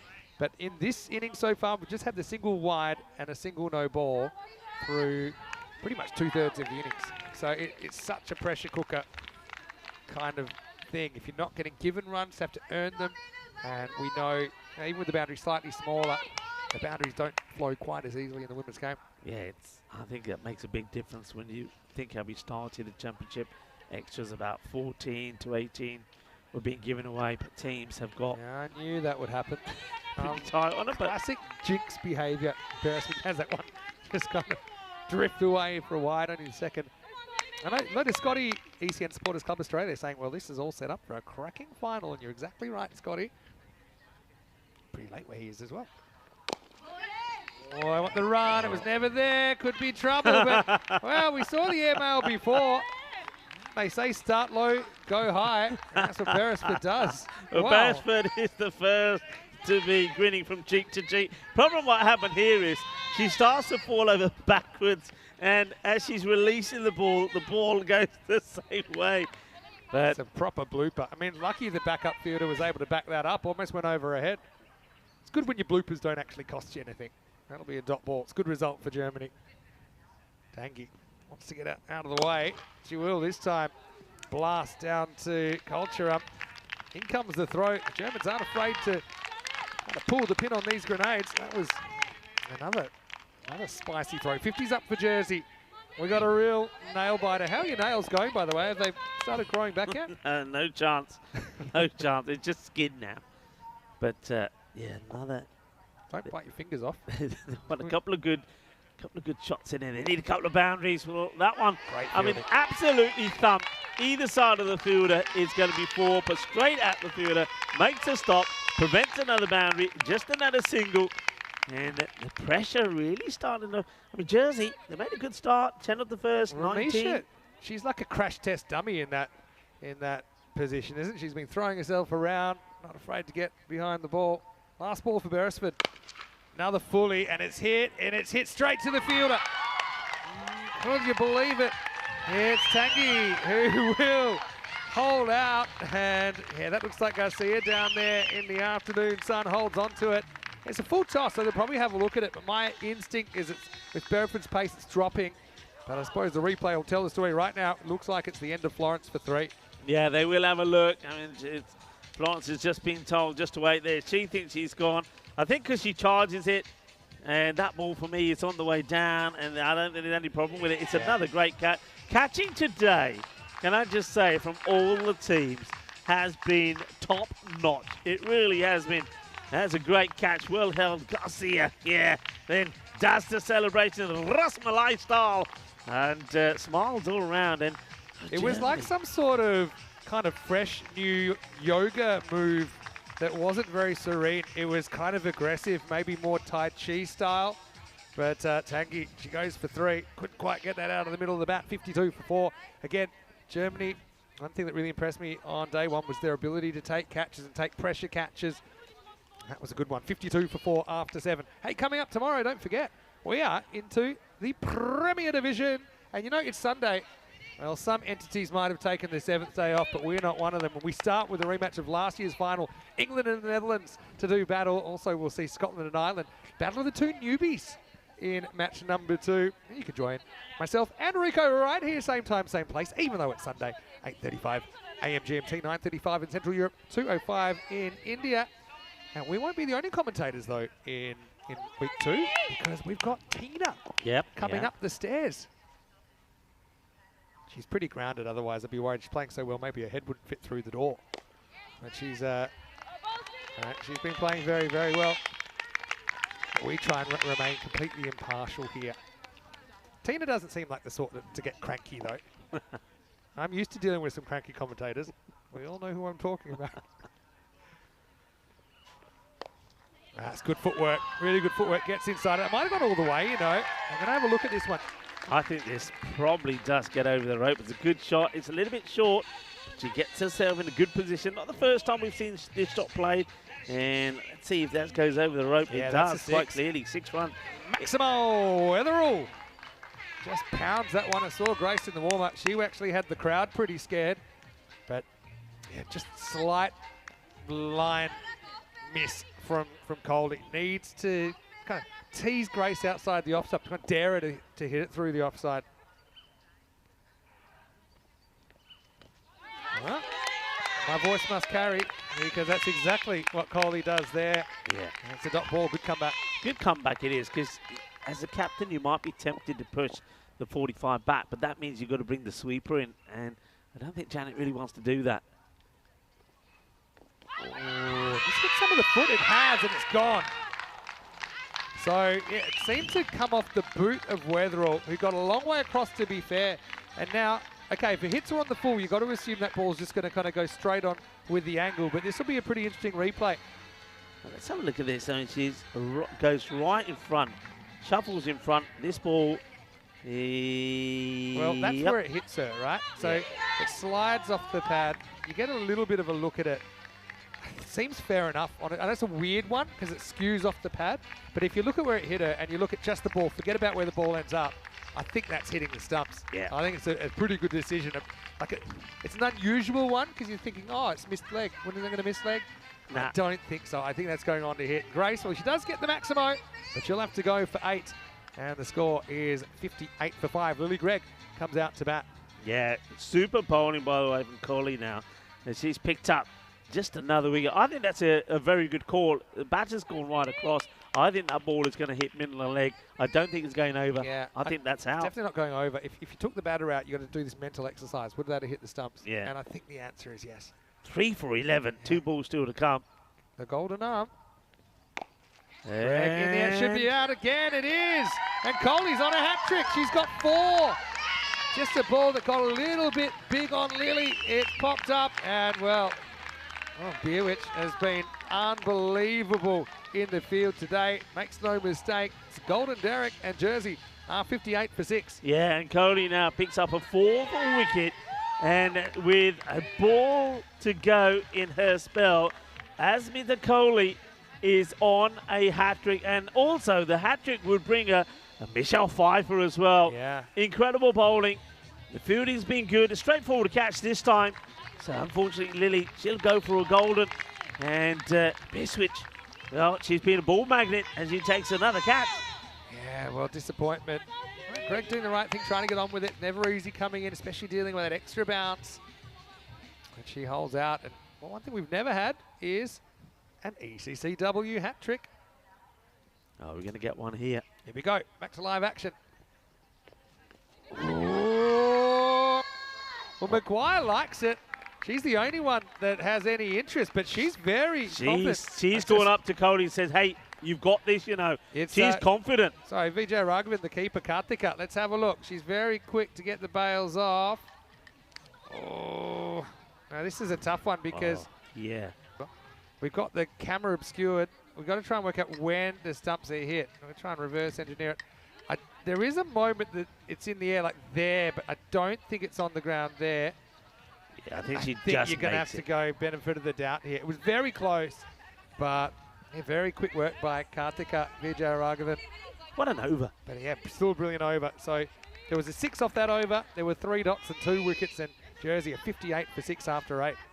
What an over. Now that's put some serious pressure on Chloe. Chloe Gretchen is on strike. She yet to face a ball herself. She's got Erin Gouge who's gone out there with her. So 2 batters haven't faced a ball, and they find themselves in a spot of bother. I think they're looking to get at least 20. I mean, if they get another 20, it gets into 78. All right, here kind we of go. Score again. We'll go back to Kanakuntla. First one, not going too far. They won't get a run now. Jersey with 6 wickets down. They've got their number. Well, they've got the captain out there. They've got Chloe Gretchen. At least she just faced her first ball. So number 6 and number 8 are out there. Can you just kind of get an ugly-looking 70 on the board that might do the trick?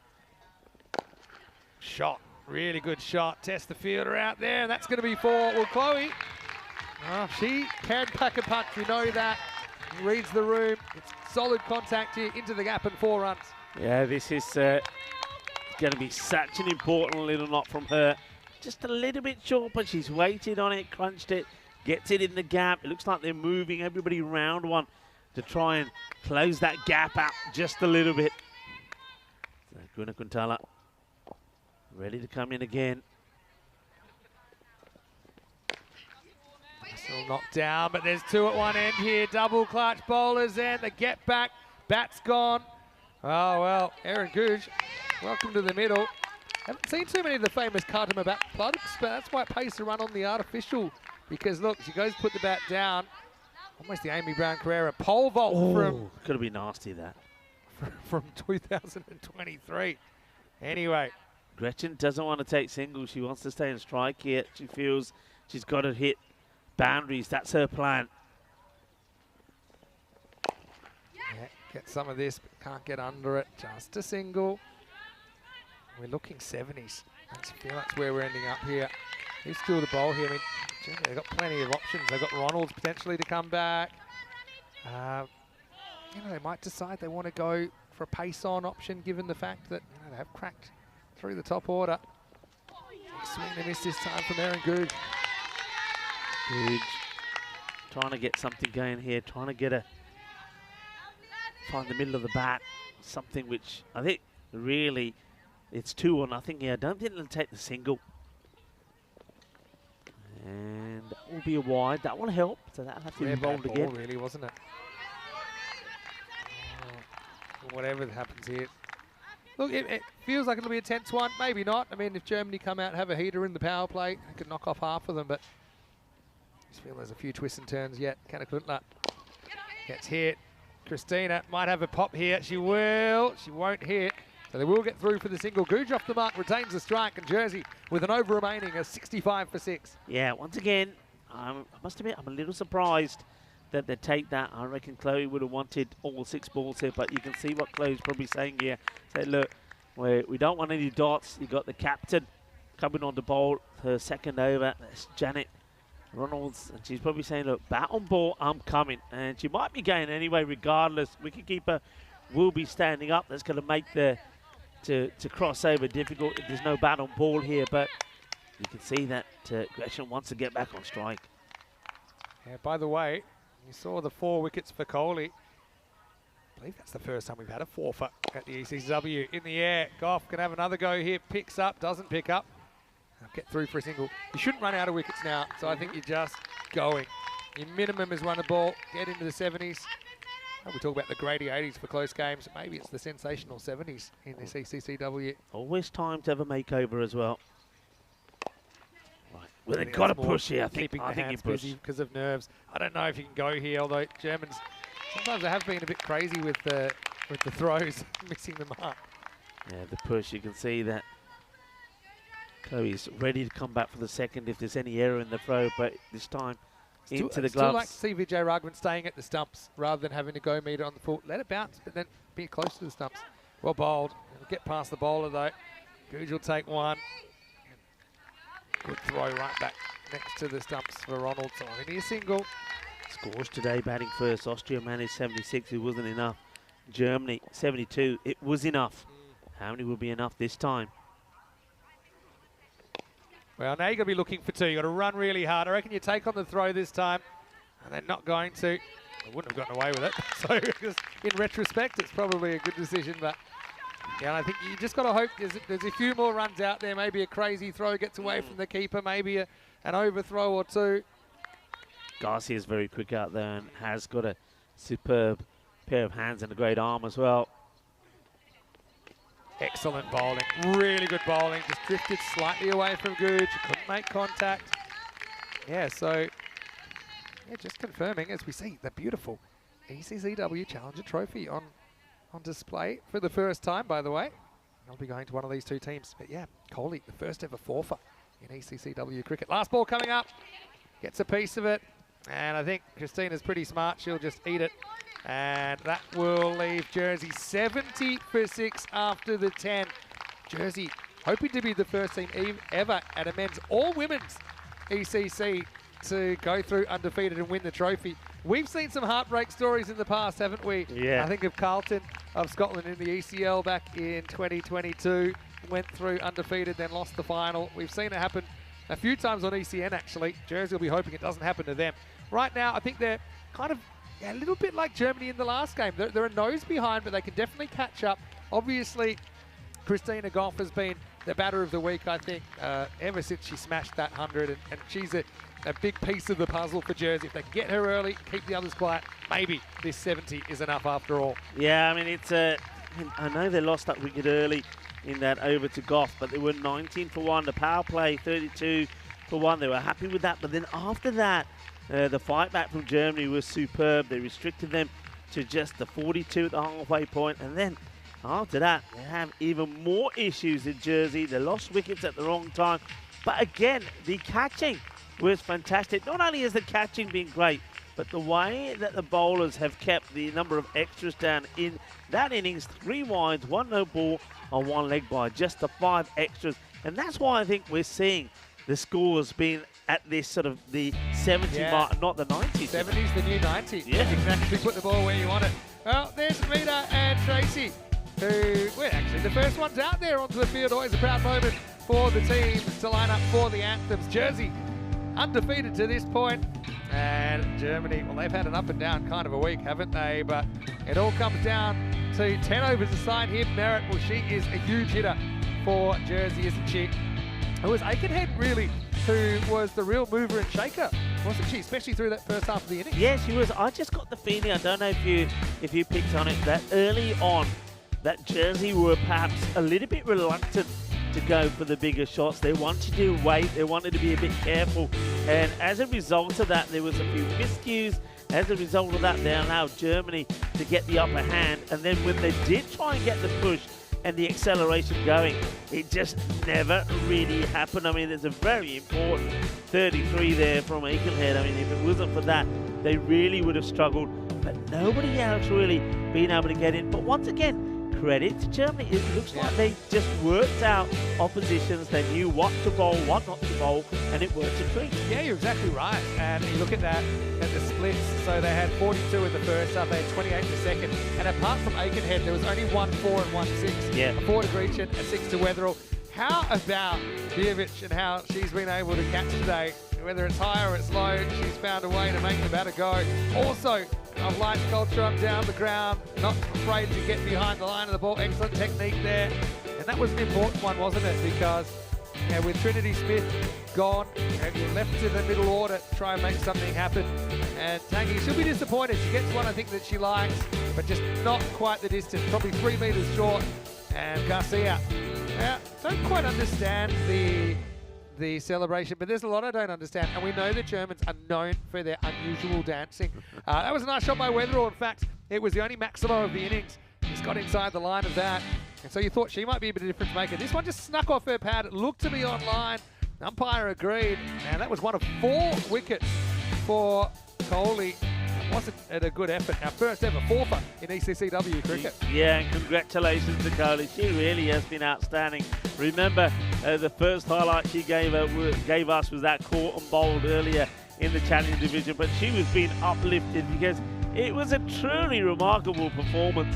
She bowled well, she caught well, and Germany, they fielded well. I think this is a good example of how fielders were backing up the bowlers. Yeah, no doubt. Well, people keep themselves busy however they can, off the field, but on the field. Look, Jersey, I think they've got the bowling attack and the fielders to defend this, but they're going to have to play very well. If you make errors, and I think you can kiss the trophy goodbye, and that kind of adds the pressure, but good teams, they respond to pressure. We've seen Jersey do that before. As Germany, I mentioned they like to dance. Well, hopefully they like to bat as well, because they're 71 runs away from their first ever ECC-W title. Yeah, well, they're pretty confident as they walk off there. Nice to see Garcia smiling away and looking very confident.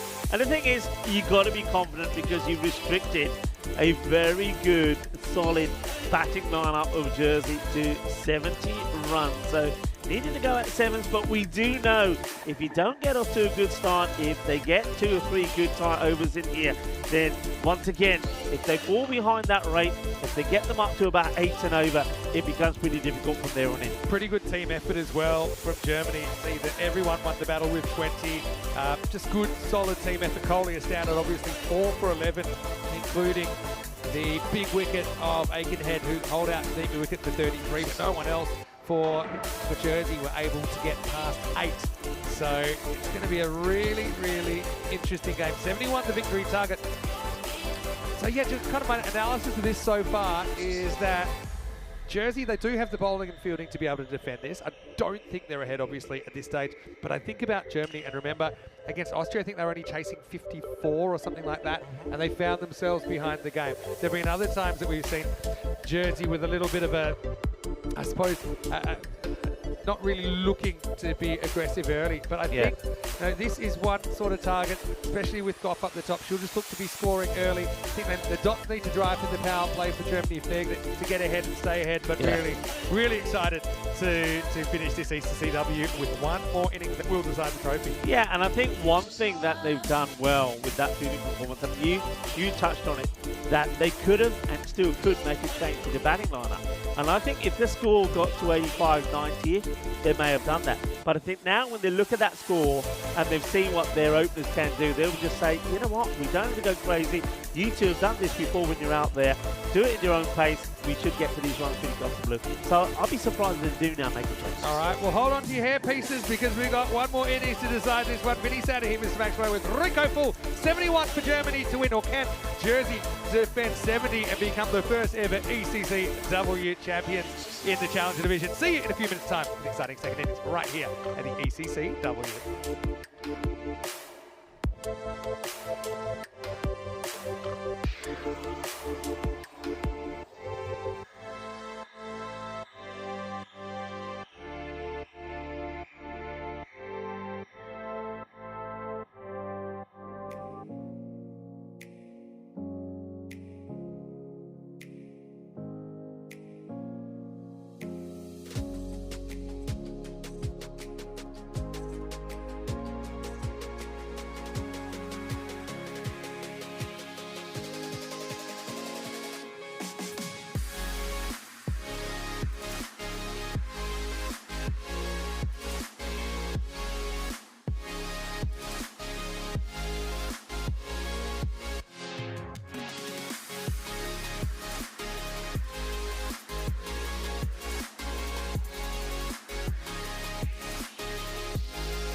This European Cricket Network event is proudly brought to you by HCL Software, Paramatch, La Junta de Andalucía, Victorinox, and our official timing partner, Rado. Welcome back, viewers, as the teams make their way out.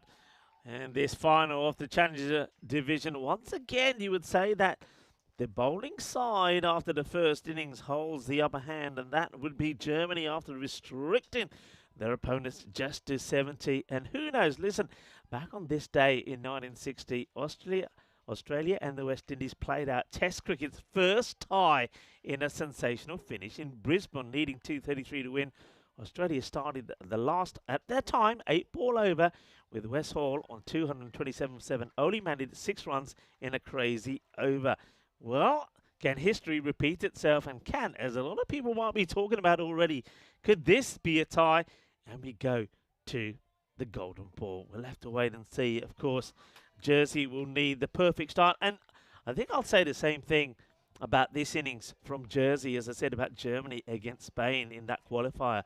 It's got to be a perfect innings. No misfields, hold all your catches. And you know what, always, as you know in cricket, maybe a little bit of the rub of the green going your way. And Christina Goff looks like she will be at the non-strikers end to start off. Just wait, I don't think we've got the normal openers. This looks like the captain that's at the strikers end. I think that looks like it's Janet that's out there. I'm just waiting for confirmation, but just looking at the size of the player, it looks like Janet Reynolds who's out there, and she wants to, I think this is all about giving them a good quick start. And the two captains will do battle then. Janet Reynolds is taking on Chloe Gretchen. And the umpires will wait for Arado, the official timekeeper, and to give us the go. Here's the first, and it's a play and a miss. Good delivery, good areas. They've got the field that's set. Third is quite wide and backward point. Need to get a succession of dot balls in, you feel. Floated up and gets played and running into trouble. No run there, just hits and runs, and that's a good call from Tina saying, we don't want to, if you lose a wicket without scoring a run and a wicket like that, all of a sudden the momentum goes over to Jersey. Flight it up, gives herself a bit of room, plays this well to the fielder. They will get the run this time as the throw comes in. Nice shot from Ronalds. Gives herself a little bit of room, but she sees this is a little bit short. And gets played away, and now the field will have to change, and it does, to the hard-hitting, left-handed Tina Goff. Two fielders immediately go back on the leg side. A very straight, long on and mid-wicket. Other than that, a lot of bodies out on the offside. 5 fielders all inside that circle. On the off, you've got like a wall of 3, backed up by 2, close to the umpire. This is the big wicket. That would really boost Jersey if they could get Tina early. Respected first up, full. And just neatly played down. It's the short ball that we know that Tina Goff can really get after. That's her power. Floated and just paddles this onto the leg side and takes a single. Singles are not going to hurt Jersey here, and they're at a point where a run of ball still gives them the victory. Looking really, if you're Germany, to find that one ball to put away to the boundary and then run hard for the rest of the over. So only 2 from this one so far, and they will take a single here. In comes a throw, and well, it's a powerful throw as well from Grace. But they do get the single, but it's a good start for Jersey, trying to defend the 70. And the first over will go just for 3. So Chloe doing what's worked well here today. The slower bowlers and batters haven't been able to use the pace to work the ball around. And I think the slower bowlers have showed immaculate control as well. But there's going to be nothing slow about the next over. think this young lady is going to be fired up. And that's Grace Weatherall. Of course, we heard her brilliant work in the commentary box yesterday in that final match. And now she needs to put all of that passion, desire and effort into the bowling. There she comes with her first. And a little bit short, just gets work to the inner circle on the leg side. It'll take a single. And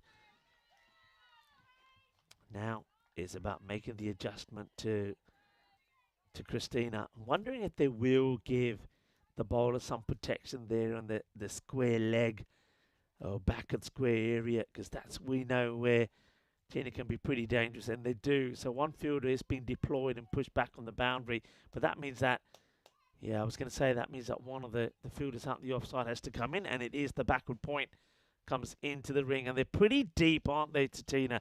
They don't mind giving the single away, and that's all it will be. So I think that's the plan here. You can see that from Jersey, and being at the moment well deployed by the captain, Chloe. So here now she'll probably bring one or two fielders either side a little bit tighter to maybe try and put a bit more aggression on the batters taking the single, but they're not too bothered if it's a single that Tina gets. That's a quicker delivery, but just strays down the leg side. Will be a wide. Welcome back to everybody. And Dave, welcome to the Silver Spanner. What a nice time to do it on finals day here of the Challenger Division. So congratulations to Dave. Hello to Wayne as well, and Ghulam, who are in the chat. Everybody enjoying what looks like could be a very tense finish. Grace Weatherall back to a mark. Wants to try and get this one outside the off stump and trouble the batter. Goes short. That's not a good delivery. And loses the shape a little bit too early. I think probably Grace is better off just maybe cutting down on some of the pace that she's trying to bowl with. She's going to change her angle. I wonder if this is her just losing her footing a little bit. You can see there that she's running right into the sawdust, which is, of course, on the soft part of the bowler's run-up. So wants to try coming around the wicket, see if that helps her. Yeah, that's well bowled. Gets played away. It'll just be a single. Gentle applause from the German bench every time this run's being scored. That rate had about 7, just approaching that 7.5. And I said at the time, once you get it to around the 8, then all of a sudden you are looking for that one boundary and over, which, if Jersey bowl well, could be difficult to come by. But scuffed at, no run, doesn't really get it into the slot. And that might have been just a slightly slower delivery there as well from Grace Weatherall. Might have just rolled her fingers on that one because it didn't seem to come off the bat with any real sort of pace. So 5 from the over. 2 balls to come. Can Germany win the over here by getting to that 7 mark? That's too high. Now this could go to the boundary, it will. And I get the feeling that this isn't 4. This could be a minimum. It could be 5. I reckon this one is ill-directed. I think it's too high. Tina works it away to the boundary, but I think she's in trouble here is Grace Weatherall. I think this is too high for me. And yeah, that has to be called. It's a quick delivery. It ain't coming down. It's right at the body of the batter. So we're just waiting for this. I think the word will come through here. That is going to be a minimo for sure. Just waiting to see maybe they want to have this another again. look at this. Seems high. It seems like it's going to hit her in the hip. That's too high. It's and it's a 50-50 one they'll call. I'll be amazed if this isn't called. Has to be called. But let's see, because it's not our decision. And this is a huge call, you know, because that means the next ball's a free hit and Tina will go after I it. just think she's standing, still got back foot on her crease. If we follow that, it's hitting her in the hip. I can't believe she's gotten away with that. How is that not a no ball? Oh, How my is that word. not Well, a no Grace, she gives me a little... She said it's ball? definitely fine. Grace knows she's got away. Look at that smile. Boy. That smile says she's got away with it. That was a bit of a clanger. Anyway, Christina won't be bothered. She'll just continue on.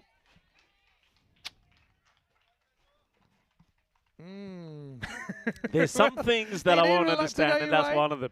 But hey, Jeez. they're only human. Thing is, she's quite a fast bowler, Grace. She's too nice. She probably said, it probably was, but hey, what can you do? End of the over.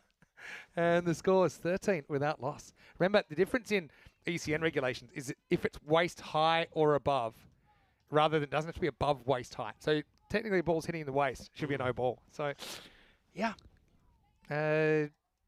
Yeah, I think it's probably one that they might have a chat about after. But right now, Germany, 13 without loss after 2. Yeah, and they go straight back to the captain, Chloe Gretchen. I think she wasn't down the pitch or anything really. He still had the back foot on the line.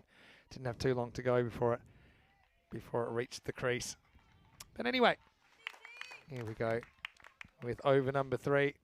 And the other thing is, it's different if it's a spinner and the ball's dropping. You can always see the trajectory of the ball just before they hit it and whether it's heading downwards. That one was a little bit downwards, but not a lot. It was pace on. Yeah, pace on. Yeah, I didn't see that coming down, but it may not matter, but it could do. Maybe. It could do. There's going to be a lot of things that could decide this game. Gretchen, as she likes to do, she's going to bowl on 1 and 3 here. And she'll jump on this, but that's also a pretty good run. Yeah, so when I normally think pinch hitters, they don't come in the size of Janet Ronalds, but I will say that she's a very good player, Janet, and I just think they probably feel she's a bit fresher as well. Garcia's faced a lot. They've still got Garcia at their disposal. Yeah. So it's not like they've lost her. Just thought, okay, based on what happened before, we need someone that's maybe going to be a bit busier, maybe a bit of a lower dot ball percentage. That one's hit straight at Trinity Smith. They won't get a run. So it started at 7.2 and over. Right now it's 7.46. So pretty much at the rate at the moment, but this game is tightening up. It's a little bit short, but there's protection out there. It'll just be a single. And Grace, we know she's got a very strong arm, just keeps it to the one. So excellent bowling from the captain so far. She's kept it nice and tight. The 10 balls that she's bowled so far have only gone just for the 6 runs. Interesting that for Reynolds, they don't have a short mid-wicket where... Now that could be close. She's gone right across. In fact, it's more than close. It will be a wicket. So Reynolds tries to go down the leg side, hops across, but it's a little bit late on this. I wonder if it just stays perhaps a tad lower than what we've seen. It might just been that slightly fuller and quicker ball right in front here. And I just thought there's no bat involved here. This is going to be close. And look at that. That's, once again, it's on the way up, but I think that's probably going to, because the bat is low down, I think that's possibly going to go on and hit the top of the stumps. That's certainly what the umpires thought here. Yeah, I don't see that going over. I think, obviously, she's kind of crouching down as well, so you can't really read into where it hits her. I think Janet knows she's taking a bit of a risk there, but that was the name of the game. That was that's what she sent up to the top to do. It's nice to see her acknowledging the crowd as well. And a lot of good feelings flying around, a lot of nerves flying around as well. If you're still in the tournament, though, really enjoyed having Ronalds as a part of the ECN framework this week. She goes for 5, 16 for 1. Yeah. And they'll send out Karthika Vijayaraghavan at 3. So again, going for players that they feel are going to score off a higher proportion of deliveries, I think. Last ball for Gretchen. This one will be a dot, so she'll finish 1 for 6. And Jersey, they're kind of walking on a tightrope, aren't they? But they're holding their balance at the moment. End of the power play. And Germany, 16 for 1. Yeah, and what you will see is that Germany, they will win the power play battle. But, of course, they only managed 28 off their last 5. And you'll see that reflected on this graphic. So, yeah, Jersey started well with the bat, but then they weren't. Have a look at that. I've never quite seen anything like that. Well, oh, yeah, it's the fake phone number. 555 that's the old 675. That's what I used to get in the clubs. The 555 for TV shows, because they worked out when TV shows first started, you'd say your phone number. Yeah. People would dial them.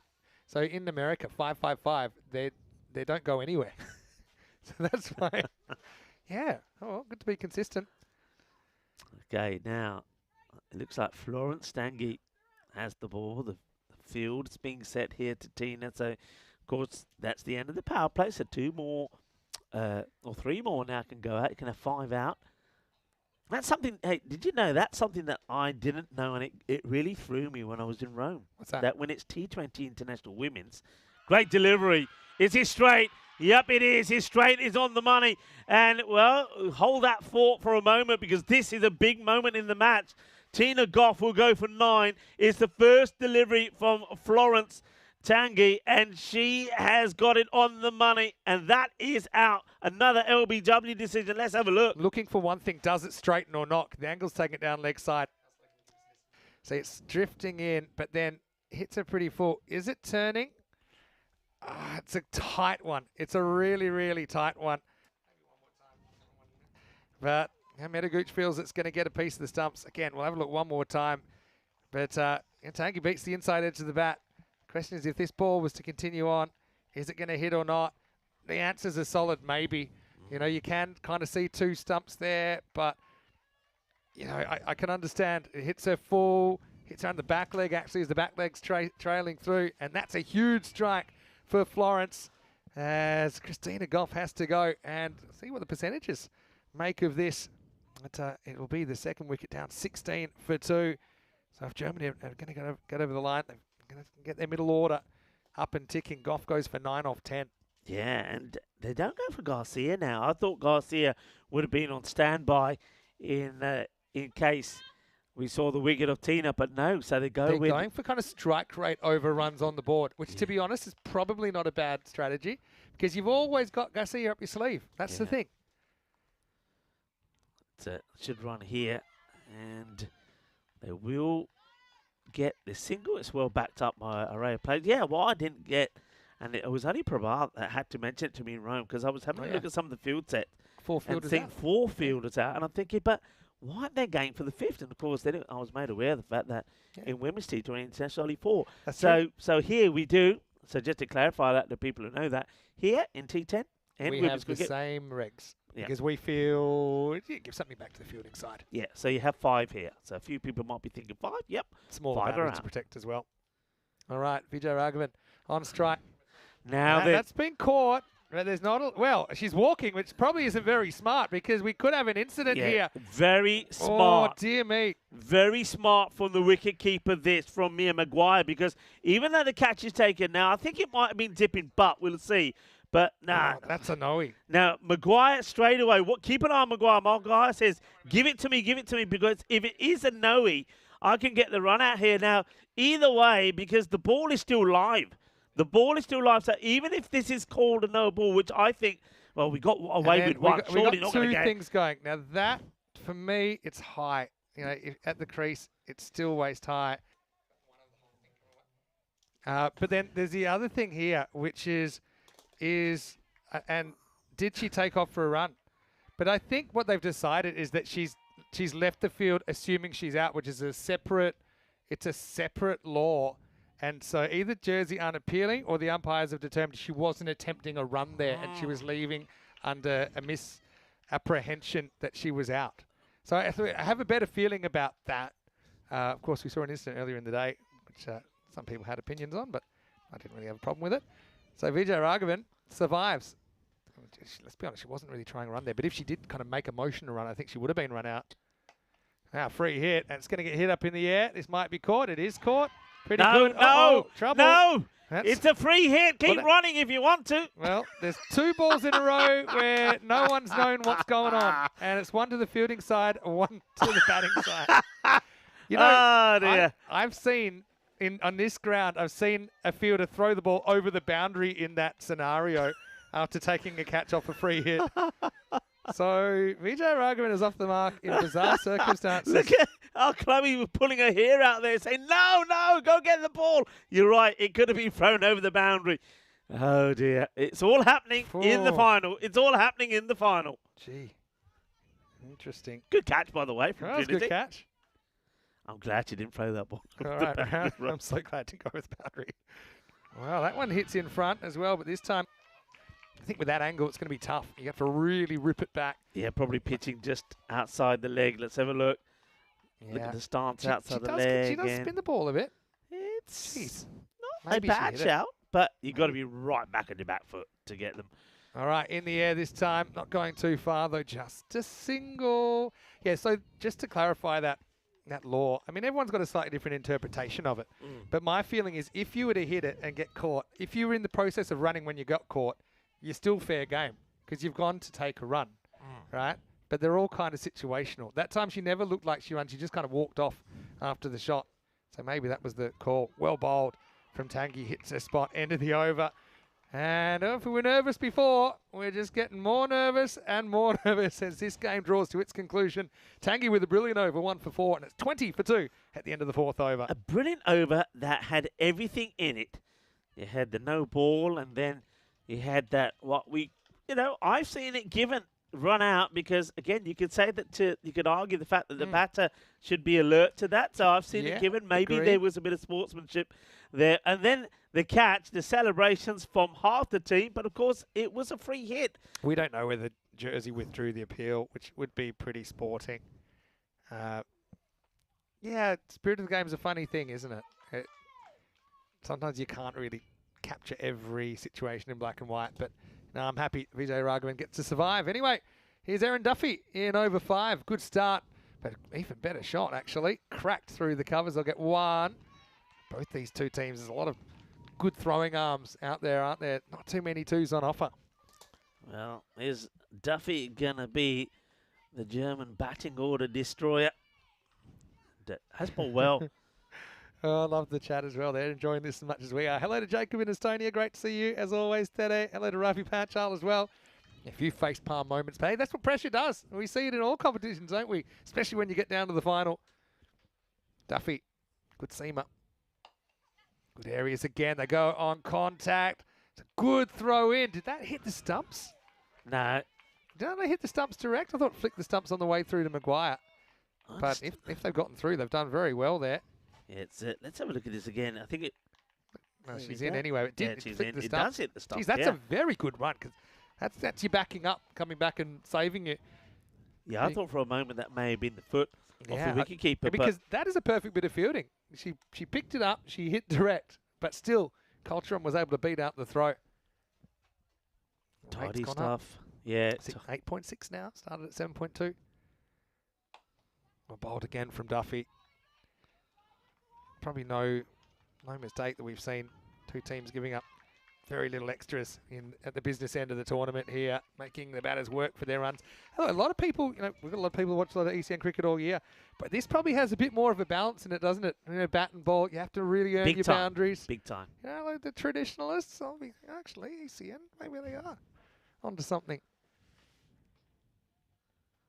Well bowled as Karthika tries to flirt with it. Outside the off stump, Duffy doing a good job. What a challenge, though, for the Jersey bowling unit and fielding unit to defend this 70. They know it's probably 20 short, 30 short of what they would have liked.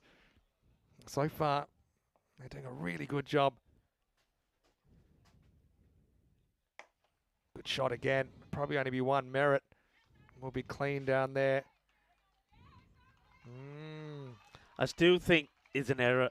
I mean, I totally get the thought process for Janet Ronalds to open up.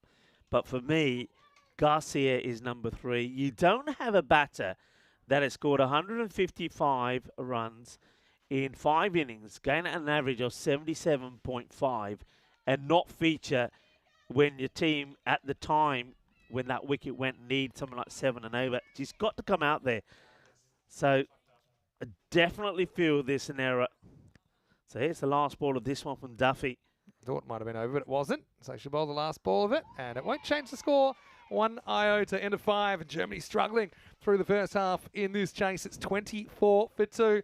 Let's welcome you into the commentary box. Vinny Sander here, Mr. Maximo, alongside Rico Full. Now, Tina Goff, who, of course, we're seeing playing in this final. She'll be part of our commentary team from Monday. We'll give her the Sunday off. I think that's fair. I think that's fair, yeah. I got to say, though, on behalf of VCN and the whole European cricket community, heartfelt thanks to all the players, the managers, the coaches that have made this such a wonderful week. A lot of work goes on at the grassroots in some of these countries to try and raise the standard. I think it's been an awesome exhibition of European cricket. All I can say is simply thank you for entertaining us, because it's been absolutely brilliant. And thank you for the memories. Thank you for the smiles. And right now, though, The team who's smiling the better is, I think, Jersey. Yeah, what are your thoughts on that, Vinny? I mean, Garcia, I think 155 runs. I think he's got to be not out just there that, now. I think you're looking at maybe even making a strategic change at the end of this over. Yeah. If you haven't got a boundary, you got to get her out there. You got to give her a chance. You're going to need probably 10 and over at that stage. Tanguy bowling a second over, just loses this one wide, but that's what she's trying to do, hang it out there. Just win the battle with the tram line. Yeah, if we'd have a look at the last, particularly last 3 overs, 3, 4, and 4 is what they've gone for. And that's why they're going further and further behind. It's almost at 10 and over here. Now that French might cut. help, but only a single, I think, again. See, singles are your friend now if you're Jersey. And how many boundaries have we had in this innings? Not a lot. We've had one single 4 to Christina Goff. Yeah. And no other boundaries. And considering we're into the 6th over now. Somebody needs to be a difference maker. Goes for it. Yeah, goes. And Trinity Smith's so good in the field, isn't she? They only get one. And this is also the time that maybe, okay, if you don't want to retire someone out, then you get a bit kamikaze with the running. I think, Garcia, she's had a lot of batting. You got to give her the chance to win the game. I think with 4 overs to go, you need 10 plus. If neither of these two have been able to hit a boundary, they've had 16 balls between them. So, I think time's there. But again, is that something Germany have even discussed? Obviously first time in the T10 game, and so it's something that we're quite used to. But much as these two, they're making contact, they're getting ones, but Germany are just drifting behind, drifting. Yeah, they're drifting further and further behind. A couple of balls to come here, floated up. And tries to get funky. But Yeah. this one, I think, will just make it to the boundary. That is big. There you go. It's actually 4 been runs. hit. Yeah, I wasn't even sure if she got anything on it. These ones are nightmare for the keeper because you just suddenly realise how close you are, and that's the way the batter's aiming the ball. So, yeah, I think she just gets a little, like the face of the bat on that, kind of lies it down like a fry pan, and it goes straight through the legs of Mia Maguire. And that's the boundary Germany were hoping for. Yeah, they needed that. They were sat down and looking pretty down. And all of a sudden, the bat, look, that's one of them. You need more than one. In theory, it was actually a really tough chance, maybe. Now, this could be another. Chase is on. On the Iba, but this time they will. They're coming. come Well, back. we've got a run out waiting to happen here. Maguire just has to pick it up. She does, and she misses, and it's still out. Wow. Pressure. Maguire, who hasn't made a mistake all week. She's been outstanding. She's missed from point blank, but somehow it will still end up in a run out. Luckily, I think, it was happened so quick. I'm not even sure who it was. It was but Chloe. Was it Chloe? Chloe was that was there able to get it back onto the stumps. Why did they not go for 2? That's what I want to know. What happened? Was there a slip? Was there a fall? Let's watch this again. No, I just think there was you thought there was always going to miscommunication. be 2. But, this is a crazy one because it's missed from point-blank range from the wicketkeeper, Maguire. But fortunately, Chloe was there She to had follow to up. take 2 steps. The batter had to take about 12. And the fact that it was still out shows you how far out the batter was. I think this is where you just got to read the room as well and know you're going for slightly dodgy 2s. But you can see that Vijay Raghavan takes off, and then she wasn't that interested in the second one. Yeah, And that was well done by Chloe. But you could see it was all about the second run. They couldn't agree. Vijay Raghavan was talked into it in the end, and she's run out. But like I said, it felt they needed a bit of a change, even though Vijay Raghavan does end up with 1 boundary. It helps the team a little bit. But still not Garcia. Yeah, it'll be the 3rd to 4th, 34 for 3. Still not Garcia. Now I've got to can start. only be an injury. Maybe it is. Maybe It can that's only be an injury, Vinny. the story. Anyway, Culture is the new batter. They're not facing at the moment. The first one of the over is worked away for a single. So, okay, now if you're Germany, I think you have to treat every over. This is my strategy anyway. Treat every over like it's the last, and we need 10. And we do that 4 times in a row, we win. But I don't think you can and be satisfied kind of knocking a runner ball from here. Otherwise, you're just going to drift out of contention. We saw Spain suffer that same fate earlier. So, yeah, you need to be looking to back up. You need to be looking to run. Kuntler wears the first one. Nasty delivery to Cop. Angled in towards the body from Duffy. Yeah, it's got to be something. It has to be, otherwise it doesn't really make sense. Garcia, you would imagine she'd be out there. She's batted so well all the way through. So maybe when she took that catch, who knows, there could have been an issue. Well bowled. Really impressed with Duffy here. She's kind of metronomic the way she goes about it. She's just kind of replicating that action. She knows if she puts the ball where she wants it, she's very unlikely to be going at kind of 10 plus and over. Yeah, that's what's required here now. You got to look. You're only 3 wickets down. That sense of urgency has to come now. If it goes any higher than the 10, then really you can't see them getting back. That's better. Go for it. It might be a catch. It may not be. Oh, that is a sensational catch. I cannot believe that Merritt has taken this catch. You can see the skid marks on the ground from where she started. She totally slipped. She lost it for a moment. I was in fear of her getting whacked by the Grizzly, but she's recovered and taken an awesome catch. The reflexes here from Merritt are unbelievable. Merritt, full stars to the catch. She goes to the knees to get close to the ground, but it's definitely not in the hands. I think she just clutches it to her chest. But all's well that ends well for Annalise. I think she might have taken it in the heart. But anyway, got to applaud the batter as well. Kana Kuntler trying to get on with it, trying to get over the ropes. Ended up finding Merritt. She goes for a 3-baller. And Germany 35 for 4. And so they're only halfway to the score. What an incredible catch. They're halfway to the score, but there's only a third of the innings left. So, and now we will see Garcia. Well, I'm glad she's laughing. Well, she said, hang on a minute, well, wait a minute. She's probably winded. Wait a minute. She's copped it right in the solar plexus. Now it's all fine. It's a great catch. She's managed to take it more on the chest than the hands. Last roll of the dice. Last roll of the dice for Germany, I think, with Garcia coming in. First one drifts into her pads, and they won't get a run. Duffy, how about this? She's 1 for 5 off 10 balls bowled. Jersey, they got that key wicket of Christina Goff, and they've never really looked back, have they? Yeah, Duffy's bowled well, isn't she? And I said at the time, is she going to be the German batter destroyer? Well, maybe. Yeah, it's going to be a wide, though. No vampires, of course, here in Cardamom, but plenty of German batters. And Duffy, well, she stepped up to the mark, hasn't she? That's the only one, really, that she's missing the target by. But you can see, once again, what she's trying to do, just keeping that ball in that off-stump corridor. Germany, you can see they're starting to feel the disappointment there.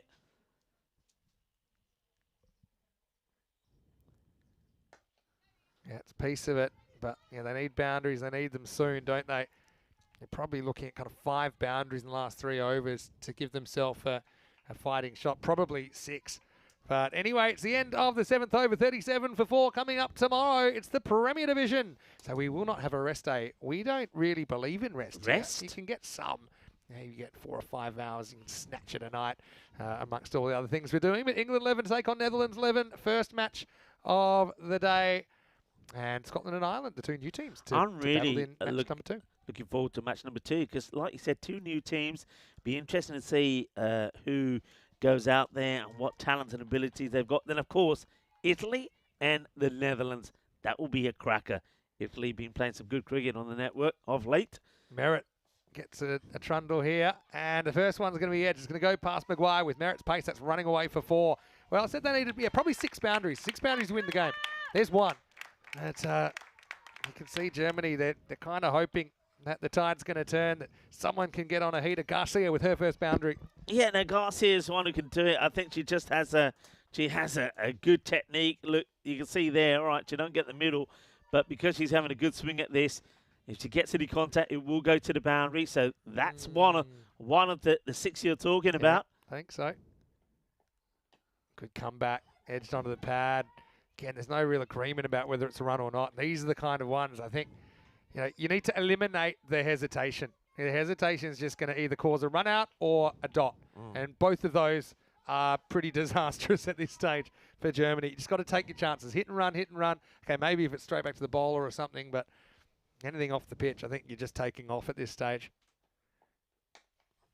Yeah, that's been hit pretty well, but once again, finds the field. And one thing that Jersey have demonstrated here, all of their players, they've got some serious arms on them. There's no chance of trying to take a second to those. Hello to Tripp and hello Emma, who's also watching the cricket from the US. Got Duncan, I think, watching as well, and Johnny Heesom. Germany need to find an extra gear. Culture up. Misses again. And what's been really impressive from Jersey, and it's something we've seen ever since they made their belated entrance on Tuesday, is that they've put the ball in the right places, I think, more often than any other team here. Yeah. That's a big reason, I think, that Germany is struggling to chase down this 71. Again, replicates it up in the air, though, catching opportunity, and Trinity Smith takes it. So Culturum goes. It's a wicket for Merritt, and Germany really running out of lives here. With 13 balls remaining, they still need 29. They're 5 down. Germany, 42 for 5. Well, Trinity Smith, she had the practice earlier of the free hit, which he caught and was celebrating after throwing the ball away. But this time, she's a little bit more serious about it, holds the catch, and that's a big moment. But look at the way Trinity Smith, and then followed up there by Chloe, just saying to everybody, it ain't done yet. To the end. Come on, to the end. Stay focused to the end. And that's all about professionalism, isn't it, Vinny? Yeah, and Trinity Smith, well, we lovingly called her the Ice Queen earlier in the week because she seemed to be so cool under pressure. She didn't feel the pressure there at all. She's fielded so well this week. Culture up. Well, she ends up making 7. Gets them a little bit closer, but time's running out, I think, for Germany. 42 for 5. Merritt gets her first wicket, but of course, she's played a big part, hasn't she, in this Jersey side. Her batting has been great to watch at times in the field. She's always in the game, and now Shahid, she's a fighter. Let's see what she can do. She gets a piece of this, but not the whole thing. She'll retain the strike. So Merritt, 1 for 6. Excellent over. 8 overs down, Germany, 43 for 5. Look, you're so close at this stage, but are we looking at the start of, like an ECN Classic where you'd have to also think the bowler or the last 2 bowlers would have to kind of completely lose their control under pressure, which we have seen happen. We've seen it. At this kind of point in games, but Jersey, I just think they're a bit too polished. You just can't see them giving an inch. Yeah, I mean, you can see that Trinity Smith is having a long old chat here with Grace Weatherall, who's going to bowl her second. Her first over went for 10. Now, the thing about this is she's got pace, a genuine pace. A couple of inside edges, top edges could fly to the boundary. If you get your 13, your 10 or 13 in this over, even if you get the 10 and you take it to the last over, needing your 18, it's game on. So this becomes the big over. We have a saying on the European Cricket Network, it all happens in the 9th. All right, here is the 9th. It's going to start with a good one. Biggest over of the game is 13, and right now they need 14 and over for the last 2. So, yeah, you need to do something in this over that hasn't been done so far to really stay alive. Germany's still given a heartbeat, 5% chance that Grace gets that length right first up, squeezes between the batter and the stumps.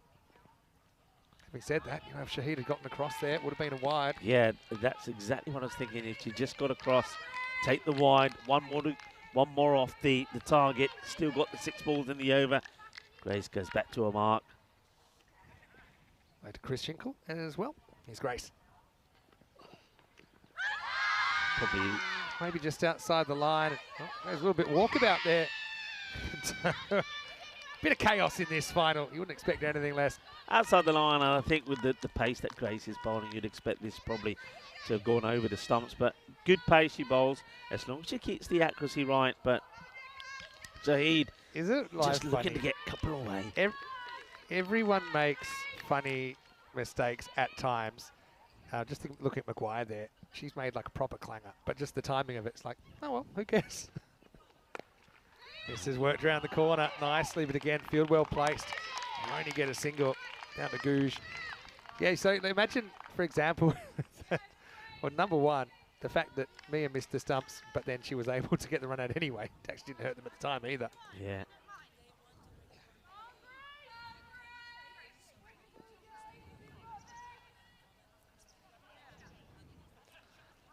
So Grace is just counting the fielders are all in the right place.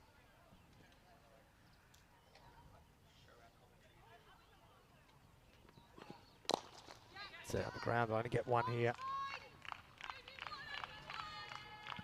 Just a single tiki-taka. I mean, once again, if we have a look at the number of boundaries in this innings, we've just had the 3 from Goff. There was 1 from Karthik and also the 1 from Garcia.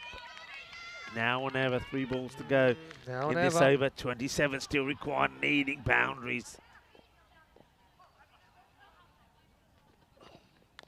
That will be one of them, and it could be a biggie. Where's this going to go? Oh, it's plugged. It still goes, though. Yeah, they needed it, don't they? Yeah. So, yeah, probably you need a run of them. But, you know, it's time to be brave. That's exactly what Culturum does there. Shahid, I should say. She jumps across and flicks it away. Yeah, it's going down leg side. Remember, she managed to get a little bit of something on one that would have been a wide earlier, but this time she gets herself well out of the way, gets a boundary, 4 runs. Could do with another boundary here. 22, going to the last, needing less than 20. Game on, I think. Anything can happen with pressure. Now she's bowled and Weatherall has time to shine. She hits the timber, a wicket in the final for Grace. And Jersey on the brink of greatness here in the Challenger division. They've got Germany 49 for 6 with an over remaining in the final. What a comeback after being shortened down the leg side. Shahid probably wants the same ball again, doesn't get it, it's full, is on the money. This is a grizzly wiggly fireball on the stumps. Comes back in a little bit as well. Jaga the Prante style from Weatherall. And that's the end of Shahid. And we go into the last over with 22 being required. There haven't been too many magical overs in this Challenger division. And that doesn't mean to say there can't be. Can something special happen here? Garcia will be on strike, but surely now it's beyond Germany. Here we go. Here's the last. And it's a wicket straight away. Middle stump.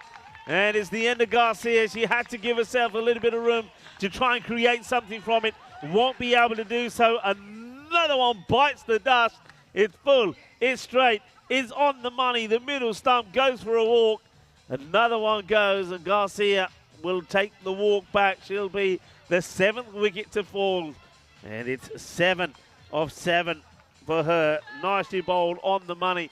And Annalise Merritt, she also has had a wonderful championship with bat, ball, and in the field. Yeah, it's been a tense kind of time, hasn't it? But I think when I look at the 5 teams this week, I think when the pressure's been on, and don't be fooled by Jersey's unbeaten record, when the pressure's been on, they have been the team that have been able to respond and get out of difficult positions. And whether it has been, you know, batting second like earlier in the week, or no, this time bowling second, you know, not really the amount of runs they hoped for on the board. They've executed. They've just been so good under pressure. Merritt, she's got time to party now. Germany 7 down. Bievic, well, hasn't she been amazing in the field? She'll come out, have a hit again. The Germany side with their last 3 games washed out. Didn't get the chance to kind of get that extra batting that some other teams have been able to do. But still, they're going to collect their silver medals and they can be very proud of them. What it means, I suppose, is that's a nice shot, actually. That'll test the outfielder. That's Duffy. He has to make a lot of ground. Hurls it back in. Excellent throwing up there. We'll get to. But Germany, what it means for them, they'll get to have another crack at the Challenger division next year. Obviously for Jersey, they'll have to up their game because they're going to be taking on 4 very, very good sides in the Premier next year. But I think if you win the Challenger, you belong there. Germany definitely wouldn't look out of sorts in that league as well, but only room for one to go up. But yeah, even now with Merritt, I think she's had a really good week with the bat and the ball. But yeah, she's just kind of doing what she's practiced so many times. And it's been a thrilling week. And don't forget, still a week to come. But let's concentrate now on Merritt. He gets this up, and Bievic will get through for a single. Yeah, look at the experience there from Chloe as well, not throwing the ball away at all. She knows there's no need to. She literally walked it back and then sets the field now to the right hand. So 2 balls away from victory here, Jersey. And what an impressive performance it's been. Remember, they started with a win against Germany, the first team to beat Germany. After that, Germany made the perfect start, and they've just maintained the pressure and the stronghold against all the other teams. They've been professional. They've been a joy to watch. They've smiled all the way through it, and they thoroughly deserve this victory. Well, Rico, this is match number 1,687 of the year. We're 23 matches in. Here's the last ball of the challenger. It'll be hit. It will be done. Trinity will grab the ball, and when she does, it's going to be over. It'll get one. They might even finish with a run out. It's a chaos finish. They throw to Maguire. Could be more. Well, not the way I'd have expected it to come, but they will get two, and that is it. 15 runs will be the margin.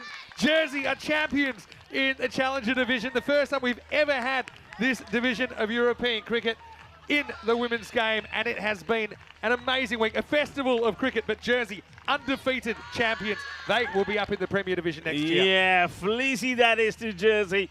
What a great performance, the unbeaten side, and they deserve it as well. They played very well. They've looked polished, haven't they? From the word go, they've looked polished. I thought they were going to be seriously tested here by Germany, especially after only scoring 70, but they show that when they have to step up, they're able to do so. That's a solid defense. Yeah, absolutely, and especially when you have 70 on the board, maybe 20, 25, 30, less than you would have planned. Remember that these two teams scored in the 90s when they first met. That was on Tuesday morning. Yeah.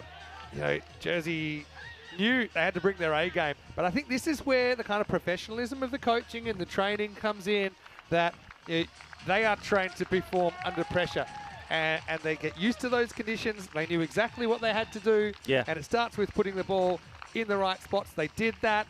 They held some key catches. There was a bit of the chaos as well. I think it was the truth for both sides on such a big occasion. Yeah. But Jersey, the team on your screen there, they can be very, very proud of their efforts. Well, not just better late than never, but late and forever, because forever Jersey will be the first ever champions in the ECC-W Challenger division. Yeah, and all the teams and the spectators will applaud Jersey as they make their way up the famous Cardamom steps. This is the field of dreams, we know that. And dreams have been completed here for Jersey. Look at the captain there, Chloe Gitchen. And look, they're jumping up and down. Trinity Smith as well. It's been a marvellous performance, but, you know, I think we say pride. And I know that tomorrow will be the start of the Premier Division as we look at some more joyful scenes from Jersey. But I think pride to all the teams that have taken part in the Challenger Division. Germany, they will pick up the silver medals. They've been superb as well. They played some outstanding cricket. I mean, how can you forget the way that they started in their first match? 170 they put on the board. It was that partnership of 170. Christina Goff scores a century, 101 not out. Garcia was 48 not out there as well. Then they went on and did it again, didn't they, when they were unbeaten in the second match of the win against Austria. So, you know, they'll be very proud of their performances. I'm sure we'll hear a lot more about that from when Tina is up here in the commentary box next week. Also to Spain. I mean, Spain certainly, they've shown just how they've grown and developed as a squad. And the young squad, they certainly will get better, as will Austria. And then Czechia. Czechia are the team that played with real courage and real heart. They entertained us, and they're another team that we'll keep our eye on, because no doubt with the passion and desire that they've shown, they will get better and better as well. Tomorrow, of course, though, is the start of the Premier Division, and it starts with a repeat of last year's final, which, of course, England won. So the reigning champions, England 11, will be taking on the Netherlands 11, and then that's followed by two teams making their first appearance on the Euros of Women's Cricket. Scotland taking on Ireland, and then match 3, how can you not love that one? Italy are taking on the Netherlands. What a day we've had, Vinny, but still so much more to look forward to. So much more to enjoy at Jersey. Well, they can enjoy their win for a little while at least, because they are playing again tomorrow. Such is the kind of schedule of the modern European cricketer. Let's have a look at this. Just 70 on the board. As one of my coaches once said, well, you've got the runs. Nobody can take them away from you. They got to get them. And Jersey were determined to make it as tough as possible for the Germans to get over the line. Fairly good spirits, and they should have been confident, I think, after that first innings.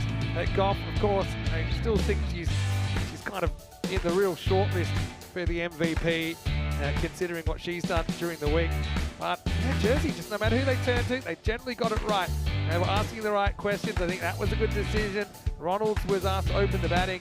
And yeah, the longer it went without seeing Garcia, we thought, yeah, maybe it is more of an injury than anything else. But Yeah. of course, there's probably one huge moment we're about to see in the game as well.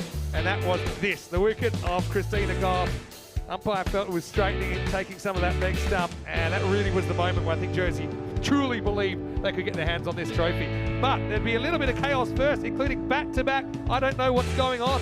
First from the fielder, or first from the batter, and then from the fielder. It was lovely moments. Look, we had a bit of entertainment. Quick entertainment is what we bring in. But, Vinny, remember what I said to you? I said that teams can win and lose matches in the power play. Now, even though Jersey, they scored just 70 runs, their power play score was 32. And if you look at the power play from Germany, it was 16. The difference, 16 runs. The difference between the winning margin here, 15 runs. Yeah. You've got to go bigger in the power play. And that's one thing that I think Germany will have to build on. Spain fall in that category as well. And even Austria, go hard in the power play. And I like what you were saying there. Sometimes, even though you've got your key batters that can bat you through the innings, they may not have the power.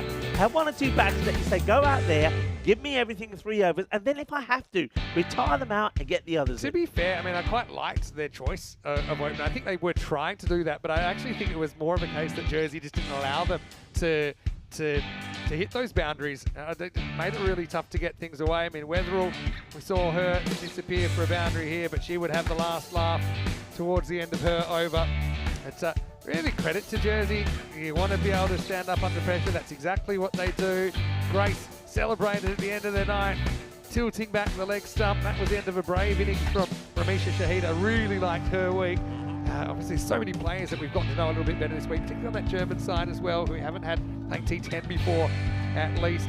And, well, Merritt, well, she already showed she could catch without her hands. And this is one of the more strange finishes to any tournament I've ever seen. So I suppose if you're going to make your clangers and your face palm moments, do it when you can. We saw Maguire miss the stumps from about 0.4 metres. That still ended up in a run out. But Jersey, you know, they have been through a lot this week, obviously, with they're changing the flight schedule and all these things were out of their control. But what they did, what they were able to control, they did very, very well. I think all teams applaud because I think there's no doubt Jersey are rightful champions in the inaugural ECC-W Challenger Division. Yeah, and you know what, the girls, they haven't disappointed. We know one thing about women's cricket here on the European Cricket Network is that they give us plenty to smile about. So there you see it on your screens. Congratulations to Jersey. They are the winners of the ECC-W Challengers Division. But I just love the way that everybody played the cricket. I love the way the girls went about it. And we saw a little bit there in that before the final, there was that little bit of time where all the players were out there, all doing their own thing. Czechia mixing in with Austria. We had Spain in there as well. You know, they're one big family, and it was a big fiesta of women's cricket here. It ain't over yet. It's only the halfway stage, but well done again to all the teams that played in the Challenger Division. We have a quick look at that scorecard, and once again, no batter could really get going. And again, I'm saying it again, the extra bowling and the number of extras, again, just 5 extras, 4 wide to 1 no ball. Credit to, you know, I want to say one thing today. I don't think I've quite seen a performance on a day like today from the fielding side. The day definitely belongs to the bowlers, the fielders, as in the catchers, and look at that number of extras. I don't think I've ever known a day where the bowlers and the fielding department win a day so big. Yeah, and I think you're right. You got to hand it to the bowlers. Merritt with 2 wickets. Everyone actually got a wicket that bowled, which is great. But I think Nick Reachin, super important. We often kind of don't mention her because she's out of the way so early. But I think the fact that she was able to keep things so tight in the power play just gave Jersey that confidence. And I've got to say, Tanguy, for me, maybe she's the best of the bowlers because she removed the one player I think that Jersey would, in their heart of hearts, were fearing could take the game away from them, make that 70 look puny. But yeah, I just think it comes down to the fact that something I say all the time, you don't have to be paid to be professional. So I think the standards were professional. That was what was expected by the coaching staff. You saw the players going out there replicating what they're trying to replicate what they want to do in the game. Bowling consistently, bowling consistent lines, holding their catches. And these were the things that made the difference, I think, in the first ever ECC-W Challenger. And of course, Jersey, they won't get a challenger next year. They'll be up in the Premier Division. Yeah, and a big shout out also to, the coaches and the management that came with all the teams, because I think the way that they addressed themselves and the way that they intermingled, not just with their own teams, with all the other players, and the improvement that they managed to get from their players in such a short period of time. And you know what? One of the things that we're missing out on, and we've got to also mention this, Vinny, big credit to all the players for dealing with the issues that we had with the weather. There's nothing worse than to be here for a big tournament and having the frustration of not being able to play, having the frustration of, waiting to see if you're going to get a game, not get a game. And of course, that match day 4, all matches being abandoned, and we lost the first 2 matches on match day 5. So good credit to the coaches and all the managers and all the players for dealing with that in such a good professional way. Yeah, and I think in the end, you look at the kind of 1, 2, 3, 4, 5, it's very hard to argue with that order. I think obviously Jersey going undefeated. Not to say that it was easy for them during the week at all. Like I said, they played their way out of some difficult situations. Yeah. Germany second, well, they kind of just out-muscled Spain, didn't they, really? I think they showed they had a bit more depth than Spain at this stage. Spain, obviously, they're up-and-comers. Good things are happening there. Yeah. Spain, nose ahead of Austria. At least we'll get to see that rivalry again next year, and we'll get to see the Germany-Spain rivalry as well continue in ECC-W cricket. And Czechia, okay, they are the team that will go down to the emerging division, but I think that's probably just a better standard for them at this stage, and I know that they will be a different team in 12 months' time as well. You're absolutely right, they will be. There's a couple of players we know could come into their fold that will fall into the criteria now and being qualified to play. That will make a huge difference to them. But not only that, they've got a feel of it, they've got a taste of it, and when you get a taste of this event or any event at the Carnival over, you go back and you want more. They'll be hungry for more. Yeah, well, I can see they're already setting up. Quick look to tomorrow, though. I know a lot of people wondering, well, what's happening next? Is this the end? Well, it's not the end just yet. Tomorrow, we have the Premier Division starting with England and Netherlands doing battle. It's going to be a rematch of last year's final, Rico. Yeah, looking forward to that. And some changes in personnel as well. I know a lot of people are asking me around the ground, will Iris Welling be playing? She won't be playing because a lot of those Netherlands players, of course, are playing outside of Europe in different leagues. Some are involved in other things, but still I think we'll see a pretty strong side. I'm still looking forward to seeing, of course, Riker coming back. She was the MVP here last year, and she played some sensational cricket. So a lot of good players coming back. A lot to look forward to tomorrow. Trophy ceremony coming up just a few minutes. Don't go too far. We are probably running a little bit over, but I want to say big thanks to lots of people. If you want to know who, just wait for the trophy ceremony. We'll also find out the MVP of the week, and of course, the fantastic medals and the big trophy, thanks to our partners at Loca Lifestyle. If you are watching on YouTube, thanks so much. We love you being a part of our community, and big shout out to all our Fanco viewers as well. But like this video, subscribe to the channel, stay tuned to the social media at European Cricket, like the posts, let us know what kind of things you like to see. I know you like to see action, I know you like to see chaos. Don't forget our website at europeancricket.com as well. That's a place you can check out all the squads if you like for our last series of the year, which is the Premier starting tomorrow. Quickly, last word, Rico, what do you think? I think fantastic, can't wait for tomorrow, and well done to all the teams that have taken part so far. It's been magical. Well, I'm going to get over there and we'll be doing the trophy ceremony very, very shortly. But for now, we're going to go to the highlights of the day. Vinny Sander here, Mr. Max, on behalf of Rico, for the whole team. Thanks so much. See you at the trophy ceremony. And then tomorrow, you can see Premier. That's fun.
Hello to you wherever you're watching from around the world, and welcome to the trophy ceremony for the first ever ECC-W Challenger Division.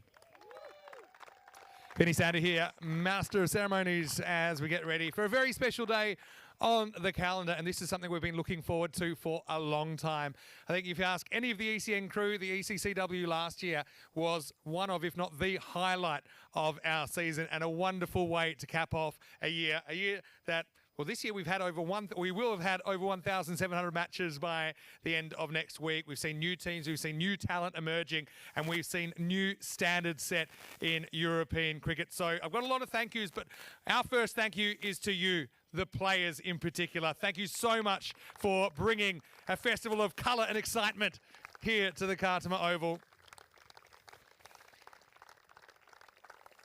Just quickly, the Czechia side, I know that next year you will find a home in the emerging division, and that is a division I think that you'll be ready for with 12 more months under your belt. Great to see new talent coming through all the time, some players that have just taken up the sport, and I get really excited to think about where you will be next time you will be. I think you'll be a lot more comfortable here at the Khartoum Oval. For Austria, I know another year where it feels like a bit of a heartbreak, but honestly, when I look at you 12 months ago and now, it's unbelievable, the improvement. Keep doing what you're doing. Keep that rivalry up with Spain. Give us some more thrillers. Speaking of Spain, really excited to see your progress as well. And go back and watch a game from last year and then watch a game from this year. That goes for all teams, actually, and you'll see exactly what I'm talking about. Spain finishing, of course, in third place. We'll get to the top two in a minute. Yeah, let's hear a round of applause for those teams here in the Challenger Division. Some formalities before we get the trophy ceremony underway. Firstly, a big thank you to Cricket España. I know we have Juan Carlos here, Jaime and John Howden. We couldn't do what we do without the support of Cricket España, and we're really, really lucky to have that support to be able to put on events like these, major events. And they must be going well because we're having more of them. And we certainly thank you once again. So Cricket España, thank you very much for your partnership in allowing us to put on this ECC-W on Spanish soil. Also, of course, we wouldn't be where we would be without our partners, so a big thank you has to go to Dream 11 as well as Fanco, to HCL Software, to Paramatch, to La Junta de Andalucía, of course. Muchas gracias por su apoyo. I'm more than happy every time to be here in the beautiful Andalucía region. And sunshine in December, that's something I can get used to. To Rado, of course, it's been great to have them on board as our official timekeeper in this ECC-W. To Victorinox, who are new partners this year. To Bizaway, who fly us all around Europe, which is a logistical nightmare. I don't know how they do it, but somehow we do manage. To the United Nations World Food Programme, our official charity partner. I'd urge everyone to get behind that as well, with the festive season just around the corner. Think of those less fortunate, and would love you to contribute to the Share the Meal program. To Two Circles, formerly known as Spring Media, the wonderful TV crew, and I've got to give a special shout out to all of our crew who have gotten us through a wonderful week here, as well as all the crew that get us through the entire season. It's unbelievable what they do. To Sports Interactive behind the scenes as well. And last but not least, to Nacho, who is the owner of the Khartoum Oval, and through his organisation, Pro Foot Camps, I think this outfield and this facility just keeps on getting better and better. So to Nacho, big thank you for you for allowing us to use the magnificent Khartoum Oval once again in 2024. Just a few more very quick thank yous. Our suppliers, Sunset Beach Club, of course, where we've been staying all week. To Carcass, our official car hire supplier. Victoria Cerveza. To Mateos for the buses. To Rhino Alquilar for their support around the ground, as well as Berrocal. To Print Shop Digital, and of course Grizzly Bear Sports. And we lost a few of them this week. We saw some pretty big hits in the end. You might be able to find some in the bushes, actually, after all the play is finished. As well as our local crew on the ground. And Jay Wild, I think you always do a magnificent job training and finding the local crew that make things run so smoothly. Muchas gracias, todos. Love always seeing familiar faces around the ground. They must enjoy it because they keep coming back. So we hope to see you again, of course, not just next week, but also during the next year. To Leon, our DJ, thank you so much for keeping us entertained. It's a 10 out of 10 for me. Yeah, we saw some very questionable dancing at times, but that's okay. It means Leon's doing his job. To Purple Pepper, great to have you back as well. To Pete in the kitchen and everyone that kept us fed. We really, truly appreciate you at Purple Pepper. Just before we get onto it, the Blue crew, the ECN crew, whether you're from the office or whether you are on the crew throughout the year, special shout out because it's challenging, obviously. We've created this from something very, very small and humble beginnings. The team keeps growing, the standards keep growing, the expectations keep getting higher. But to all the ECN crew, no matter what your role is, thank you so much, and I look forward to working with you again in 2025.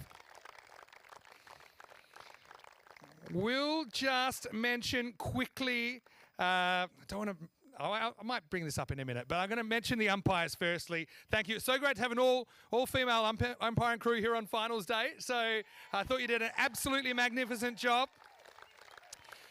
Also to Stefan, of course, umpiring throughout the week. Referee today to Ian Ramage, of course, behind the scenes. But I have to do a special shout out to Meta. Meta has been with us now since she was this big.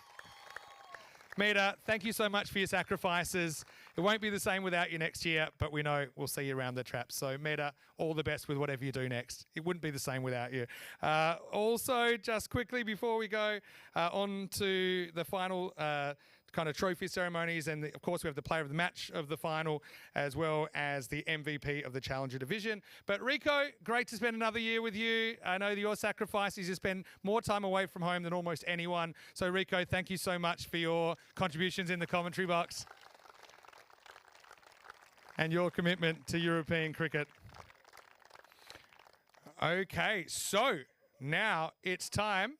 And I actually don't know this one yet, so I'm going to need someone to whisper in my ear. I have my ideas who it might be. But the first thing I want to mention is the player of the match of the final. Oh, yeah, I thought it might be. But I don't want to speak out of turn. But I didn't forget this. It was right at the beginning of the game. There's one batter that was able to kind of set a pace that actually not too many batters were able to follow at the end of the game. So just a quick shout out to the player of the final from Jersey, Amy Aikenhead. Congratulations. Well done, Amy. We'll see you down here in a sec. Now I would like to invite James Cantor, our head of operations, to hand over the first ever MVP trophy in the Challenger Division. And this was a hotly contested one.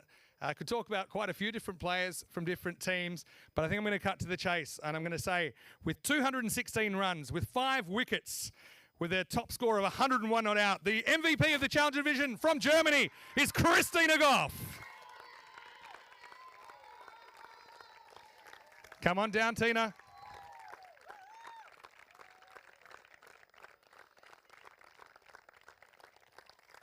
Thoroughly well deserved.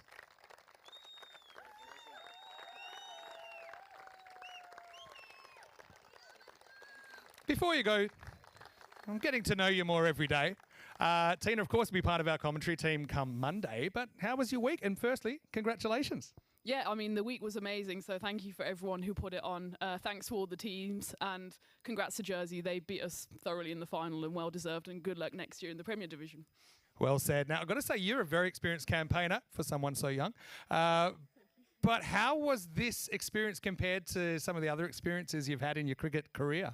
It's been a completely different experience, having the cameras there, the professional setup, and the beautiful pitch as well. So it's been a new experience for a lot of us, but one we won't forget for long, and we'll be here next year again. My last comment is kind of self-interested. You've done it as a player. Do you think you can be just as good as a commentator? We'll see. I've got a tough act to follow with you and Rico, so watch this space next week. I already know the answers, yes. Christina, congratulations. Your MVP of the first ever ECC-W Challenger Division, Christina Goff of Germany.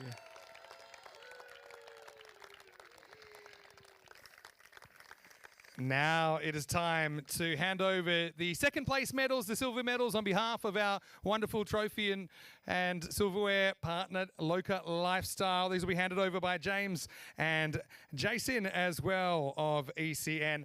And the German side, they set a cracking pace really on day one, and we knew that they were going to be a force in the competition. I think, you know, they had to work really hard. There's so many contributors in their lineup. I think probably one of the issues they ran into towards the end of the week was the fact they had their last 3 games washed out in the group stage. So I know it probably threw the plans out a little bit. But really, watching you guys come together the way that you had such a sense of team spirit and you enjoyed yourself, I really think you encapsulated what ECC-W and ECN cricket is all about. So I'd like to invite you down now to collect your silver medals. Please welcome the inaugural ECC-W Challenger Division runners-up, Germany.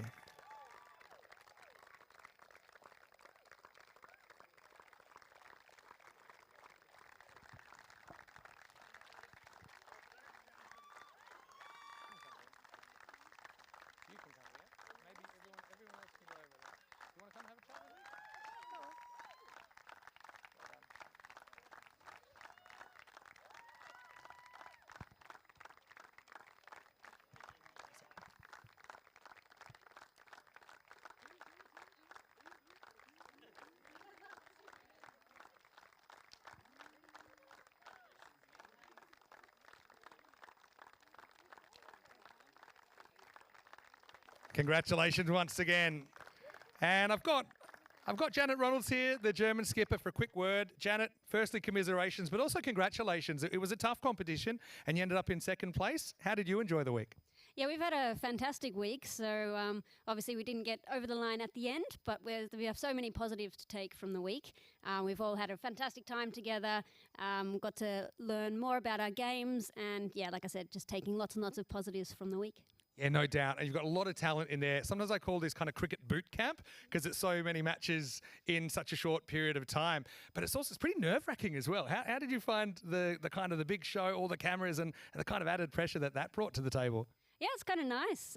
It's just a completely different experience. It's just, yeah, people aren't really used to the cameras, and but it's just been wonderful how professional it's been. And so everyone from European Cricket, thank you so much for putting on such an amazing event. The players really love coming here. So really love to hear that. Now, finally, you must have a few thank yous you'd like to hand out on behalf of your team. Yeah, certainly. So firstly, congratulations to Jersey. Really well played throughout the whole week and particularly in the final today. So congratulations to you and the support staff and everyone involved. Like I said, so thanks very much to European Cricket and like everyone behind the scenes, caterers, etc., everyone involved there. Thanks to all of the fans from all of the teams, from all of the countries. And special thanks to my wife and my daughter. And congrats to our team. We've done really well. Thanks to our support staff. Amazing. Yeah, it's been great. Thank you so much. Well said. Couldn't have said it better myself, Janet. You're a great character. We hope to have you back next year. And we're going to miss you until next time. Oh, don't get me started. Janet Ronalds, the captain of our silver medalists here, Team Germany. Well, now it's time to talk about the winning side. And well, we're glad they turned up in the end because day one, we were expecting them in match 3. Unfortunately, they weren't here because there was some crazy weather around a little bit north of here, and we ended up seeing them for the first time on Tuesday morning. They ran into a red-hot German side that they were able to knock off. And if you actually looked at their record without knowing the story behind the story, you wouldn't have this full sense of appreciation, I think, because in almost every game we saw them challenged. We saw them in a position where they could easily lose the game if they didn't kind of knuckle down, if they didn't find somebody to step up. And I think often it was a different player, which is a really, really good sign in a cricket team or any team for that matter. I loved watching your team spirit. I loved the professionalism, even watching you warm up and kind of setting a standard, which, by the way, will look right at home in the Premier Division next year when we see you against the top 4 ranked sides in European cricket. So look, to Chloe and the side, our hearty congratulations. Wishing you all the best in the year ahead. I know you've got plenty of big cricket coming up, including tomorrow, so don't celebrate too hard. Why don't we get you down here now collecting your gold medals? Please welcome your ECC-W Challenger Division champions, Jersey.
Well, Chloe, don't run away too quickly. Firstly, congratulations. You guys had nerves of steel, I think, throughout this tournament, particularly in the final. I mean, with 70 on the board after being asked to bat first, what was the mood like in the camp at the halfway point? Yeah, obviously 70's a good score we thought on here. We knew we could bowl and field well, which I thought we'd done really well. So yeah, we were delighted with that. What do you think is the key to your team playing so well under pressure? Because that's something that good teams do. You always seem to have someone to respond. Is it about the intensity of the training or something that the coaches have instilled in you? That seemed to be a bit of a theme of the week. Yeah, we've had a lot of sessions about dealing with pressure and like sort of mindset in these kind of scenarios. So we were well prepared for this, and I just think we back each other as a team, and we get on with each other every on and off the pitch. Well, I've really enjoyed getting to know you a little bit this year, obviously, seeing you in the Meltool Shield. You must have a lot of people you want to thank, of course, as the first ever Challenger winners. Yeah, obviously to the ground staff, the caterers, the umpires, everyone who's managed to get this tournament on. We've absolutely loved being here. And to our Jersey supporters who have come a long way, thank you very much to you guys. Full credit to all the teams, everyone sort of dug deep, and there were times where we were really under pressure, and full credit to Germany who give us a brilliant final. Yeah, well said, Chloe. Congratulations. We're almost going to hand you the trophy. I always forget someone. Let's just mention the Paramedicos, Los Paramedicos. I can see they're there. They have done a magnificent job all week. So great to see you again. Hopefully we don't need you too much. But Chloe, it's a really exciting moment now because I'd like to send you over. We've got Judith Nigley, our Head of Administration at ECN, to hand over the first ever ECC-W Challenger Trophy.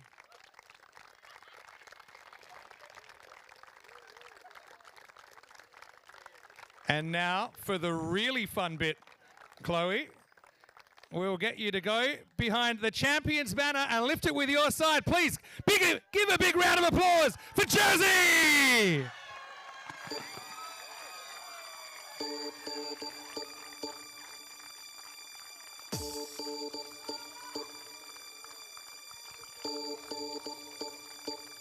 My lover's got no money, he's got his strong beliefs. The party's just getting started here, so we're going to let Jersey celebrate. Big thank you to everyone once again. We'll see you here tomorrow because the Premier Division is only around about 15 hours away, so stay tuned. But what a great thing the Challenger Division has been this year, and there's even more on the way. On behalf of everyone here at ECN and the whole European cricket family, stay happy, stay safe, and stay happy. We'll see you tomorrow for more European cricket. Good night. What he's looking for, more and more. People just want more and more freedom and love. What he's looking for, free from desire, mind and senses pure.